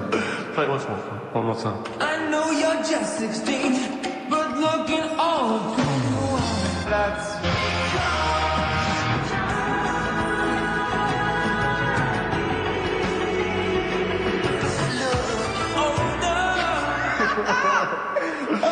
Ricky.Gervais at xfm.co.uk. Play it, record. This is Radio Experience. Panic, the Smiths on XFM 104.9. Well, we've done the first half hour, which is mainly genital related. Then we've kicked in with some racism. You have to guess what artist. It seems appropriate at this juncture just to mention something that's in the paper today. Dominic Mohan, I know you're a big fan, as am I. He is just writing about the demise of Radio 1 as he perceives it, and talking about the Radio 1 breakfast show, and apparently it's lost lots of listeners. And he says, talking of the BBC, it must act swiftly to replace Sarah Cox and look to exciting and inspirational figures like Jonathan Ross, Anne Dec, Johnny Vaughan or Ricky Gervais to try and save Radio 1. He's right. I mean, he's right. Has he ever heard this show? What is he talking about? All those other acts, they're dynamite. I can't genuinely... That's someone who said I quite like Ricky Gervais show, but he's never... He can't have listened. I mean, can you imagine what we just played? Or in fact, can you imagine the last 50 minutes on Radio 1, on the breakfast show? Well, we can pre-record it though, so I wouldn't have to get up early. Sure. That's not your point, is it? That's not really No, your point is the quality of what we're doing. Not, well, sure. Get it. What would you provide though, Ricky, do you think, if you went to Radio 1? What sort of... Because I mean, obviously... Oops. I can do all that. Because obviously our time at XFM is going to basically... I'd be the furry shreddy. Right. Yeah, so I'd get that. Would you have some wacky catchphrases? I think I would. Do you bring back Holy Fook? Holy Fook, yeah. Oh, ding dong. Oh, hello, it's my little Chinese neighbour. Hello, what's your name? My name is Holy Fuck. Hello. Look at Carl, he's just going on. I know, you didn't even do the Chinese accent that time. Well, that'd be racist. Okay, sure. I mean, yeah, it's just his name's Holy Fuck, and there's nothing wrong funny about that. So yeah, you'd have that. You'd have crazy comedy characters. You'd probably have some wacky quizzes. Yeah. Oh, look, it's Dirty Old Queer. Hello. Now he's a new character to me. I'm quite excited. He sounds very modern and contemporary. Yeah. A new spin on an old idea. Yeah. Just tell us a little bit more. Oh, wow. He's an actor, isn't he? And he likes to teak it up. All right, well, that's just, if anyone from Radio 1 is listening, and they've listened to Dominic Mohan in the paper, they thought, yes, you're right, we need some new blood at Radio 1. Ricky Gervais has got a myriad of comedy characters. Yeah. Whack, oops. I can do sound effects. You can do sound effects. So... You can probably do funny voices like Chris Moyles, can you? Yeah. Well, not as good, but I can... What about comedy songs like Moyles? Again, not as good, but I mean... Do you remember when Moyles rather hilariously changed the words of This Is My Moment by Martin McCutcheon to This Is My Motor? We listened to it, didn't we? Unbelievable. I remember when he was doing a competition, this was pathetic, wasn't it? We were listening to Radio 1 once on our site, and I don't know why, we just wanted to... I think it was research, wasn't it, for The Office? Yeah. And he was doing this... he had to phone in with... We were listening to idiots. And... no, I'm not saying that. And he was doing this competition, you had to call in with some songs that are golf related, and people were throwing it going, drive the cars. He was going, drive the cars, good. And I was on that phone, I must have wasted about 40 quid, and I wanted to get through and go, hello, Chris, it's Milesy, yeah? It's Derek here, I've got one. Oh, go on then, Derek, what is it? Something like Spandau Ballet with golf cart and that. And I just wanted to, and I waited. And I thought the joke's on us. Yeah. I waited on phone bill just to say something stupid. Oh dear. Oh. This show's better than this. Yeah, anyway, if you've got any hilarious golf-related song titles that you'd like to email in, What's the number? Oh, let me email him. ricky.gervais@xfm.co.uk. What would a song title be if perhaps you were doing something about, I don't know, air travel? Yeah. If you've got any crazy ideas, email in. We'd love to hear them. Yeah, brilliant. I thought of another golf one. Okay. You know, Duran Duran? Something down the fairway or something like that. Alright? That's girls on the putting green? Yeah. Alright? Yeah. Oh, hello. Have you introduced you? My name's Holy Fuck. I'm Dirty Old Queer. I could do all that. Ding dong, whack whack, oops.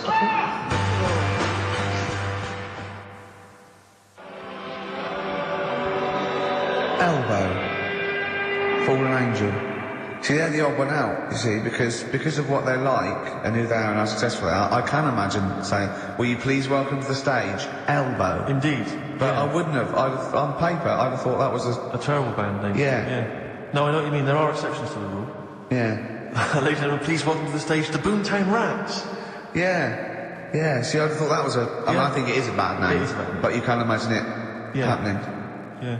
Yeah, so that's a bad name. So call in if you've got email addresses and observations on life and shit. So, well, it's going well. That's halfway through. Carl, what do you think? Yeah, it's been alright. It's been alright. Yeah. We've covered a lot of bases. We haven't taught them anything. Not taught them anything. No, I think that. We taught them to tune into a different station. Yeah, I think Heart 106.2 is probably picking up a few of our listeners as we speak. Yeah. Who's on at the moment? Don't know. Doesn't matter on there, does it? You just sort of... Don't slag them off. No, I'm not slagging them off. I'm just saying I don't think... You tune in because you want to hear Simply Red and that, don't you? Do you know what I mean? Well, they play other great stuff as well. Magic is the one that I love, because I only ever listen to it in a cab. Yeah. If I'm in a mini cab. Good, that's good. That is a good station. But Magic is dynamite. But I know for Magic, the DJs have got like 5-hour shifts. It's incredible. They're on... And they do read their own news. I know. It's like they've cut out any expenditure on that channel. It's just some old records. Yeah. And one guy has to go on for 5 hours, read his own news, his own travel.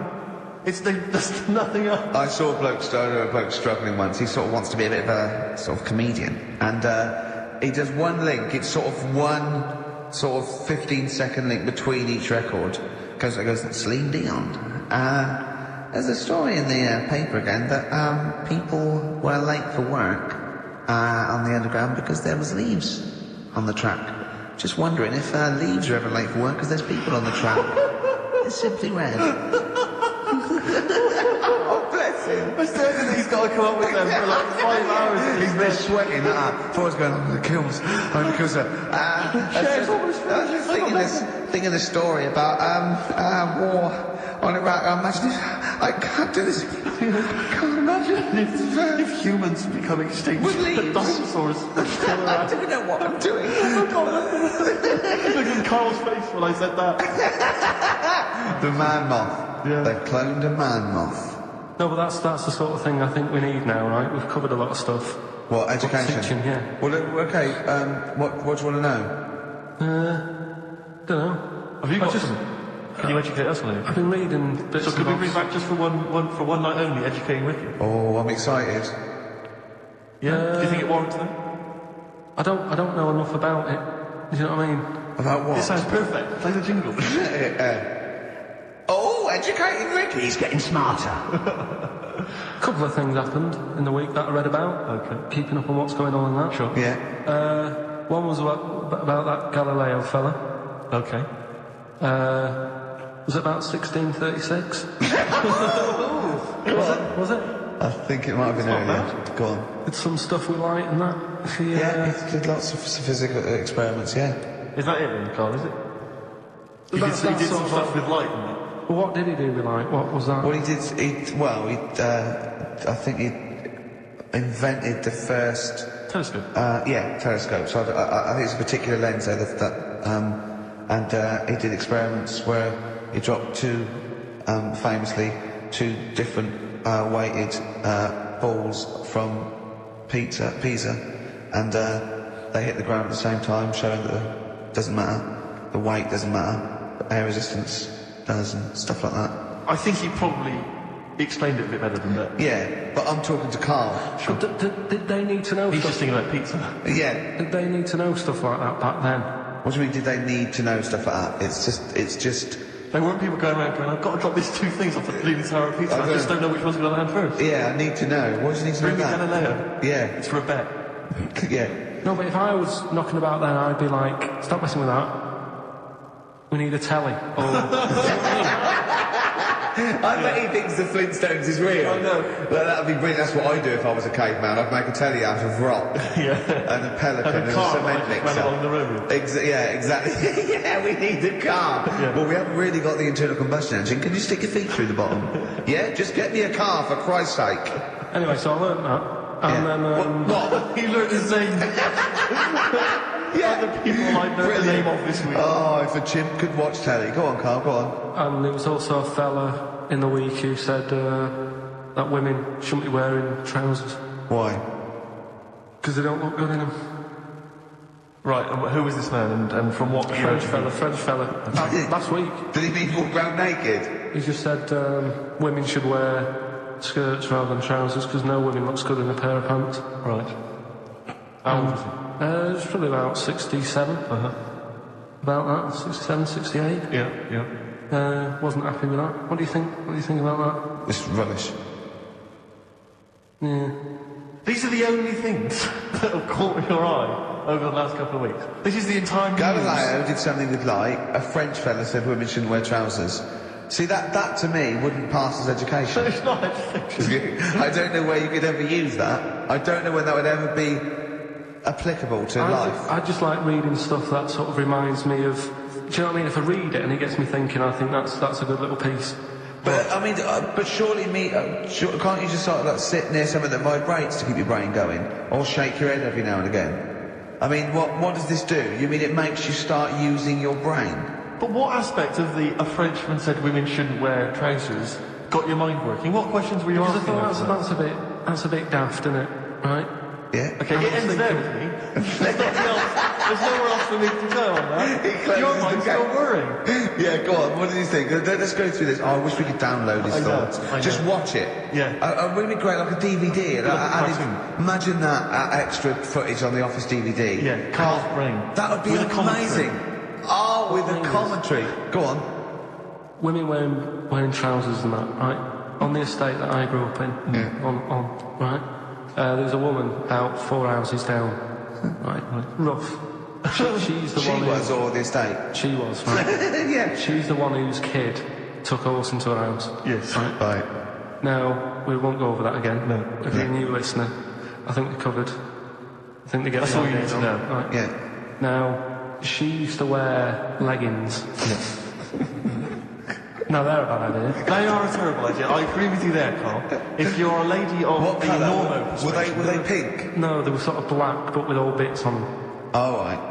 Do you know what I mean? What, toast and Just horse bits. droppings? Yeah, go on, yeah. And she used to. She's quite a big woman. Sure.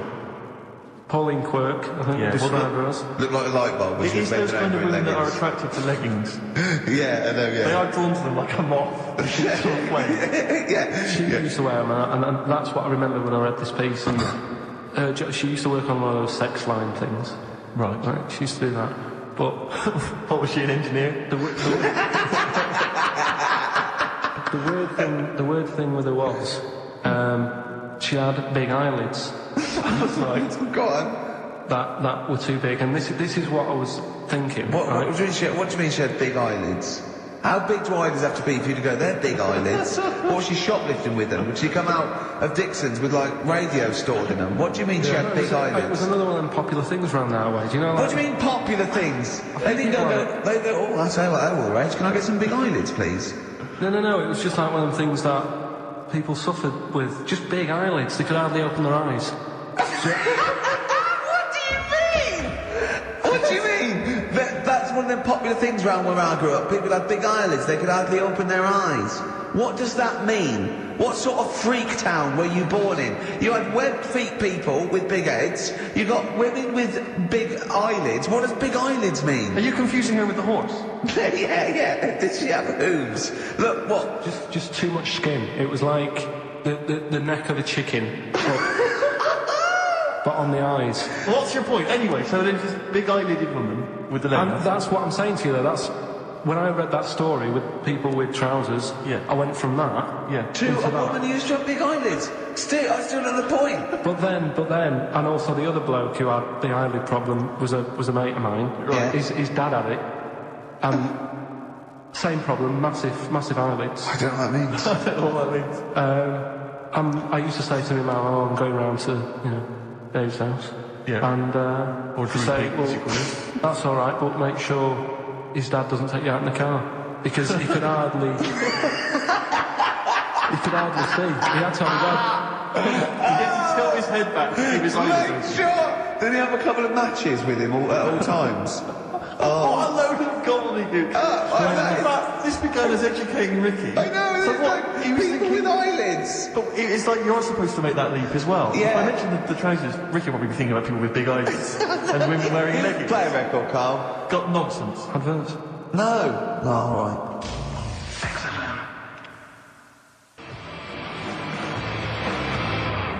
Muse, time is running out on XFM 104.9. Just a couple of emails just to update you on what's coming in here. Go on. Natasha has emailed us. She says that she's of Chinese origin, and at 27 she often got mistaken for 24. So your notion that Chinese people don't age well is obviously factually incorrect. Yeah, well, we didn't need... Thank you for phoning, but I mean, honestly, trust us, Natasha, we didn't need you to tell us that. We know Carl is talking absolute nonsense. Wait till you get to 30. Oh, now this is quite a nice email from Paul. He says, let Carl know that I have a Chinese friend called Oi. Imagine the confusing and amusing situations we get into. We're out and about in busy Soho. Does his surname come here? Lightning wit from Carl. Wait That's nice. till you're 30. Yeah, I know. Brilliant. But no, actually, we've had a surprising response to Songs of Phrase this week. Despite the fact everyone has agreed that it's racialist, they've nevertheless had a go. So keep your answers coming in, because we may as well. You're a hit, Carl. You're a hit. What, have we still got monkey news? Yeah, that's still coming up. Yeah. Later on. We're not doing Cheeky Freak of the Week anymore. We're not. No. No. Don't want to upset people and that. Sure. But there is a good freaky programme on this week. Go on. I think it's on Channel 4. Yeah. A woman with a big head on it. No, I think it's BBC Two. Is it? Yeah. Alright, Unless there's two on, because that would be a great week for you, wouldn't it? Brilliant. Won't be coming out. Is that the one when you said... Go on, say what you said when you saw it. The woman with the head Yeah. just said it looks like a cartoon. That's so mean. I don't want to discuss No, that. it's not mean. It is mean, Carl. Again, Steve, if we were in a restaurant and I'm arranging to meet her, and I said to the guy on the door, I'm meeting, Lisa, or whatever her name is, yeah? Right. What does he look like? Well, looks like a cartoon. I'll be over there. Do you know what I mean? I don't think he'll get mixed up. What would you say about me and Steve again? If you were meeting us? No, it just starts getting nasty, doesn't it? I'm meeting Karl Pilkington. We're very busy. What does he look like? He looks like Charlie Brown grew up. He's got a complete little round bald head and he's got a gormless look on his face. He's over there, mate. Yeah. All right? Let's start the ball rolling for you, Carl. I love that it's okay to say what you like about people. If you go, yeah, but if I was looking for her in a restaurant... I know. Yeah. And why have you arranged to go on a date with this woman? Be a good night out. For her, or for you? Well, I'd like to have a chat with her. You know what I mean? Just find out what worries her and... You know what I mean? Because some girls... People like you. things. Like her hair being a mess and that. Yeah. With her, it's like... We see problems. You know what I mean? Fine, alright, well let's move on, mate. We're not doing Cheeky Freak of the Week anymore. No. Let's do something nice. Let's talk nicely about things. What's happened nice in the world, Carl? What do you like in the world? When you get up and you go, oh, that was a brilliant day, What do you do when you go, oh, that was brilliant? We had a game of snooker. You like snooker, don't you? I mean, you and Steve played snooker last week. Yeah, but things are always ruined. Do you know what I mean? I might be having a nice time having a game of snooker. And then, we're having a proper battle.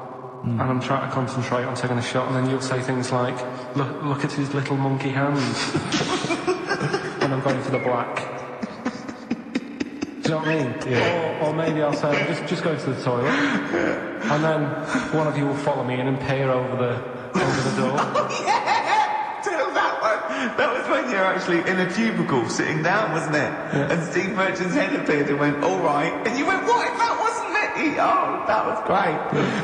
Doing a George Michael on me. Well, that is one of the benefits of being very tall. You can look over the stalls into my lavatory. Looks like a giraffe house. You're sitting down there and you look up, right? And he's peering over the top. Oh, the fun we have. Oh, it's great, isn't it? But anything intelligent. It's like the monkeys. We are like the monkeys. Oh, we are sweet. I wanted to write a thing for the darkness. I want to write like the new monkeys. Like a TV show? Yeah. Do you want to do that? Yeah, all right. Yeah, okay. Well, if they're listening, or their radio show, a record company listening, or their manager, big fan of Dark. It's my favourite. Don't make a promise. No, my favourite band at the moment. We'll do a pilot. They're the Monkeys. Running round, speed it up. They can have their songs in it. They can write songs especially for us. What if they can't? And it's them. They can act. They just act themselves running round. We're getting people like Henry, McGee and that to come in and sort of be the actors. And, you know, all those posh actors that appear in Ali G and that. It sounds like a lot of hard work. Yeah? Yeah. Okay, forget it. Knock on the head. Yeah, let's play Radiohead.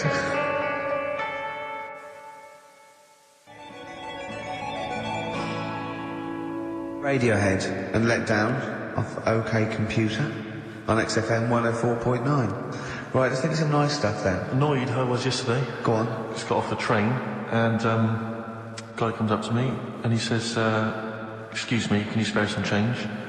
I'm from Liverpool and I'm homeless. And I was so angry. I was in a bad mood anyway. And I just wanted to say to him, well, there's your mistake. Go back to Liverpool. That's why you're homeless. You're in London. Well, he might have been homeless in Liverpool and thought... Well, why'd you come down here? Well, where would you rather be homeless? Liverpool or London? Well, Algarve. Well, no, but I mean, I'd certainly... Do you know what I mean? But just, why am I supposed to say I'm from Liverpool and I'm homeless? Why is that supposed to be a persuading factor? Just annoyed me. I thought there was enough problems here already. He's going for a double sympathy vote. Yeah. I'm homeless and I'm in Liverpool. He could have just said I'm from Liverpool and given him some shame. Guys, he was from Manchester once. I gave him my sandwich. Yeah. There's a thing the other night, right? They do this programme. It's only on in London, so if you listen out in London, you won't know about it. But it's about Oxford Street, right? And about all the thieving that goes on. It's like thieving. Yeah. You know, drug problems in the streets and that. Yeah. You know, what gets on people's nerves, those people with the boards, you know, golf sale and all that. And there's this bit that concentrated on the homeless problem, right? And he said, you know, this fella looks after the homeless, he goes up to him and says, how are you doing? Are you hungry? You need food and that? He said, you know, a lot of people worry about the homeless, but we do try and look after them. And the Salvation Army were there. And they said, and this is where they can come if they need anything, if they need any food or any clothes, if the shoes are worn out. And they said, oh, can we have a look at that, right? So they go in this little room where all the clothes are, and they go, and there's like a load of jumpers for them in the winter, in the cold. And the camera sort of pans across. A load of ties. Right, for the homeless. What? Ties. Ties for the homeless? Around the neck, like, to look smart. No, they use them as belts. I've seen a lot. Or as a lead for their dog. Yeah. What are you talking about, ties? That's what they did. They said, here's the room with all the stuff in it. Right? Jumpers for the homeless. Jumpers, shirts, and some ties. And you got a load of ties. Nobody wanted one. Some evening dress. They got a formal one. Any cravats? No, where's the cummerbunds? I'm thinking of being homeless outside the Royal Albert Hall tonight. That's where the real pickings are. I'm breaking in the back door of the Savoy this evening. Oh, dear. Another charity thing that I was reading about the other day that they're doing.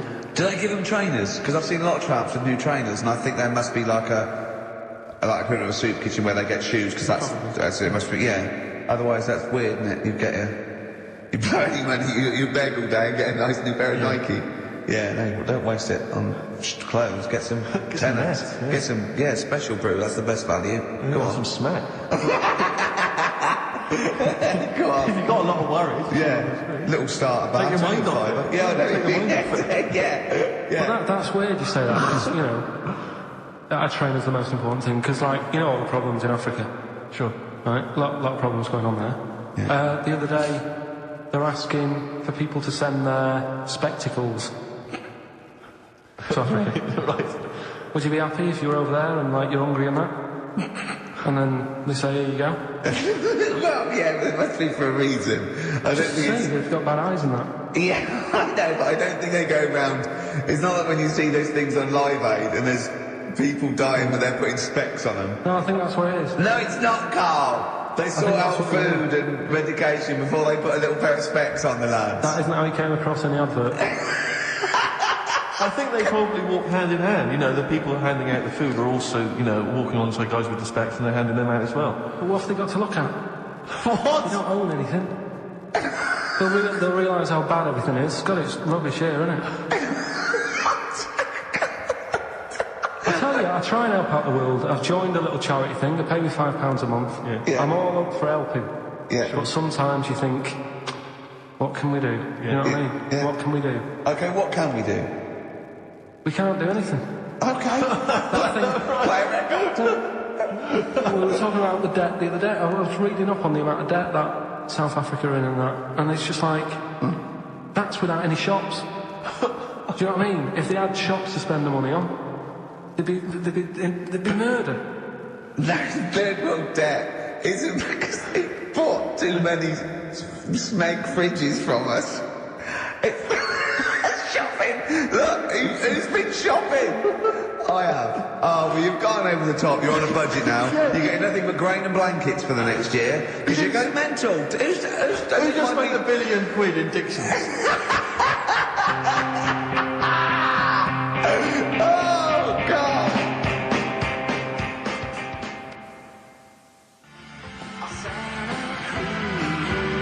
Forthcoming single from The Thrills, that's called Santa Cruz. XFM 104.9. We were just talking about people who do good work, you know, wandering up and down Oxford Street, giving stuff to the homeless and that. And I was at they have a little kind of music festival back in my hometown of Bristol, periodically in the summer. They can never really attract any decent acts, but, you know, we support Not it. even Portishead? No, they didn't. Tricky? No.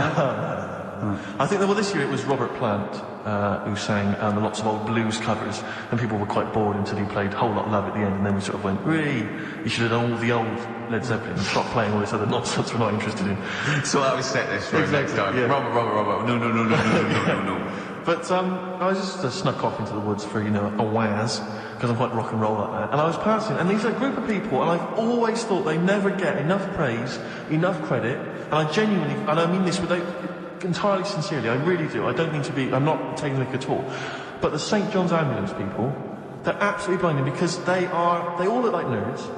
I mean, they all look like kind of, because they're normally kind of fat women or kind of blokes. I think you're doing very well for their new recruitment campaign. Well, so I was going to say, I think you're selling it to people who this want is to my join. point, Rick, is that they've not changed the uniforms in like 40 years. It's normally, it's normally the kind of the nerds from your school who went into it or whatever. It's kind of open. But I saw them; they were all sat around in this little area. No one was, you know, they were just sat around. They were bored. They weren't really enjoying the music. And I thought, look at that. They're not. That fat kid over there, I pointed them out to my mate. I said, see that fat one over there in the uniform? With the glasses and the hairbrush forward. With the glasses, hairbrush forward, the kind of blue navy jumper. Satchel. His little satchel, yeah. He is never going to get off with a girl, probably until he's like 30. And even then he gets to loosen clothes. And even then it's because he's giving mouth to mouth. Right, and I thought, he's never going to get anything. And I'll tell you this, all these trendy young girls walking around in their kind of, you know, cool summer gear, in their trendy tie-dye and the like, I'll tell you, when one of them, you know, takes something that's a little bit dodgy that they bought off some guy with dreads, right? And then they're desperate for him and they zip in there. Oh, quick, my friend's, you know, passing out, she's had a funny turn. And he's straight there with his water and his medication. Oh, yeah, they need him then, but he don't get any action the rest of the time. You know, and that's what annoyed me about it. I thought, they're doing a bloody good job. They turn up at sports events, at festivals. No one gives them the time of day. You never hear any good praise about them. And they're there, sat there, Steve, hot or cold. Tell me the truth now. Did you join the St. John's Ambulance last week to get some birds? Got no action. Really? No action. And I've been passing some dodgy E's around all the festivals. By the way, your dreads are awful. You can see they're fake. They make that newspaper. They're awful. You really do look an idiot. But seriously, I'm all joking aside, I genuinely wanted to give some massive props. I wanted to give some big ups to the St. John's people, because I genuinely, without any joking, I genuinely think they do a brilliant job. Could I just say how good I think the Salvation Army are? Because you see those elderly ladies with surgical supports, a lot of them. all look like Thor heard. Yep. Well, that's a prerequisite to get into that particular army. And they play that bloody tambourine, rain or shine. And they are just, all they're trying to do is, save you from burning in hell. And they don't get any respect. Have the Salvation Army, do they, would they have to get called off? Yeah, they'd be, it'd be the Gurkhas first, then all the regulars, then the TAs. I think then it's sort of like police, lifeguards, but down to I think AA, and then it's the Salvation Army. Right. We send the Salvation Army. Obviously, if really, we lost a lot of casualties, sure. And they're the last to go. Yeah, but they are all highly trained, aren't they? All those old women, they can kill a man. Yeah, with a single blow. Yeah. So good to them. Good to the John's Ambulance. Good to Salvation Army. Big up. But I think we should just, if I might introduce a new feature every week, let's just give some props. Let's just give some massive respect to someone who doesn't get enough respect. Yeah. Who doesn't get enough respect?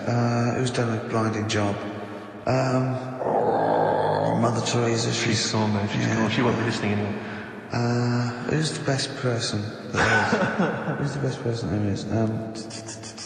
I'll tell you what. I'm going to call either Carol Vorderman or Esther Anson and say who's the best one you've ever met that did something.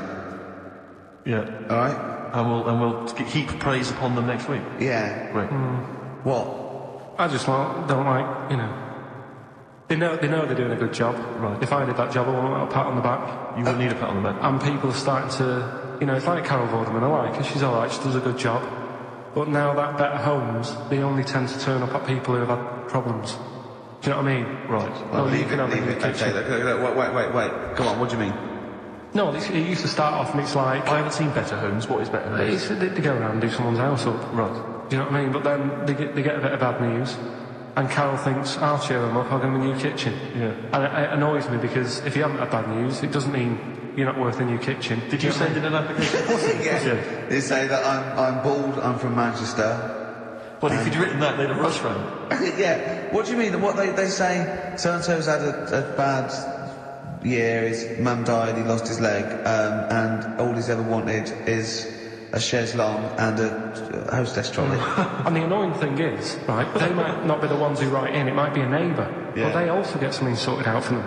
Really? So even though the neighbours had a bit of bad news, they go, cash in on this one, I'll send a letter into old Carol, tell her that, mum's passed away, I'll get a new conservatory sorted. Sure. And sometimes the neighbour gets a better deal than the person who, do you know what I mean? The person who's had a bit of bad news gets like a new little kitchen, whatever.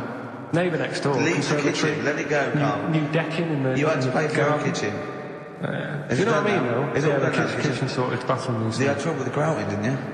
Yeah, I don't remember. Oh no, we got to do... Oh, look, play a record, we've got to do the results. And then we got to do monkey news. Could we quickly do the results? Well, you say we've got to do the results. There's not people hanging on for it. Just do it, just knock it out there before... Well, let's play a tune, let's come back and do it. Eddie the Hot Rods, yeah, surely.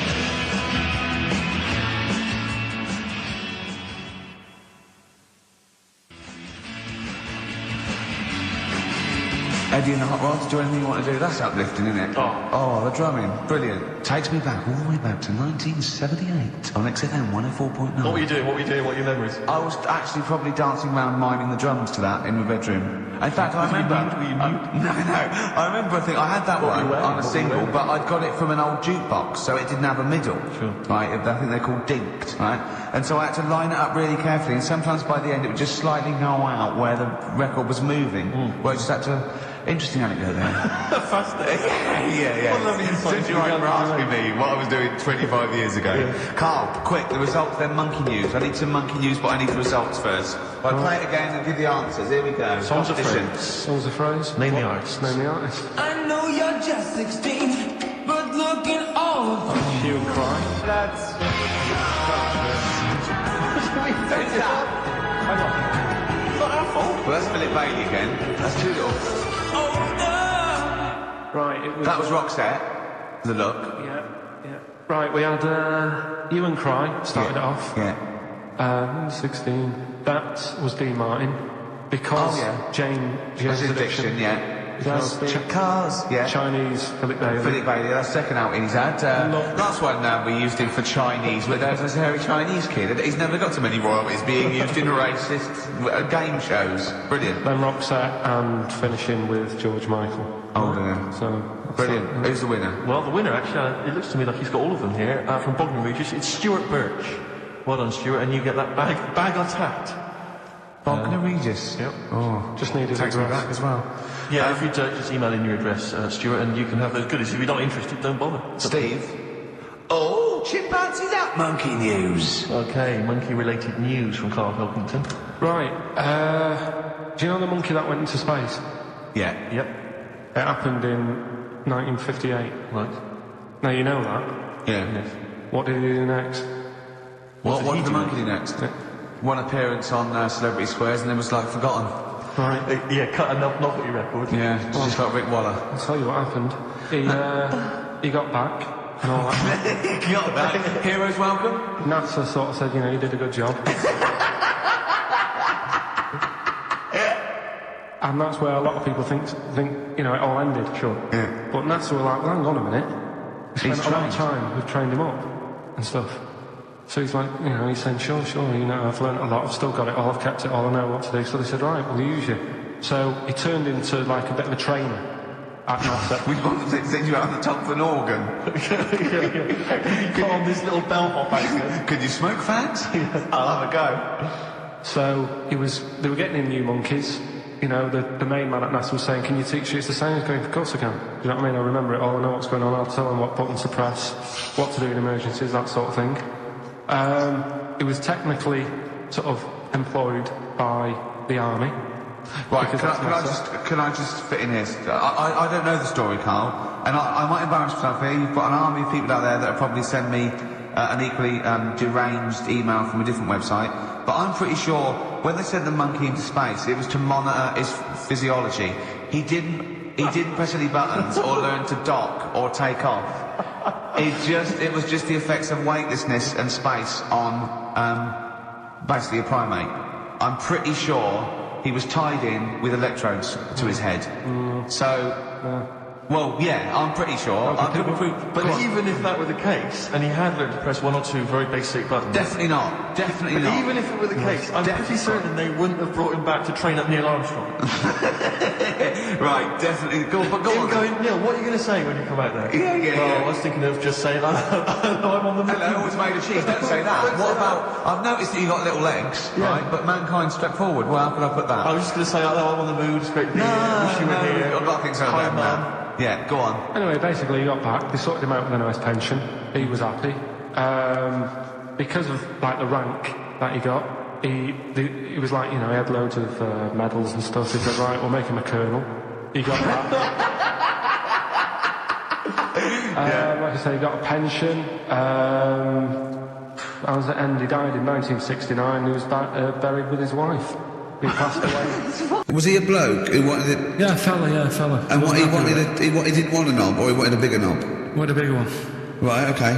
And cost £5,000. Right. And they made a mess of it. Well, how did they make a mess of it? Don't know, it came out smaller than they went in with. Well, no, what do you mean? I don't know all the ins and outs.